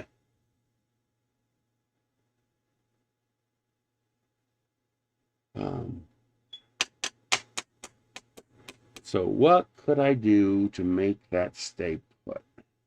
Well, I'm going to have to take this apart and see if this is a 2-piece brass thing like the other one. Because I could, if this is 1 piece, I could do exactly what we were saying. I could take a file and put a groove in this brass and put a C-clip on there. That would work.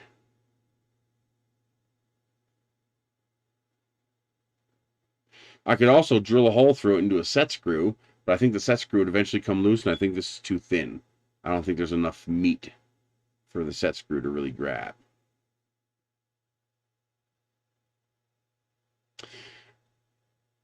I don't know if I don't think I have the tools to do it, but I could drill a hole through the brass and straight through the lead screw and just put a wire through it, basically lock it in place.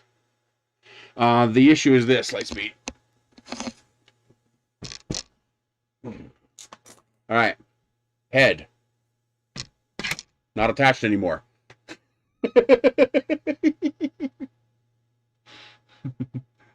This is what drives it. Can you say oops?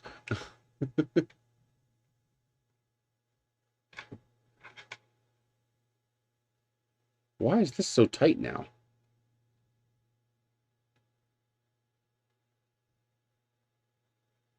What did that hit that made it tight?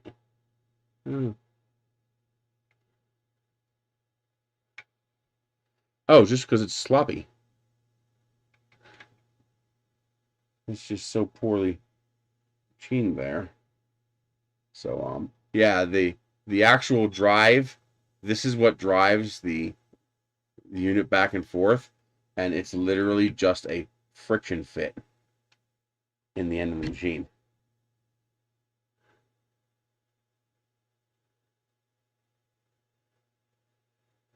Well, what would you screw into? I see exactly what you're talking about, and that's what we were trying to figure out. We were trying to figure out a way of doing that, just like a 3D printer does it. The way they did it was to wrap some electrical tape around it and friction fit it. That's the way they did it. But the problem is there's just not a whole lot. There's not a whole lot to attach to. See? Now, one thing that might work is if I drilled a hole through this plastic, through to the other side of this plastic, and put a nut and bolt right through it. It wouldn't be perfect, but it would hold it. That would actually, that could work. If I used a nice skinny bolt like that, something skinny, actually you'd probably have to be an M2, because there's not a whole lot of meat there. But drill a hole right through this plastic all the other side, and then, nut and bolt it.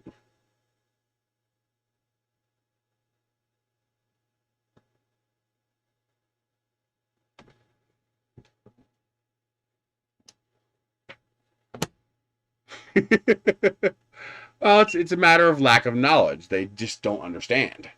They didn't take into consideration the forces involved. All right. T8 lead screw, nut pitch 2mm. Okay. I'm assuming Amazon.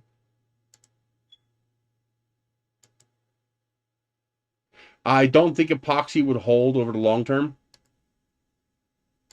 because you'd be attaching brass to plastic, and I don't think the epoxy would bond that.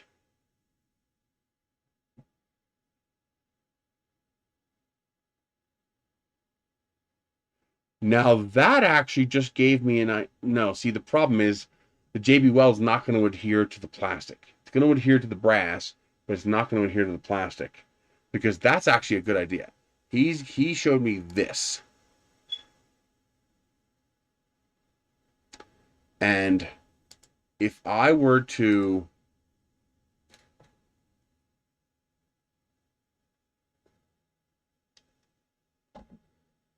let's get that in focus. If I were to fill this gap in with something, I could then have something to screw that into. But the problem is, what could I fill this in with that would work? And and the other problem you have is that it's not even. See? There's a tube in there. See? There's a cavity in there. That's where the spring goes. And the problem is, that's where the threading would go too. So there'd be nothing for it to bite onto. What I need is one of these things that's bigger. I need these wings to be longer. This here, I need this piece here to be taller.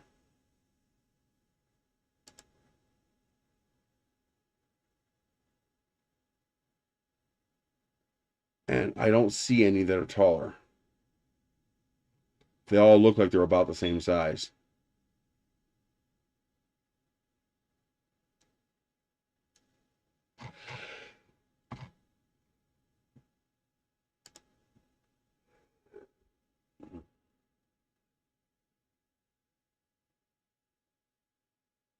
The problem is the screw going through it would destroy the structural integrity of this entire machine. See, I mean, the only thing attaching this entire head to this lead screw is that little bit of plastic right there in the middle. And if I drill straight through that, this is no longer going to be attached to this lead screw. So I have to put a hole, I have to put a screw through this opening without damaging that plastic in there. Hey, German nerd. That's why this needs to be taller. Because if this was taller, then the screw... So the problem is these short ones, the screw is going to want to go right through. Come on. The screw is going to want to go right through this plastic here. And I can't have that. I need this. I need the screw.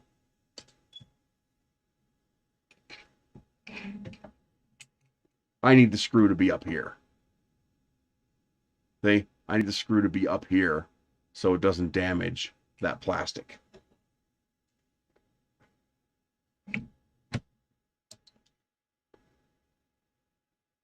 And I don't think quite enough of the brass goes above it for that to work. Now, what I could do is I could just take a piece of aluminum and put a piece of aluminum right in here with a hole for this that's taller than that brass, and then put a matching piece on the other side. But I'd have to make that. I could 3D print it though. I could 3D print an insert to go in here, and a matching insert to go on the other end, and then just nut and bolt them together. And instead of, actually, that could work. That could actually work. So I would 3D print something like this to go into that space there, like this. And then instead of having a nut and bolt on two flaps, which is just going to take the plastic and bend it, I can actually have the plastic completely fill that gap with a hole through the middle of it. Yeah, that could work. And I could 3D print a fix for that. A temporary fix. It'd be a very temporary fix, but it would fix it.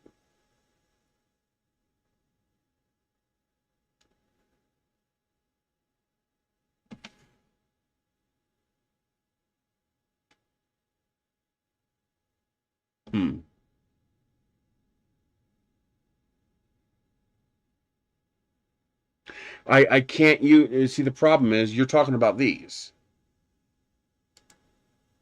You're talking about these here that already have the holes in it. The problem is I think that hole is going to line up with that plastic inside here, which would require me to destroy the structural integrity of the carriage. Let me draw it out. I'll show you what I mean. You're not understanding, but I know how to explain it.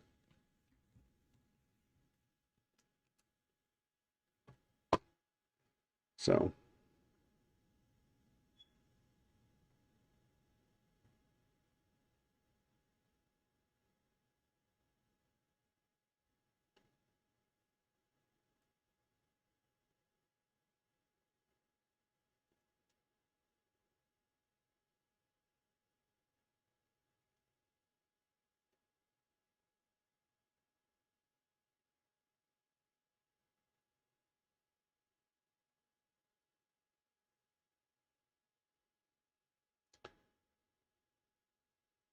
Spring.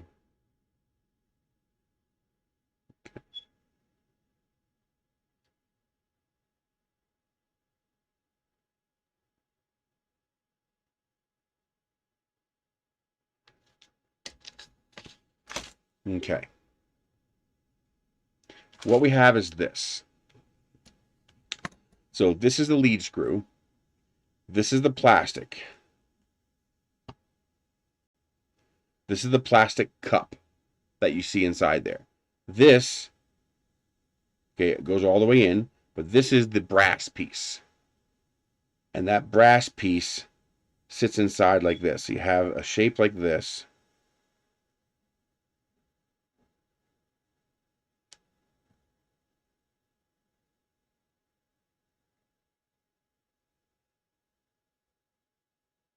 Okay.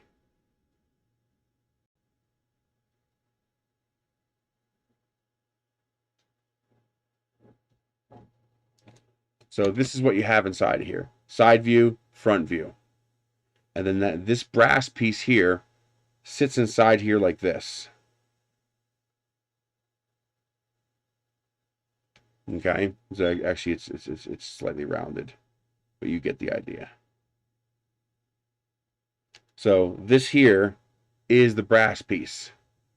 Now this outline you're seeing here, that's the plastic cup. And here's your threaded rod, here's your brass collar, and here's your spring. Okay. this piece here doesn't have any holes in it. So you're saying replace it with one of these that has holes in it. The problem is those holes are going to be right here. Do you see the problem? That means the screw that goes through the hole is going to go straight through half of the plastic and destroy it. And that plastic is the only thing holding the carriage to the lead screw. What I need is for this brass piece to be taller, so I can put a screw through this way and not fuck up this piece here. And then I just put another one on this side and nut and bolt it together. But as of right now, this line would go through the plastic. So my idea is to 3D print a piece that goes inside here like this, and that goes all the way through to here like this. So 3D print a cup. So one cup would go over top of the other cup like this. And then I just put a plate on this side and screw it in.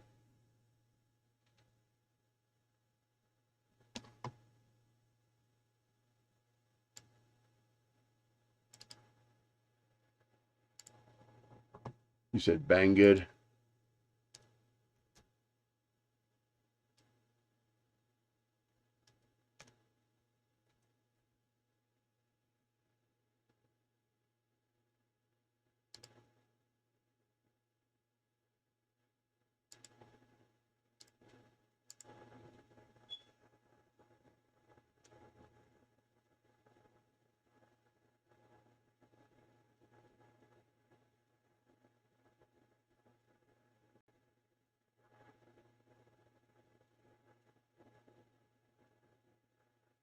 They all look the same size to me.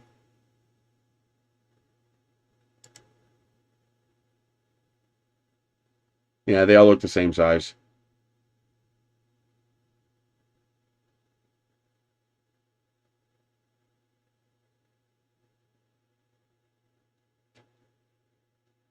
There it is right there. That's what they're using right there. That looks like what they're using right there. Yep. That's what they're using.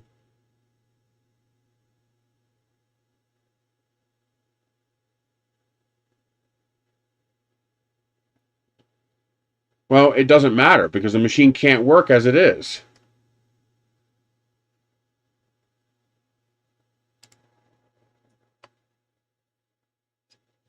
The moment that spindle encounters resistance, it's just going to do that.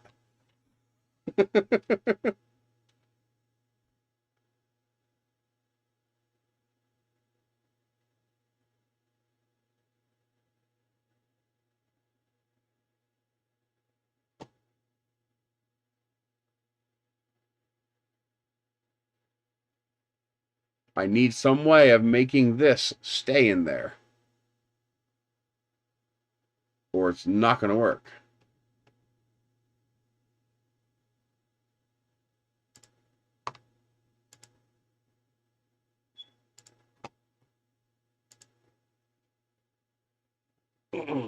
But I need to make this stay in there without destroying that. Now, one idea I did get. It'd be some work, but it could work. And it would leave all this functionally intact. What I need to do, and actually they could do this too. Yes, they can do this. What I need to do is to fill all this in. So I need to maybe some good aerospace epoxy with some fiberglass fibers mixed in to make a pulp, and fill these holes in with epoxy and then drill a hole into the new epoxy setup, and then use one of these that has the screw holes and screw this piece into this. And this way it's not clamping all the way through.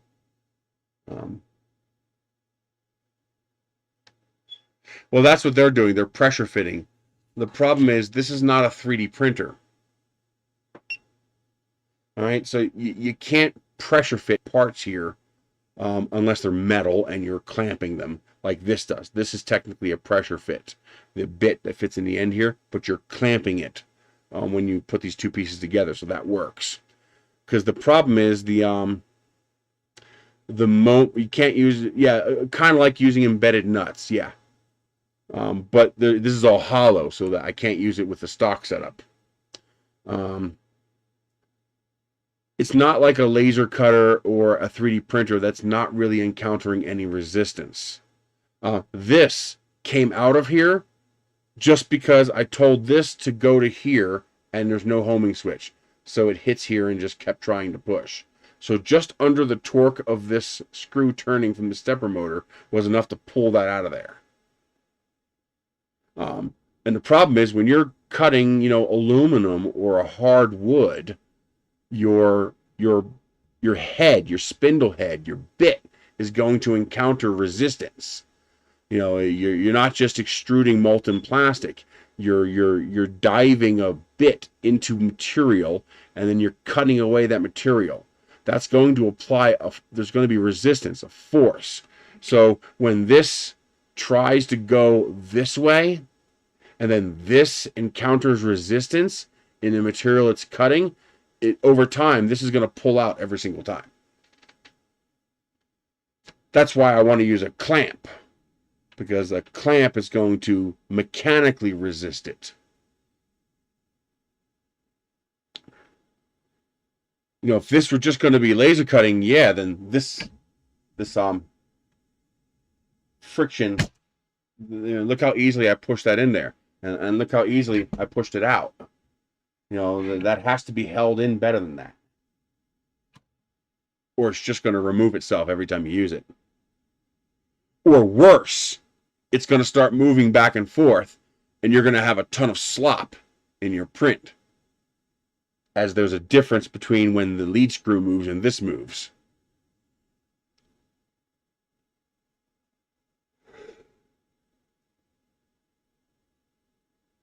That's why you need clamps to hold the parts onto the bed for exactly that reason. There's a lot of forces going on.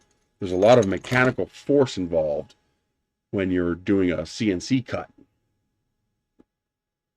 And that's just very poor design. I don't know how I don't know how they thought that was going to work.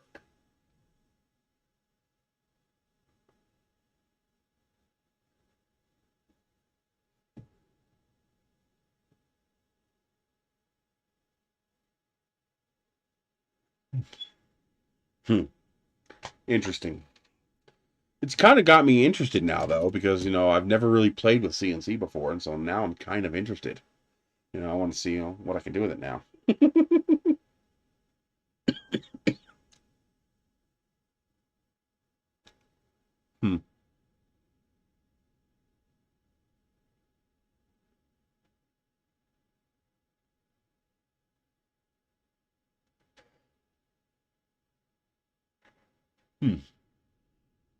Any other thoughts or suggestions?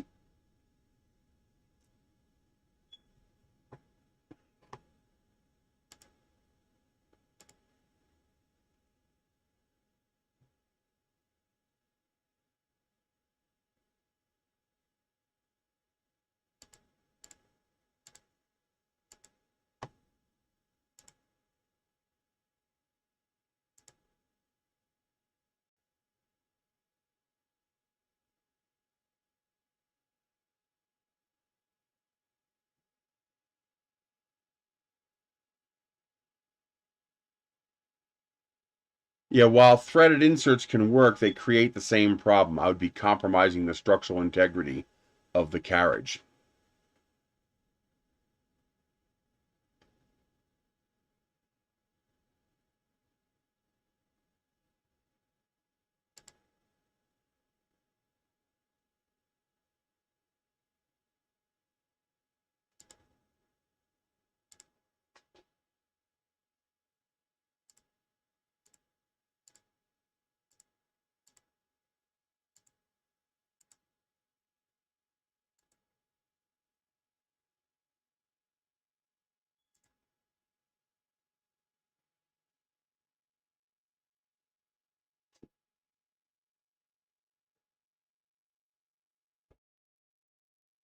Alrighty, guys. There's not a whole lot more we could do with this, so I'm going to call it for the day. It is 3:30 in the afternoon here. 4-hour, 20-minute stream. I think that's good for today. So, final impressions of my first impression of this machine. Overall, the construction's pretty nice. Thick aluminum everywhere. I like that. It also looks pleasing. Things I don't like, things that I would like to see fixed. I don't know if they have a chance that they can still do it with, but I am not a fan of the plastic head unit here. I'd like to see this all metal. I can even see here, this is compressing. Yeah, this is compressing just from them assembling it. So I'd like to see this made of metal. Obviously the full stop kills the project flaw on this machine is this connection here with the lead screw. They need to fix that. They're in the T-tab process now, so that's just happening. I don't know what what goes on now until we get a reply back. Need a way of retaining the laser wire. Need to make sure all the wires are marked. Update the instructions to actually include instructions for how to connect these wires. What I'm worried about abrasion on this wire here against this metal edge. Filing this edge down is probably the easiest solution. If they could file this down during production so that this is smooth, because this does not move fast. This moves pretty slow. So just filing this edge down would probably be enough. Hot glue the connections for the stepper in place, or don't have this wire with so much tension on it that it's pulling the wire out of the stepper motor, and it's actually starting to distort the socket on the stepper motor, making it a looser fit. This one does not fit as tight because it's been pulled sideways, which is distending the socket. Not good. A little bit of wire management for these wires. Heck, a cover on here. I mean, you've got 3D printed parts on here already. How about a nice cover that goes over the end of this machine that hides all of this? This is supposed to be a consumer-oriented newbie machine for people who are not into CNC, so having a nice cover on here would be nice. See, this end looks really nice and clean. Do the same thing over there. Put a cover on there. Beyond that, I don't have too much feedback right now because I can't use it. Once I'm able to use it, I may or may not have more feedback. We'll see. I'd like to see end stops. This is supposed to be for somebody who's inexperienced in CNC, for regular consumers to get into this. So I would like to see 4 end stops, dual end stops, for here and here for min and max, and min and max for the Y. You could get around that by doing what a 3D printer does, having an end stop here and then programming a max translation to the other side so that it does not crash into the other end. So I'd like to see that. Put end stops on this. I don't see any reason not to. You could use the same wiring harness that's already going here, and you could make this. Actually, you don't even need to make that taller. Yeah, you probably should. Make this taller. Put the end stop right here, right on the plastic here, so that it presses against here when it reaches the home. Underneath would be even easier. Same dealio there. Let's see. Yeah, about the same deal. Put a cutout right here, right there. Or no, because there's no wires here. So mount the end stop here and have a little tab right here. So the end stop presses the tab. There you go. So I'd like to see end stops on this. Beyond that, the hardware looks good. I mean, it looks nice. Functionally, I have no idea until I try to use it. So I have no idea how functional it is. Go away from the gamepad for the controller. Just make it a square. Don't make it like a gamepad. It looks silly. But beyond that, not bad. Anybody else see anything that I missed? Any suggestions or things you want me to ask about?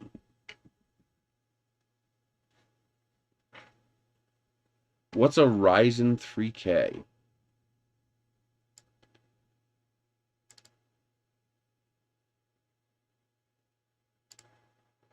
I think I'm gonna watch Ready Player One tonight on this 4K screen.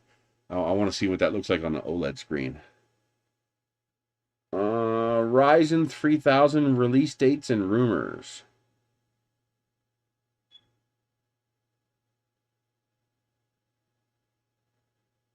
So a new CPU. Okay, so that's a new processor from AMD. Okay.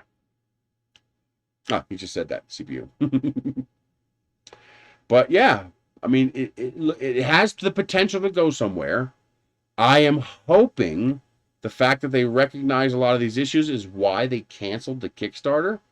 I am hoping that they recognize that it needs more work, because that is an excellent reason to cancel a Kickstarter. I mean, if you're going to deliver a beginner's machine to people, you want to deliver something that's going to work. Also, I would like to see this come with safety glasses, 2 pair. Okay, they probably cost you 10 cents a pair in China. Put 2 pair of clear polycarbonate safety glasses in the box with this machine, so that the person who buys it and anybody else who's standing next to them watching can be wearing safety glasses, because a CNC machine is going to be throwing material. If it catches something, it's going to throw material, and you don't want that taking out your eye. So I would like to see this machine include safety glasses. I would also like to see maybe make it a stretch goal on the Kickstarter. How about a full-on cover? This is not very big. This machine is not large at all. Where's my tape measure? There's my tape measure.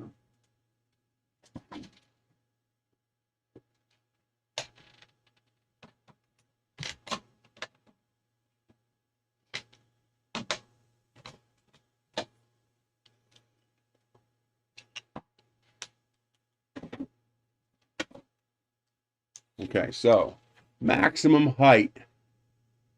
Let's for safety, let's call it 40. So 40 centimeters tall.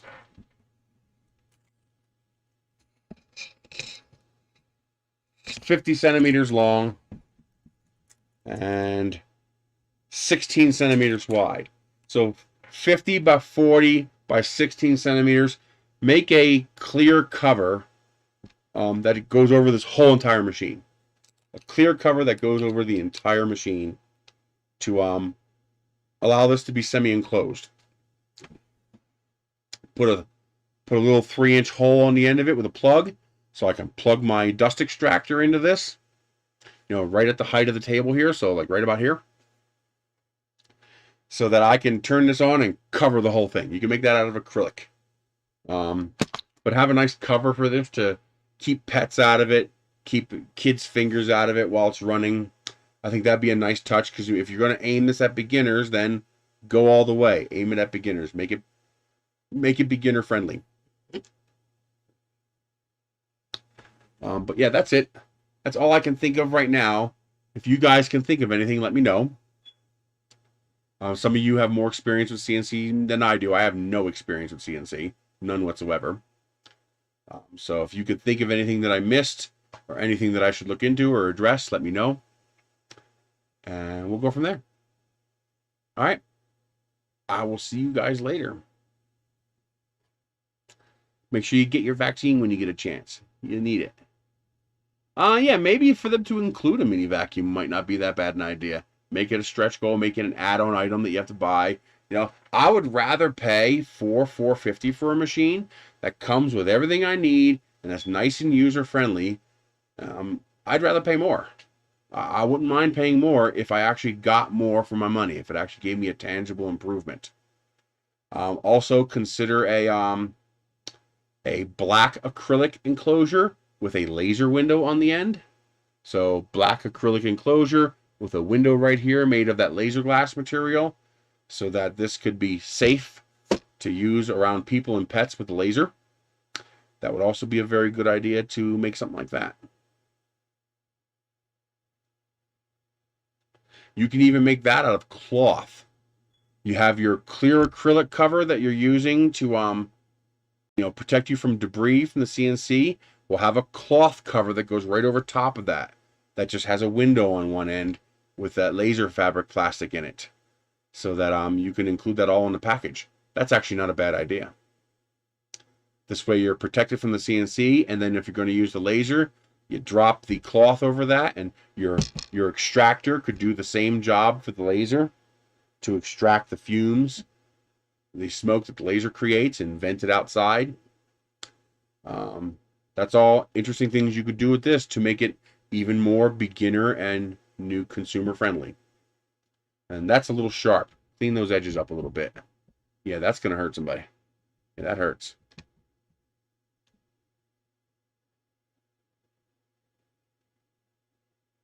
It's not a 3018. The 3018s are quite a bit different.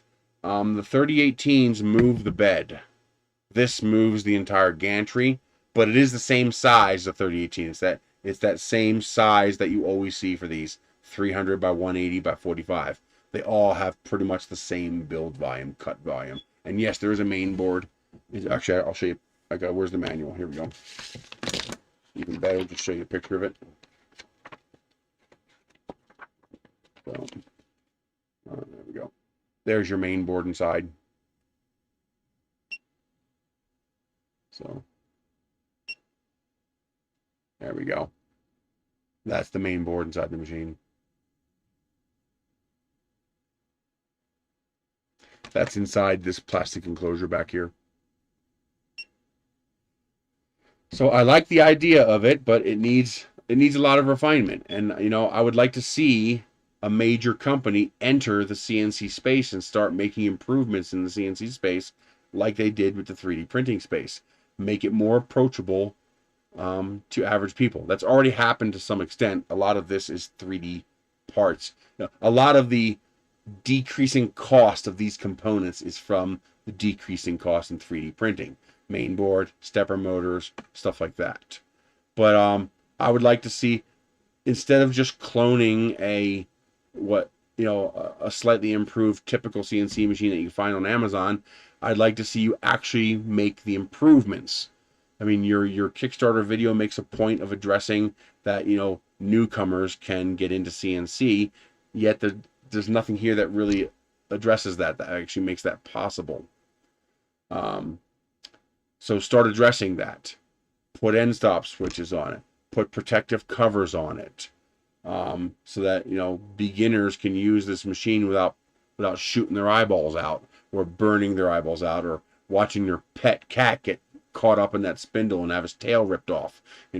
Start making this a little more consumer friendly for them.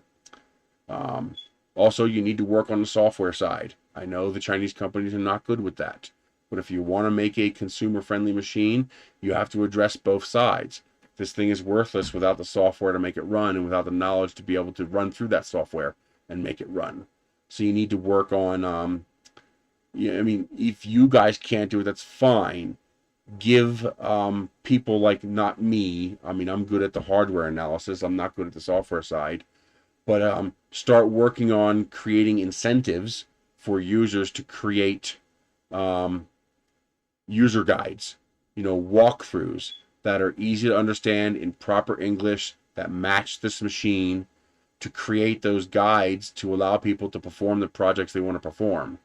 So that's going to be important too.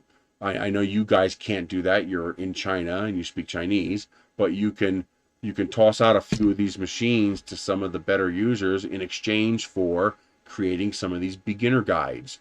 And those beginner guides will set you apart. Now, of course, all the other manufacturers can just copy your guides, but that's not the point. The point is you're gonna create brand loyalty, and that's how you're gonna win the rat race. You create that brand loyalty, you win the rat race. They can copy you all they want, but they won't have the loyalty. And that's where you're gonna win. So that's it. I will see you guys next week. I have a video coming out this weekend. I'm going over how to look at a print and figure out what needs supports, what is printable, what isn't printable. Another educational video. I'm working on. I think I finally figured out how to explain it the right way. Educational videos are hard. They're some of my best videos. Well, they're the worst initially. They get very few views. But those educational videos get the most views in the long run because people can use it. It's usable information. But educational videos are hard because you got to figure out how to explain it in such a way that the other person can understand. I think I finally figured out how to explain, you know, how to look at an object and determine if it's going to be 3D printable, what it's going to need. I think I'm finally getting close to nailing down how to do that. So we shall see. I'll have to test some JB Weld and see if it sticks to this plastic. It depends on how much oil's in the plastic. I've had JB Weld pop right off of plastic parts. So it all depends on how well the JB Weld holds onto this plastic. So I'll have to test it. You know, put a glob of it on here and try to whack it and see if it comes off. And so JB Weld might work. That would be the easiest way, because I can very quickly fix at least this part here, I could very quickly fix with some JB Weld. But that's it. I will see you guys later. Thank you very much for joining in, and have a good day. Summer's coming, baby. No more winter. I'm so glad to see the cold weather going away finally. I got a whole bunch of outdoor stuff I want to get done, so. That's it. You guys have a great day.